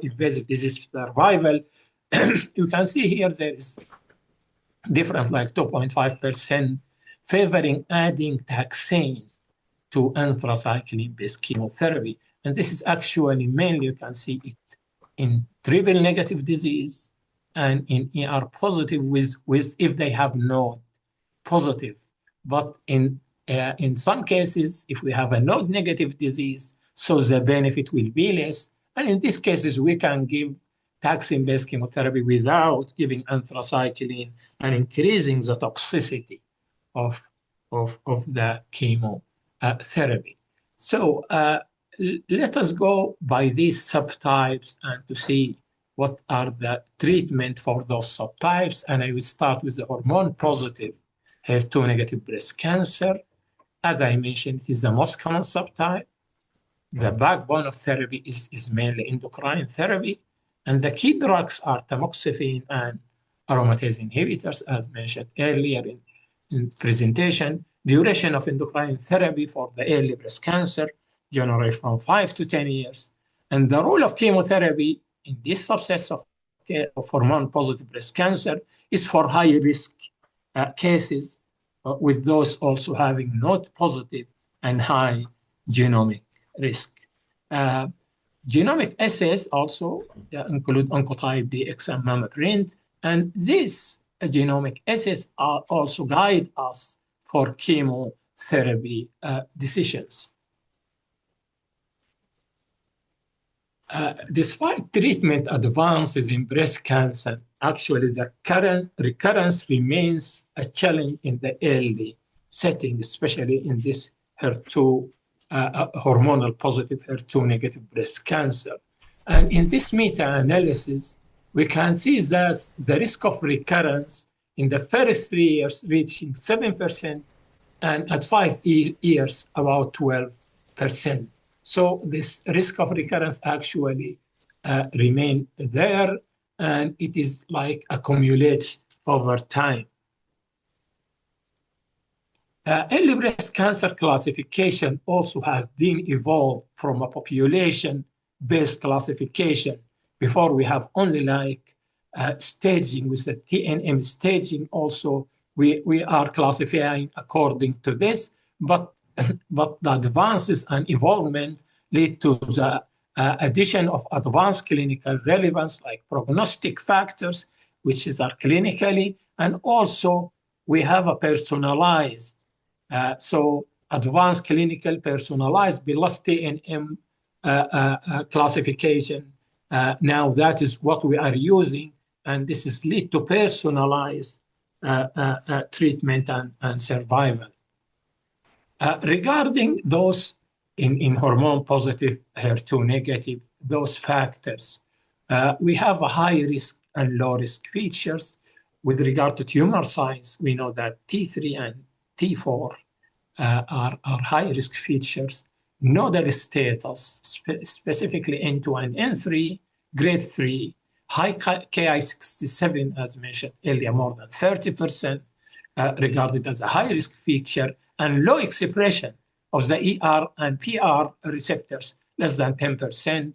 Residual cancer burden is also after chemotherapy, neoadjuvant chemotherapy is one of the high risk features, and genomic signature, oncotype DX, which is MammaPrint and EndoPredict and PAM50, all these are used. We are using oncotype DX mainly, and this is can show us which are high risk or low risk. For the low risk, we have T1, node negative disease, grade 1, Ki67 less than 20%, and also a low risk class of genomic signature. For intermediate risk is actually defined in something in between the low and high risk. It may be like N0 disease with grade 1 and 2, or T2, T3, or grade 3, or we have T1C to T3 or N1 disease. So it is something in the middle, so we can define the intermediate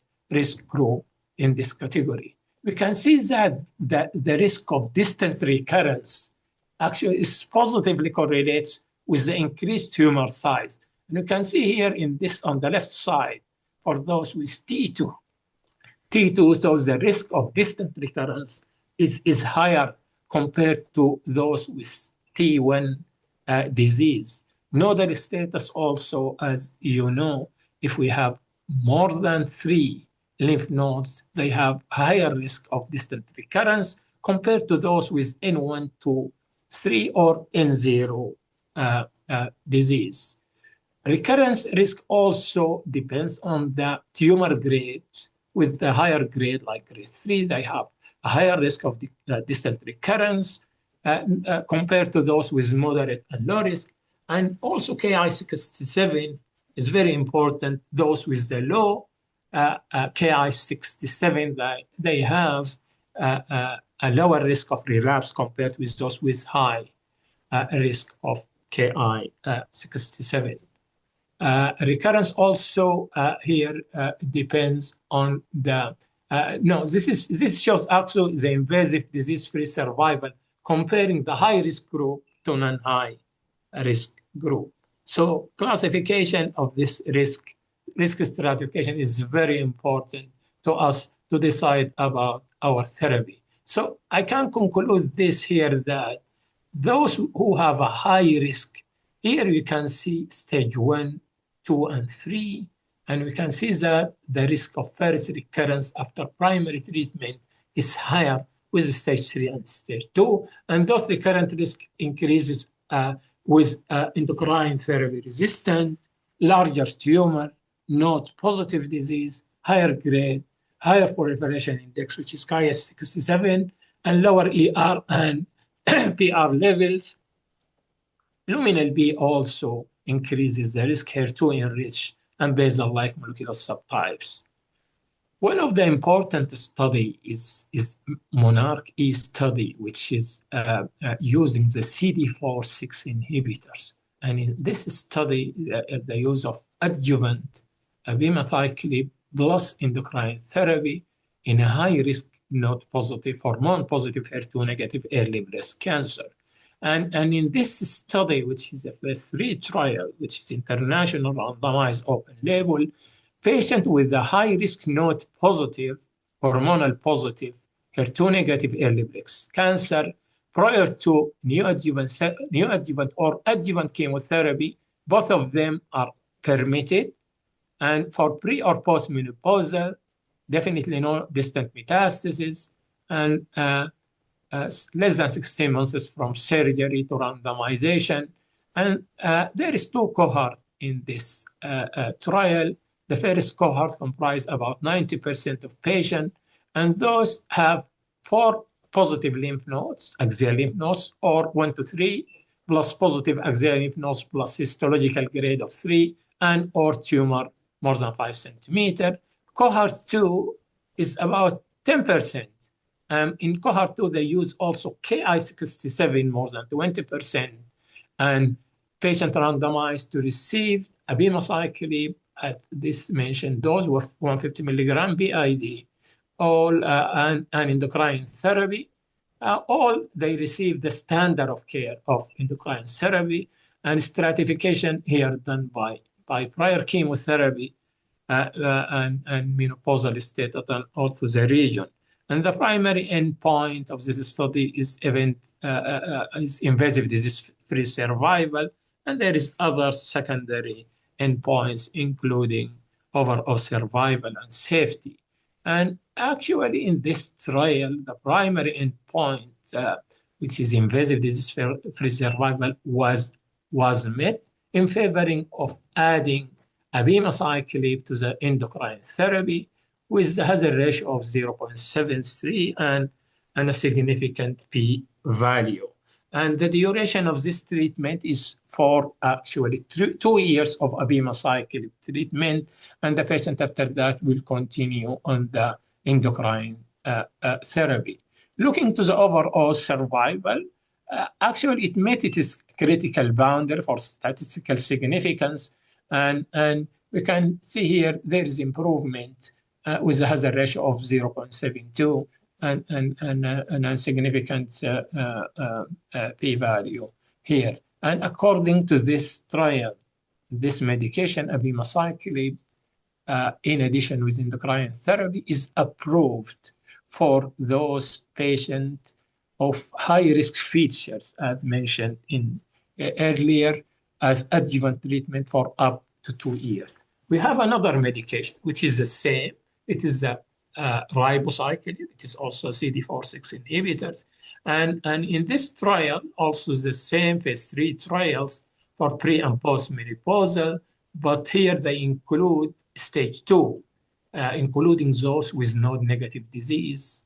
And also they include genomic risk profiling and randomization, ribociclib plus endocrine therapy versus the standard of care of endocrine therapy, which is aromatase inhibitor.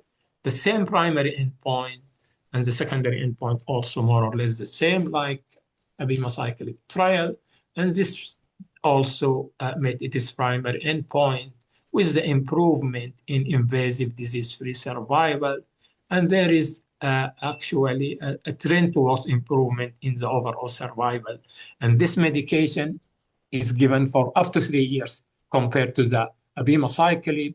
And this is here you can show in node-negative disease also, because node-negative is a lower risk. So because in the previous study they did not use it, it also showed improvement in invasive disease-free survival. So when we look how to decide about giving the treatment in early breast cancer, we can see here for hormonal positive HER2 negative early breast cancer, for luminal A, which is mainly strong hormone positive with the low risk, the treatment will be only adjuvant endocrine therapy, depending on the menopausal status. For postmenopausal aromatase inhibitor, tamoxifen is an option, or giving tamoxifen and then aromatase inhibitor after that. And for premenopausal, tamoxifen will be enough, and the treatment duration should be like only 5 years, not more than that. When we look for the high risk group, even with luminal A high risk or luminal B, and the patients, they have the option to have new adjuvant therapy, and then After that, the adjuvant, they need to have aromatase inhibitor and tamoxifen. Duration can be up to 10 years. And for stage 3 or high-risk stage 2, CD46 inhibitor is very important to add, abemaciclib 2 years, and ribociclib for 3 years. So let us move to the HER2 positive early breast cancer. We know it is aggressive, but we have a lot of targetable medication. Mainly we are giving neoadjuvant for HER2 positive unless very small tumor. And we are giving dual HER2 blockade for the high risk. Adjuvant HER2, it depends on the result after pathology. If they have pathological complete response, we'll continue on trastuzumab or trastuzumab plus pertuzumab. If we have residual, we will give TDM1 here to complete 1 year, and the duration is 1 year. And now there is a new result of the TDXD compared to TDM1, which showed that TDXD is better than TDM1. So it will be the standard of care for those with residual tumor after neoadjuvant chemotherapy. So for those patients with low risk HER2 positive early breast cancer, you can see this APT trial. And in this trial, the adjuvant paclitaxel and trastuzumab for small tumor node negative. So we can give up to only 12 weeks of paclitaxel plus trastuzumab, and then trastuzumab to continue for total of 9 months. This is for a lower risk small tumors and node negative. For patients with higher risk, HER2 positive early breast cancer, we have a affinity trial which showed that pertuzumab and trastuzumab plus chemo compared to trastuzumab and chemo. And in this phase 3 trial, patients with HER2 positive early breast cancer and no prior invasive breast cancer or anti-cancer treatment, and not positive any tumor size, patient more than 1 centimeter, and then randomization to chemotherapy plus dual anti-HER2 blockade, or the standard of care at that time, which is chemotherapy with trastuzumab, the primary endpoint, invasive disease-free survival, and the secondary endpoints as mentioned here in the slide. And this is the primary endpoint for affinity invasive disease-free survival for node positive cohort and node negative cohort. And the main improvement here in the node positive group with a hazard ratio of 0.72, and the difference for the node negative is not significant. What about extended adjuvant therapy? Extended adjuvant therapy, sometimes we are using this narrative NIB. This is trial given after adjuvant trastuzumab in the HER2 positive breast cancer. And after completing the adjuvant trastuzumab 1 year, patient received neratinib or placebo. And then the primary endpoint was invasive disease-free survival at 2 years. And the primary analysis of 2-year rate neratinib about 93.9 compared to 91.6 for the placebo, and this was significant. And this is invasive disease-free survival for this trial. And also, this is for hormone positive and hormone receptor negative, and the benefit was mainly on those with hormone receptor positive. So we prefer to give this extended therapy for those with hormone receptor positive disease. This is the 5 years by patient subgroup, hormone receptor positive and less than 1 year from last dose of trastuzumab. So this is one of the neoadjuvant therapy for anti-HER2 treatment. And we have the pivotal studies of neoadjuvant trastuzumab, pertuzumab. We have a NeoSphere study, which use neoadjuvant trastuzumab and pertuzumab in those with chemo-naive women with HER2 positive breast cancer. And we have also the triphenea trial.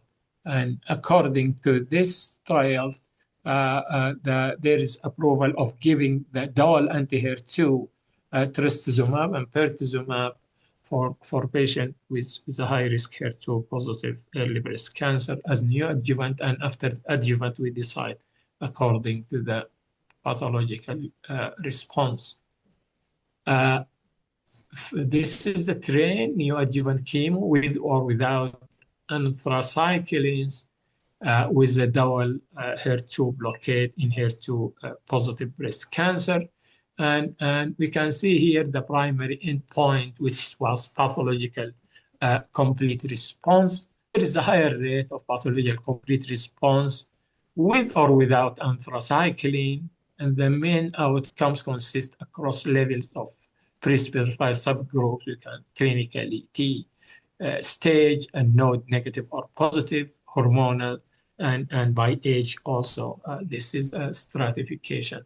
And this is the events-free survival, which show that there is no status, had a ratio of 0.90 when we compare that in giving anthracycline and regimen without anthracycline. Post-neoadjuvant therapy, I mentioned this. We have Katrina, which is trastuzumab, TDM1 versus trastuzumab after adjuvant, after giving neoadjuvant therapy, and then patient randomized to receive TDM1 or trastuzumab. Primary endpoint, invasive disease-free survival, secondary endpoint, distant recurrence. And according to this trial, which showed there is superiority of TDM1 compared to trastuzumab, trastuzumab was approved, but now we have what is called, I think, DESTINY-Breast05. They compare TDM1 with TDXD, and TDXD is superior now, and now it will become the standard of care. It's better than TDM1. This is the DESTINY-Breast05. I will not go on details on that, but this trial already, the results is out, and we have also adding TDM1 to catinib versus TDM1, but it still is not a standard of care. And this is early HER2 positive breast cancer, how to treat according to the risk stratification, if they need neoadjuvant, adjuvant, or limited adjuvant therapy like the 12 weeks treatment. Triple negative, the last things, actually, we know that it represents an aggressive subtypes defined by absence of ER/PR and HER2, and there is limited targeted options. They have a higher risk of early recurrence and visceral metastasis, and the current treatment, mainly we are giving neoadjuvant even for smaller tumors, chemotherapy with immunotherapy also for higher risk patients. Then adjuvant treatment like to continue on pembrolizumab. This is now standard of care for those who receive it neoadjuvantly. Those with residual disease, we can give capecitabine, and this is depending on the pathological response. And for both those with BRC mutated high-risk patient, we have also adjuvant olaparib to be given in those cases. For triple negative, because you know that the neoadjuvant enables assessment of pathological complete response is very important. And this is strongly, the pathological complete response correlates with the improved survival. And also, if there is residual disease, will identify patient for this treatment escalation. This is an important study, which is Keynote 522 study of immunotherapy, adding pembrolizumab to chemotherapy, and here for carboplatin and paclitaxel to be followed by cyclin base compared to the standard of care, which is without immunotherapy. And then after surgery, the patient continue on immunotherapy, continue in pembrolizumab, and the primary endpoint is pathological complete response. Other secondary endpoints, overall survival and safety. And in this trial, the pathological complete response in favor of adding immunotherapy compared to patients who did not receive immunotherapy.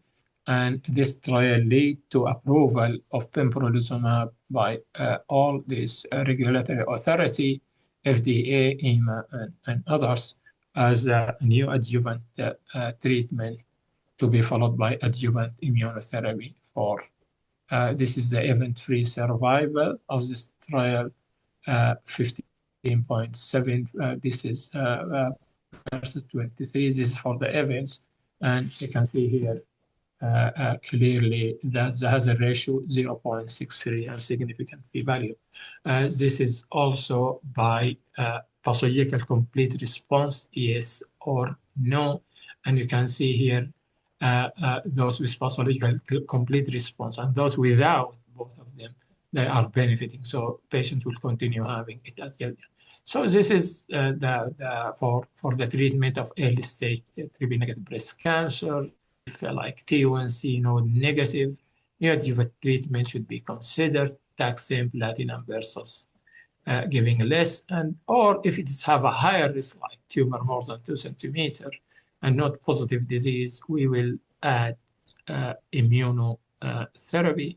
And then after surgery, we will see those with no pathological complete response if they have wild type BRCA or mutation. If mutation, we need to add the PARP inhibitors, olaparib, for up to 1 year.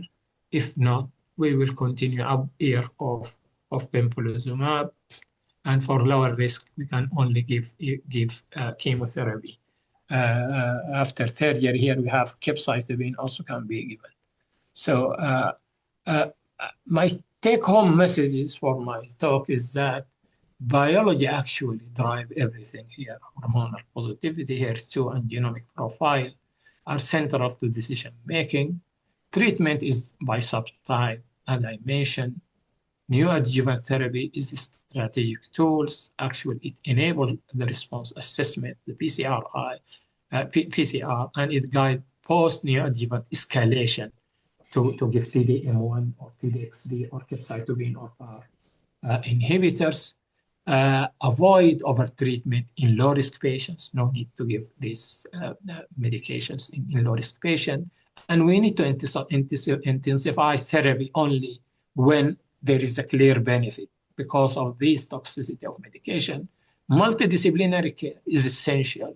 The optimal outcome requires MDT coordination with different subspecialty.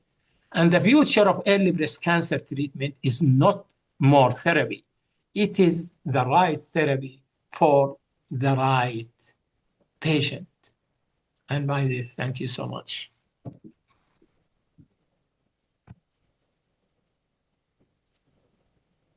Thank you very much, Dr. Amin, for the nice presentation. We will open the door for discussion and questions, so feel free, please.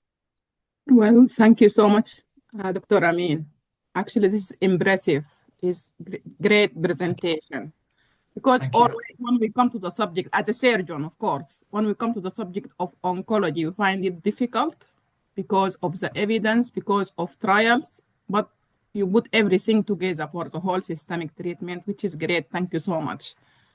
I might miss one point about immunotherapy for triple negative. What is the indication for giving immunotherapy in neoadjuvant, both neoadjuvant and adjuvant setting, when we give immunotherapy for triple negative cancer patients? Okay, actually, this is mainly for those with a high risk, feature. And in this study, actually, those like with not positive disease, yeah, if it is like small tumor like T1 disease, they need to have not positive disease like N1 or 2, or they have like T2 to T4 disease with node negative.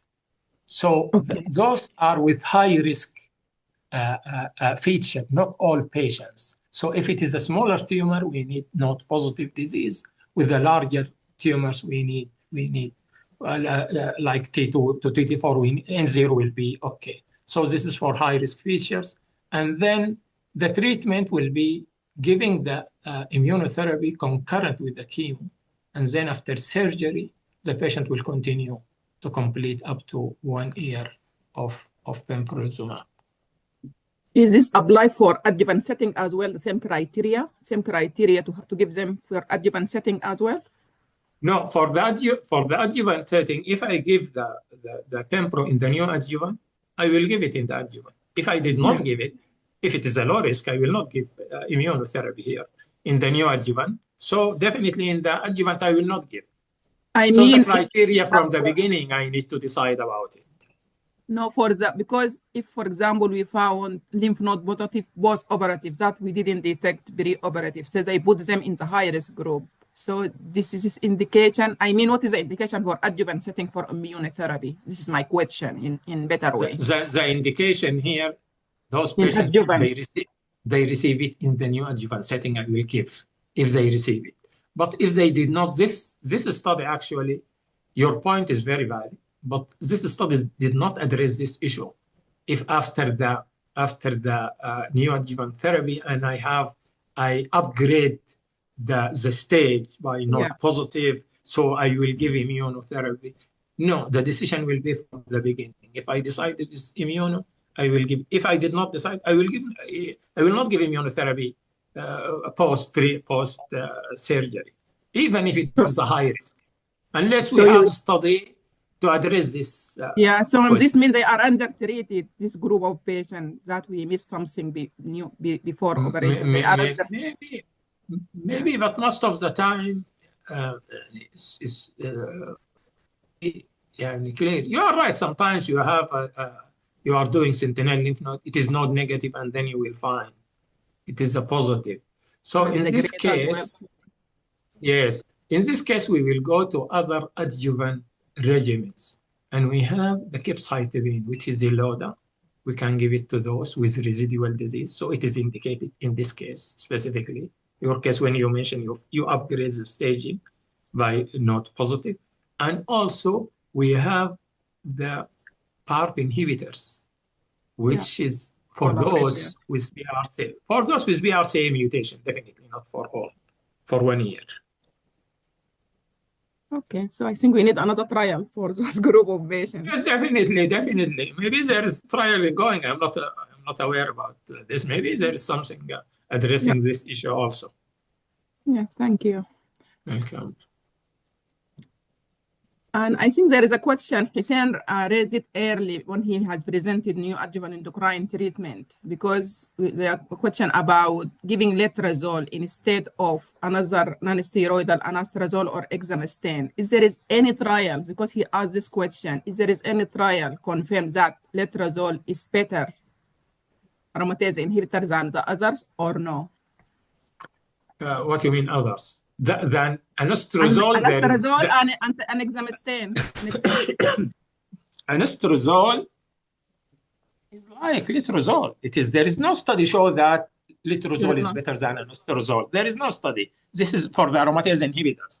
For tamoxifen, there is a study show that aromatase inhibitors is better than tamoxifen, especially for all of them. All of them. But we know, and even for the new letrozole is strongest non-steroidal aromatase inhibitor in all of them. I mean, compared with anastrozole. Yes, we are using it. Yes, actually, we are using only letrozole, but I am not aware about the study they compare anastrozole to. Me too, because he asked Hussein early this question, so there is no study. Yes. Thank you. But for tamoxifen is less than aromatase inhibitors in general, and even for those, you know that for premenopausal, we will do ovarian function suppression, and then we will give them the aromatase inhibitor. Yes, especially for the high risk, even patients like we have patients, their age like in their 30s, we are giving them ovarian function suppression, and we are giving them aromatase inhibitors because it's better than giving tamoxifen. Stronger. Thank you. Welcome, Dr. So thank you again, Dr. Amin. Dr. Nahla, are you ready yet? Yes, I'm ready. Thank you. Okay, next we stay with Dr. Nahla Jaffer, MD consultant oncologist, Khartoum Oncology Hospital, researcher, King's College London, Vice President for Aortic. In management, update on oncology management. Please be our guest. Thank you. Sorry, my session is about long-term sequel of early breast cancer treatment because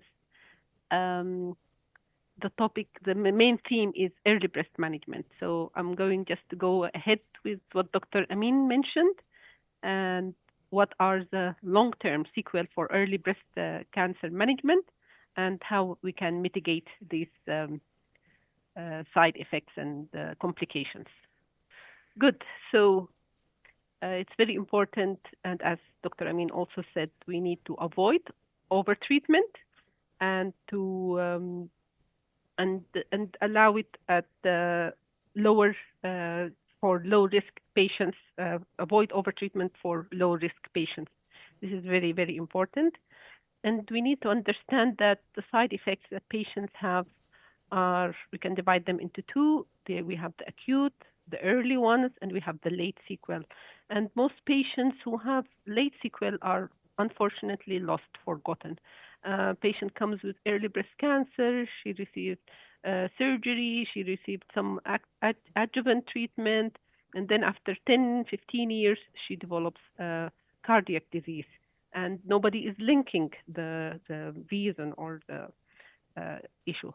So we need to think about the side effects, especially those long-term, those complications. Sometimes they are not so frequent, but they are very important because they affect so much, not only the life of the patients, the survival, but also the quality of life. Good. So the first one I'm discussing here is about chronic pain and neuroma formation. And this is very common, and I think the surgeons and also the oncologists meet these patients who say there is still pain in the site of surgery. Okay, it's so much under-recognized. We need to ask about it. We need to give them management for it, sometimes massage, pain medication when there is this sharp pain when it happens. Even paracetamol can help sometimes, but also gabapentin and pregabalin. Okay, as for surgical neuroma, this one needs management excision. The neuroma, it needs surgical excision. Good. Another one is axillary web syndrome. We ask the lady to extend her arm, and she says, I cannot raise it more than that. Okay, this is very common, 20 to 50% after axillary dissection. And of course, that's why we always prefer lesser invasive surgeries, better, more frequent sentinel biopsies if possible. And it is the palpable cord from the axilla to the wrist, and it causes restricted shoulder and elbow extension. It is not a blood clot. We need to reassure them that it is not, it is benign but treatable. And the best management is early movement. And the surgeons with us, I think their work extends beyond the operation room. In their follow-up, they ask the patients to do these wall walking exercises from day 2. Okay, that also helps to prevent them. Good. And then we have also the lymphedema. Okay, this is a lifelong complication. And also the same, we need patients to mobilize the arm. And I remember the first time I was a registrar, I was Prof. Hussein Mohammed Ahmed, Allah yarhamu. I was there with his in his clinic, and he told the lady, let's do this exercise. So he did the exercise with her. And now, as I went into the field of palliative care, and according to the degree of the lymphedema, we have 4 interventions we do for the patients. One of them is the exercise.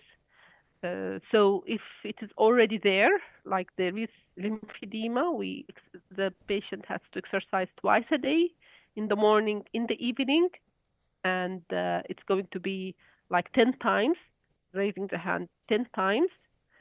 Second step is elevation of the arm. So whenever she is there, she just needs to raise her arm above her chest.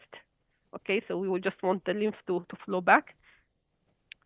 Third one is massage, but a certain way of massage. The arm is already lifted, and we start from the peripheral part, and we press deeply, and we go down till the axilla. And this massage can be done like once a day, okay? And it's not, sometimes they say, we do like this very softly. Instead, this softly one increases the lymphedema. But what we want with the hand, they press till they reach the bone and they go down. Okay. And the fourth one is what you call it. We bring something soft like a veil, very soft veil, and it's compression. So we just make a compression, leave it for some time, for after 3 minutes, 5 minutes. It's a little bit painful, so you can release it again. So these are the 4 procedures where we do for patients who have some degree of arm swelling. If there isn't the arm swelling we want to prevent, we do just the exercises. Good. And then we have brachial plexopathy. I haven't seen it in my patients. It's rare, less than 1%. And it used to be 2 to 5%. So it's progressive motor weakness and sensory loss and pain in an ipsilateral arm, months to 2 years after radiotherapy. And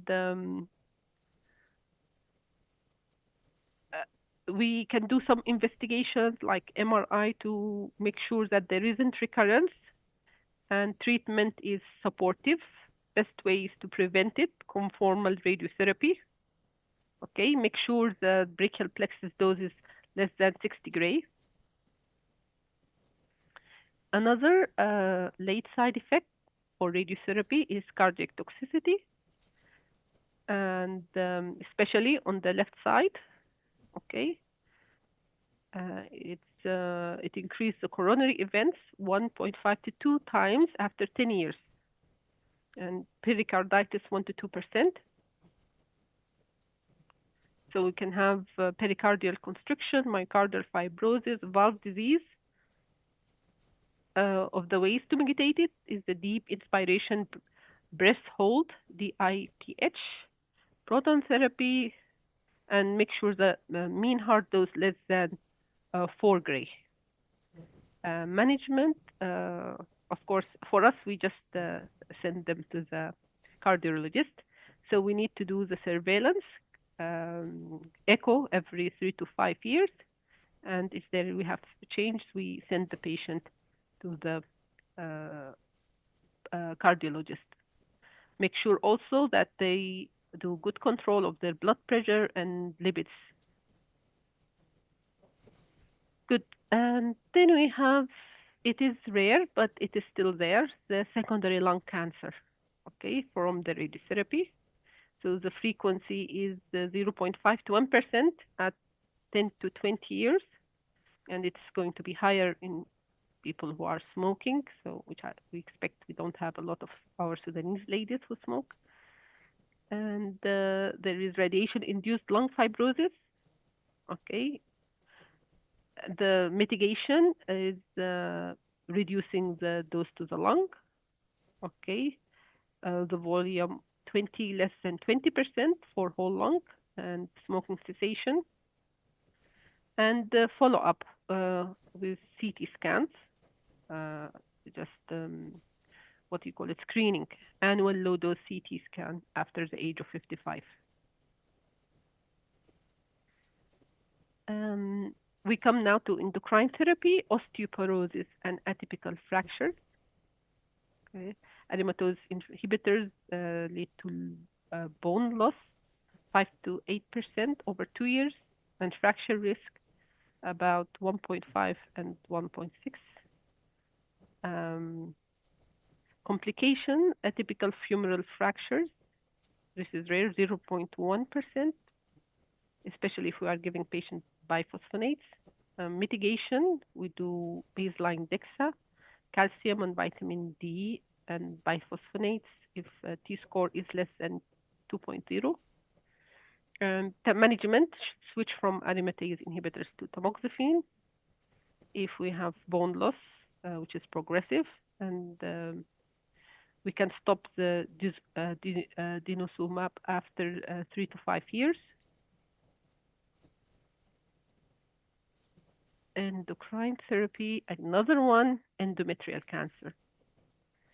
2 to 3% increased risk, absolute rate 0.5 to 1% over 5 years. We have endometrial hyperplasia, we have carcinoma. I have seen a few patients who developed secondary endometrial cancer after their treatment with tamoxifen. So while the patient is receiving the tamoxifen, we check. We need to involve the gynecologist. We usually forget that, but we need to do images for the uterus, and we involve the gynecologist. And most important, even the education of the patient. If you have any suspicious bleeding, come, let's check, okay? And thromboembolism is also an issue. It's 1 to 2% over 5 years. For aromatase inhibitors, it is less. Post-thrombotic syndrome. And mitigation, we avoid tamoxifen, especially if the patient has got previous venothrombic embolism thrombotic phenomena, and consider aromatase inhibitors or anticoagulation. Okay. Treat them with direct oral anticoagulants, switch to aromatase inhibitors for future endocrine therapy. Another thing is the chemotherapy-induced peripheral neuropathy. Okay, that's especially from taxanes. We have 30 to 70% acute and 10 to 30% persistent. And I remember I had that very nice lady. She completed her treatment, but she comes with her husband and she says she has pain. And I couldn't believe her when we were giving her pain medication. And then she said, no, it's not, it's still painful. And we changed, we gave her opioids. And I think I sent her to the neurologist at the end. It can be very serious, very life changing, because they can do nothing with this severe pain. Some of the late sequelae for chemotherapy-induced peripheral neuropathy are gait impairment, increased falls, neuropathic pain, reduced fine tumor skills. Mitigation, cryotherapy during infusion, and especially limit the cumulative dose. I think monitoring and limiting the cumulative dose is the most practical one. And we have duloxetine. We have good evidence for it. Physical, occupational therapy, and avoid opioids as first line. So it's not always responding to opioids. Another long-term anthracycline-induced cardiotoxicity. So these patients have heart problems from radiotherapy, from the chemotherapy, especially anthracyclines, and then we will see later from the targeted therapy. So we have subclinical LVEF drop, 10 to 20%. So it's very important to check the left ventricular ejection fraction before starting chemotherapy and after, or let's say every 3 months while they are doing their chemotherapy. We need to check that we don't reach the cumulative dose for doxorubicin or ibuprofen. And we need lifelong cardio-oncology follow-up. Okay. So it will be like echocardiogram every year for at least 5 years, and then every 2 to 3 years. If left ventricular ejection fraction drops below 50%, we need to send them to the cardiologist to start treatment. Then secondary myelodysplasia, okay, or leukemia, okay. So this is the risk 0.5 to 1% at 5 to 10 years, and so very important to avoid unnecessary chemotherapy and use GCSF judiciously. So this combination of the chemotherapy, the GCSF factors might increase the risk for secondary myelodysplasia. If it happens, it's a little bit complicated to manage allogenic stem cell transplant, but the thing that we can do is the supportive care. Okay. So these patients will develop unexplained anemia, bruising, recurrent infection. Okay, and we need to check a complete blood count, and peripheral smear is for diagnosing the situation. Another long-term sequel of chemotherapy is the ovarian failure. And unfortunately, I find this one we are very missing in our discussion with patients about it. We have to be very clear, especially with young ladies. We have to speak about the premature menopause that can happen. We need to speak about the fertility issues, their plans for families. If they want to get married, they have family and number of children. This is very important, and we don't want that the patient completes the chemotherapy and then they ring and say, "Oh, the cycle never came back." That is not good. We have to speak about it earlier on, and we have to understand that if the lady is near to her menopause, it is more likely that she will have the cycles are not coming back again. If she's younger, her cycles might return after stopping her treatment.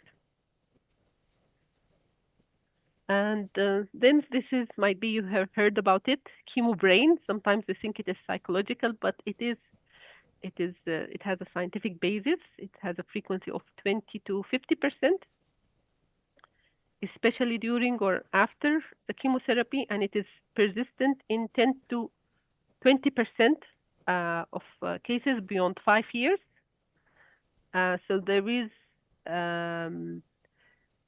impairment of executive function, there is memory loss, also deficit in processing speed, mitigation.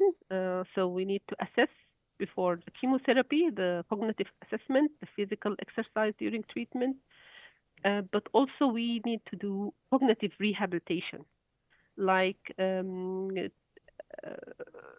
teaching skills, using calendars, lists, alarms, okay? So anything that like activates the mind, even for those who are reciting the Quran and they memorize it. So recitation, it also improves or reduces this important side effect. Then we have the HER2 targeted therapy. We can have also persistent cardiac dysfunction. So check these ladies who are receiving radiotherapy and chemotherapy and trastuzumab. Okay, this is very serious. So this one is they have happens after 6 months after stopping treatment in 1%. This is good news that it's not so frequent, but it is serious. Chronic heart failure. They need lifelong cardiac medications. And the mitigation is that we check before starting the treatment, left ventricular ejection fraction. We monitor every 3 months. We hold the treatment if the left ventricular ejection fraction went to less than 40%, or we have a drop of 10%. Okay. We resume the treatment after the left ventricular ejection fraction returns to more than 50%, or we think about alternatives for continuation of the management of the patient. But usually patients recover within 4 to 6 weeks. Okay. If we stop it for 4 to 6 weeks, then they can resume again. And then we have for CDK4 or 6 inhibitors, long-term neutropenia and infection. So this one causes profound neutropenia, rarely fever or we do not give the GCSF routinely, but it does reduce febrile neutropenia at risk and may cause bone pain. Instead, hold the drug until ANC recovers above 1,000, then restart at a lower dose. I think this one is more of early, but yes, it still has late sequel. And permanent immunotherapy, permanent endocrine defect, hypothyroidism, 10 to 15%, adrenal insufficiency, 2 to 4%, type 1 diabetes, 0.5 to 1%, lifelong hormone replacement, risk of adrenal crisis. So immune checkpoint inhibitors, they can permanently destroy the endocrine glands, and thyroid failure is the most common. So we need to treat with levothyroxine. We can also have adrenal insufficiency, which is dangerous. And type 1 diabetes, they can present with DKA in 40% of cases. So we need to monitor glucose with every cycle. So this is the plan. So for every patient who completes treatment, they should leave with a written document about survivorship care, and which we list the treatment that they received, the risk for late side effects, and what is the plan for follow-up. We need to empower the patients to be partners in their long-term health. So we need to explain to them what are the signs so that they come back, not to wait. So we need to detect these late effects as soon as possible in order to prevent disability and in order to save lives. Thank you so much.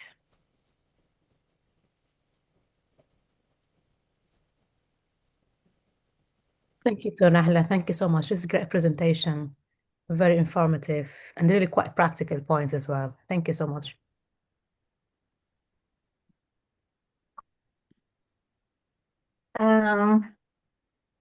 أنا وصلت، معلش كنت بعيدة في الطريق لكن وصلت البيت. السلام عليكم. والله عليكم السلام. زعلانة إنه الليكشرز فاتتني، لكن أهو. It's all right to wrap up. At least you finally joined. فالحمد لله قدرت اتصلت عليه. بعدين مسجل المرة دي فإن شاء الله you can catch your face. الصورة أهم حاجة. أهم أوكي. حاجة المجموعة تاخد لقطة مع بعض، طيب مهمة جدا. نحن ما شايفين غير نظارتك دكتور رباب. يعني هتجوز. طيب كده كيف؟ كده كيف؟ كده شايفين النقاب. كويس. نكلم الناس التانيين يفتحوا الكاميرات بتاعته. أيوة ايوه خدوا لقطة وبعدين نشوف. نقول كلمة الختام. تمام، ممكن بس نشوف لو في أي questions، في أي addition. ايوه افضل. ده اسال دكتور امين البلان بتاعهم للسرفايفرز، يعني هل في بلان معين بيعملوه في الهوسبيتال، يعني حاجه كده ستاندرد؟ ليه الكاميرا دي لا؟ general in the past. Now I am working in Medina. Medina, and our department is smaller compared to when I was in Riyadh. And have الصوت here, مقطع معلش. this is actually we are referring. Are you hearing me? Is it okay? Yes. No. صوت رجع حاليا بس. Okay. So in Riyadh before we have a survival clinic. This is we are referring all patients to this clinic from different actual cancer types, especially breast cancer. After they completing their adjuvant treatment, whatever, if it is 5 years, you know, in the past we are giving only 5 years of hormonal therapy, but now we are extending more. So if the patient completing their hormonal therapy, so we'll refer them to the survivor, or we are depending on the primary or family physicians to take care of this follow-up, like doing annual mammogram and following also for sometimes toxicities according to the treatment. So this is. But now we did not have like a clinic to follow up our patient. I think in UK, I want to speak on behalf of them. So Ramona can comment. Yeah.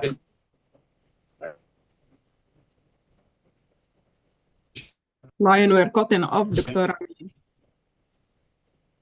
Amin. The GP maybe. Yeah, I can speak about.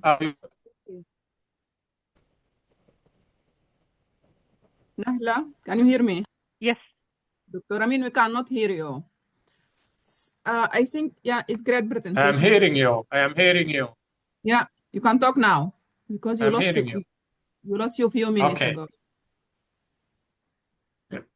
No, I mean, I said that maybe you can speak about UK more than me regarding those patients will be referred to the GP, so they will follow up with the GP, not with the oncologist or something like that. No. This is for those who survived like 5 years or something. Yeah, Nahla, we got, yeah, as I said, it's great presentation, practical point, and is excellent. And this complication or risk, some of them is preventable. So always prevention is better than cure. So the one we can control, we can prevent, is better to work on that.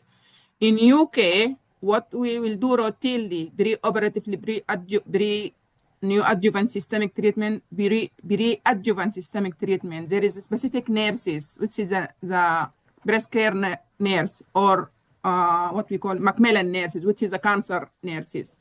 They sit with patient, especially for the complications that we can prevent, like shoulder lymphedema, arm lymphedema and shoulder stiffness. We got like a lot of leaflet in information patient take home, and usually they follow this, and usually they got a phone call frequent.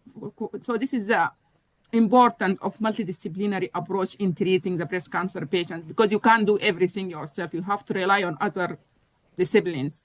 So the breast care nurse, they do great job. The cancer nurse, they do great job. They follow the patient. But in terms of follow-up, we use in our center, we used to see them the first 2 years and then discharge them for just mammographic surveillance for the last 3 years. So in total, we keep an eye on patient for 5 years. But we change the system a bit now. So we introduce what is called patient-initiated follow-up program. So the patient, they got an access, open access, because they got too lazy to go to the GP to be referred to secondary care again. So any cancer patient, they got what is called patient-initiated follow-up program. It is open access to the service for 5 years. So if the patient concern whatever, swallowing, any concern, so just to call and we'll bring her for assessment. And every year she's going to have mammographic surveillance to finish the 5 years. So this is the way we work. Generally, yes, I think most of UK departments, they got away. Like I work in some units, they do what is called survivorship follow-up, which is the nurses. They choose the patient every year to go through everything. The system is different, but still will keep them under follow-up, not with oncology, with the surgery. Just in case they need imaging, they need whatever, usually, yeah, they come back to us as a surgeon. And some patients, yes, high risk of recurrence, usually they stay under follow-up with oncology as well. Good, thank you. Dr. Rabab, you remember our clinic when you visited us in Khartoum Oncology Hospital?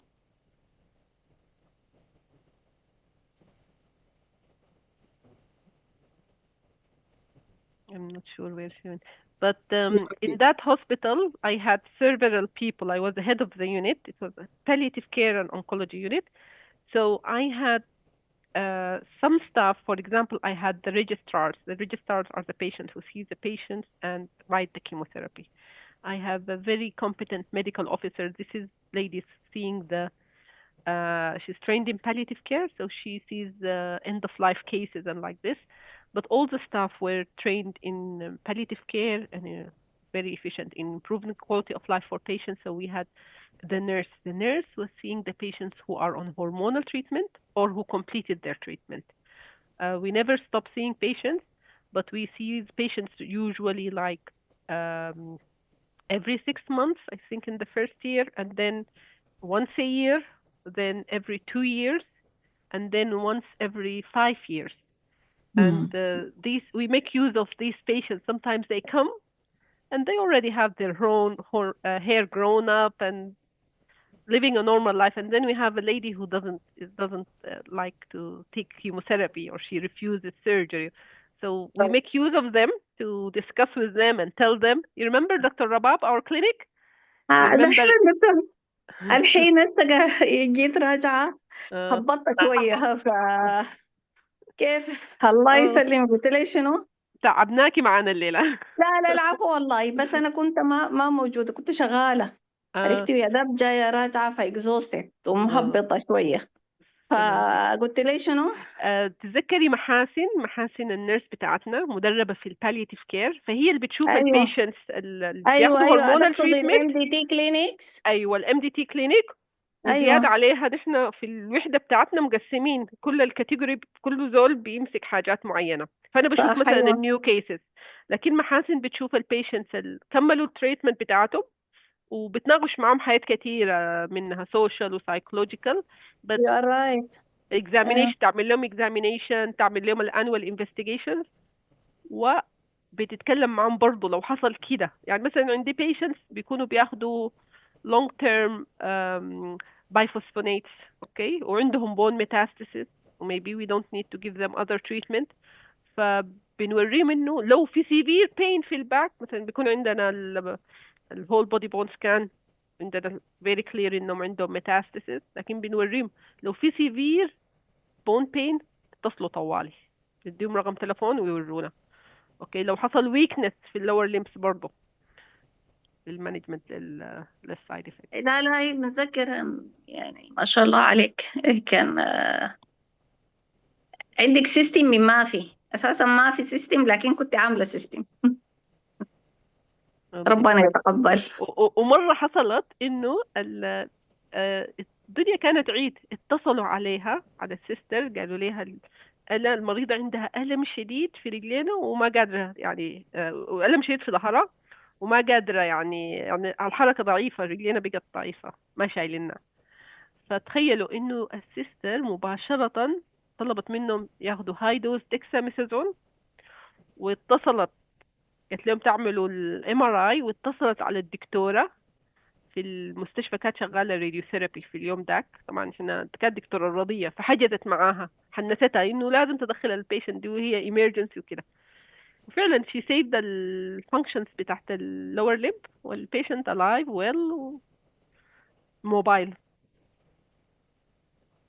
فالtraining للother staff members very important وبيساعد.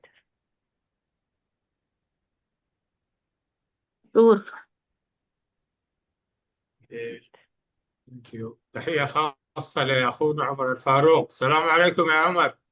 رباب اقلب الكاميرا بتاعتك. ظهر لنا بالجنب. ايوه كده بلقى نفسي لا، فما ظاهرة عندكم معتدلة. كده كويسة، كده معتدلة. انا عندي شايفه روحي كده لافه بالجنبه، عشان كده لا لا، كده قلبتها كده كده كويسة معانا. كده فيسنج يو عديل كده. أيوه. بالله أي سبحان الله. يلا انا لما اعاين كده حاساها يعني شايفه نفسي قدر ما الفت روحي كده القى نفسي looking، يعني مدياني الكاميرا اني looking to the right. فلما اقوم اقلبها كده بكون فيسنج يو عديل. لا لا، تظهر كده أنت عندكم العكس. هوريزونتال. أنت أيوه، أنت كده مقلوبة. كده كويسة. سبحان الله. طيب طيب طيب، ما دام كده الكوريكت اتس اوكي. خلصنا يا جماعة وفينيش. شكله كده ناخد صورة. طيب، انا خلاص يعني في زي ما قالوا فضلت حتة صغيرة. خلاص ضبطنا. ما ترهقي نفسك دكتورة ربابة. لازم البريك، لازم تهتمي بنفسك أهم من الشغل. آه، يلا. لا، ما كويس. ده مهم برضو يا نهلة. مين ليه بيقدر وقع يفتح الكاميرا؟ ليه وقعوا anybody more؟ تماضر زي مش كده تماضر ممكن. قول لا لهم كله يلا الجروب الموجود قول لهم افتحوا الكاميرا. هاي المرة دي انا ما معكم بينك، طلعنا من بينك ابتسامة. اكتوبر. دكتورة نادية تقدري تفتح الكاميرا؟ دكتور غسان، دكتور عمر، إسراء. أيوة. وينك يا دكتورة نادية الآن؟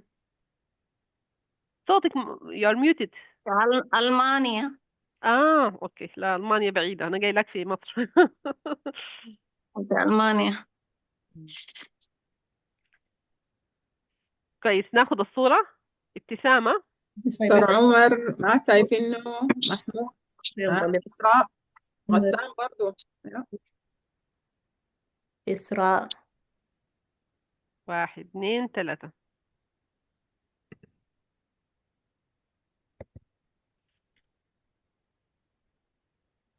مرة أخرى. 1 طلعت 2 معتدلة 3. مقابلاكي ما منفوتة يا انتي بالجنب هنا معتدلة. متأكدة. معتدلة. ودقيقة أنا أصلح الكاميرا عشان الناس كلهم يكونوا حجمهم واحد. كده تمام. يلا. 1 2 3. ابتسامة، دعنا نشوف السنون. ثانك يو. أنا مبتسمة كمان. أنا كمان انت مبتسمة. ما شفتي الابتسامة بتاعتي؟ لازم تورينا انك ما مبتسمة ولا شفتي؟ لا لا. لا ما شفتيها في عيوني. الابتسامة بتظهر في العيون. ايوه صح. تاني. 1 2 3. كويس. انا كلهم حنبتدي ليك. ظهروا كل مستر ايوه عمر ايوه ما ظهروا. في. مستر عمر ما ما في في. ناس إسراء قافلين ما في. الكاميرات، نعمل لهم شنو؟ ما في ناس حاجة قافلين نعمل لا لهم. لا الكاميرات. دكتور عمر نادوا عليه مهم يعني ما من الناس اللي قدموا في الأول. ها مستر غسان ظهر لكم قبل انتوا ناديتوا على مستر عمر ومستر يا سيدي غسان دكتور غسان. دكتور غسان فاتح الكاميرا. ودكتور أمين امين فاتح، ايوه. أنا معاكم. والباكستاني لا لا، مش مشى. قبيل اعتذر. يا الافغاني اعتذر. أفغاني هو. مم. كان تصوروه طوالي كان في وقتها تاخدوا صورة يلا قدر الله. أنا ما كنت مشكلة. بيزي بس. بيحضروا تاني معاكم ان شاء الله. إن شاء الله مرحب بهم. لكن عجبني فيهم انه في نفس المستشفى. وانا زرت كم مدينة، زرت مدينة كندوز، مشيت كابول، وفي مستشفى اسمها علي عباد. مشيت يا اول حاجة شنو عندهم يعني؟ مساحات. شرتي بس ولا شنو يا نهلا؟ شكلك عارفة تبع الحتة. منظمة الصحة العالمية. انا طبعا displaced، انا بقيت لاجئة في مصر. فبالصدفة الريكوردين عشان نقدر بعدين نواصل في الونس عادي. ف فينش مش كده، ما في كلوجر. دكتورة رباب لو عايزة تقولي أي فاينل وورds قبل ما نقفل الريكوردين بعدين ممكن نواصل. دكتورة نهلة سوري. ما وكلتك أنا في إكزوستك نفسي جاي ما حقدر أقول لك كلمتين ورا بعض. طيب قوليها. والله أنا لا ما لحقت يعني. أنا لا فاينل مينيت بلان دي كملي كملي كملي بس الباقي من لما تحسي إنه الباقي ما هنا كملي من عندك بس.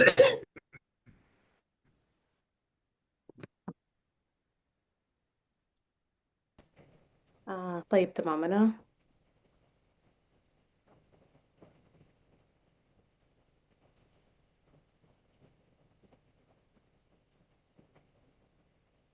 alright تمام. هي صراحة words من دكتورة باب، فأنا بس حقرأ on behalf من دكتورة باب. هي expressing her gratitude for this great work. So, thank you, everyone. It has been an incredible journey in those 2 days of the symposium, of the fourth radiological breast cancer symposium that hosted by the Sudanese Society of Breast Imaging and Women Health. And it has been a virtual gathering over those 2 days, recording the activities retrospectively from October 2025.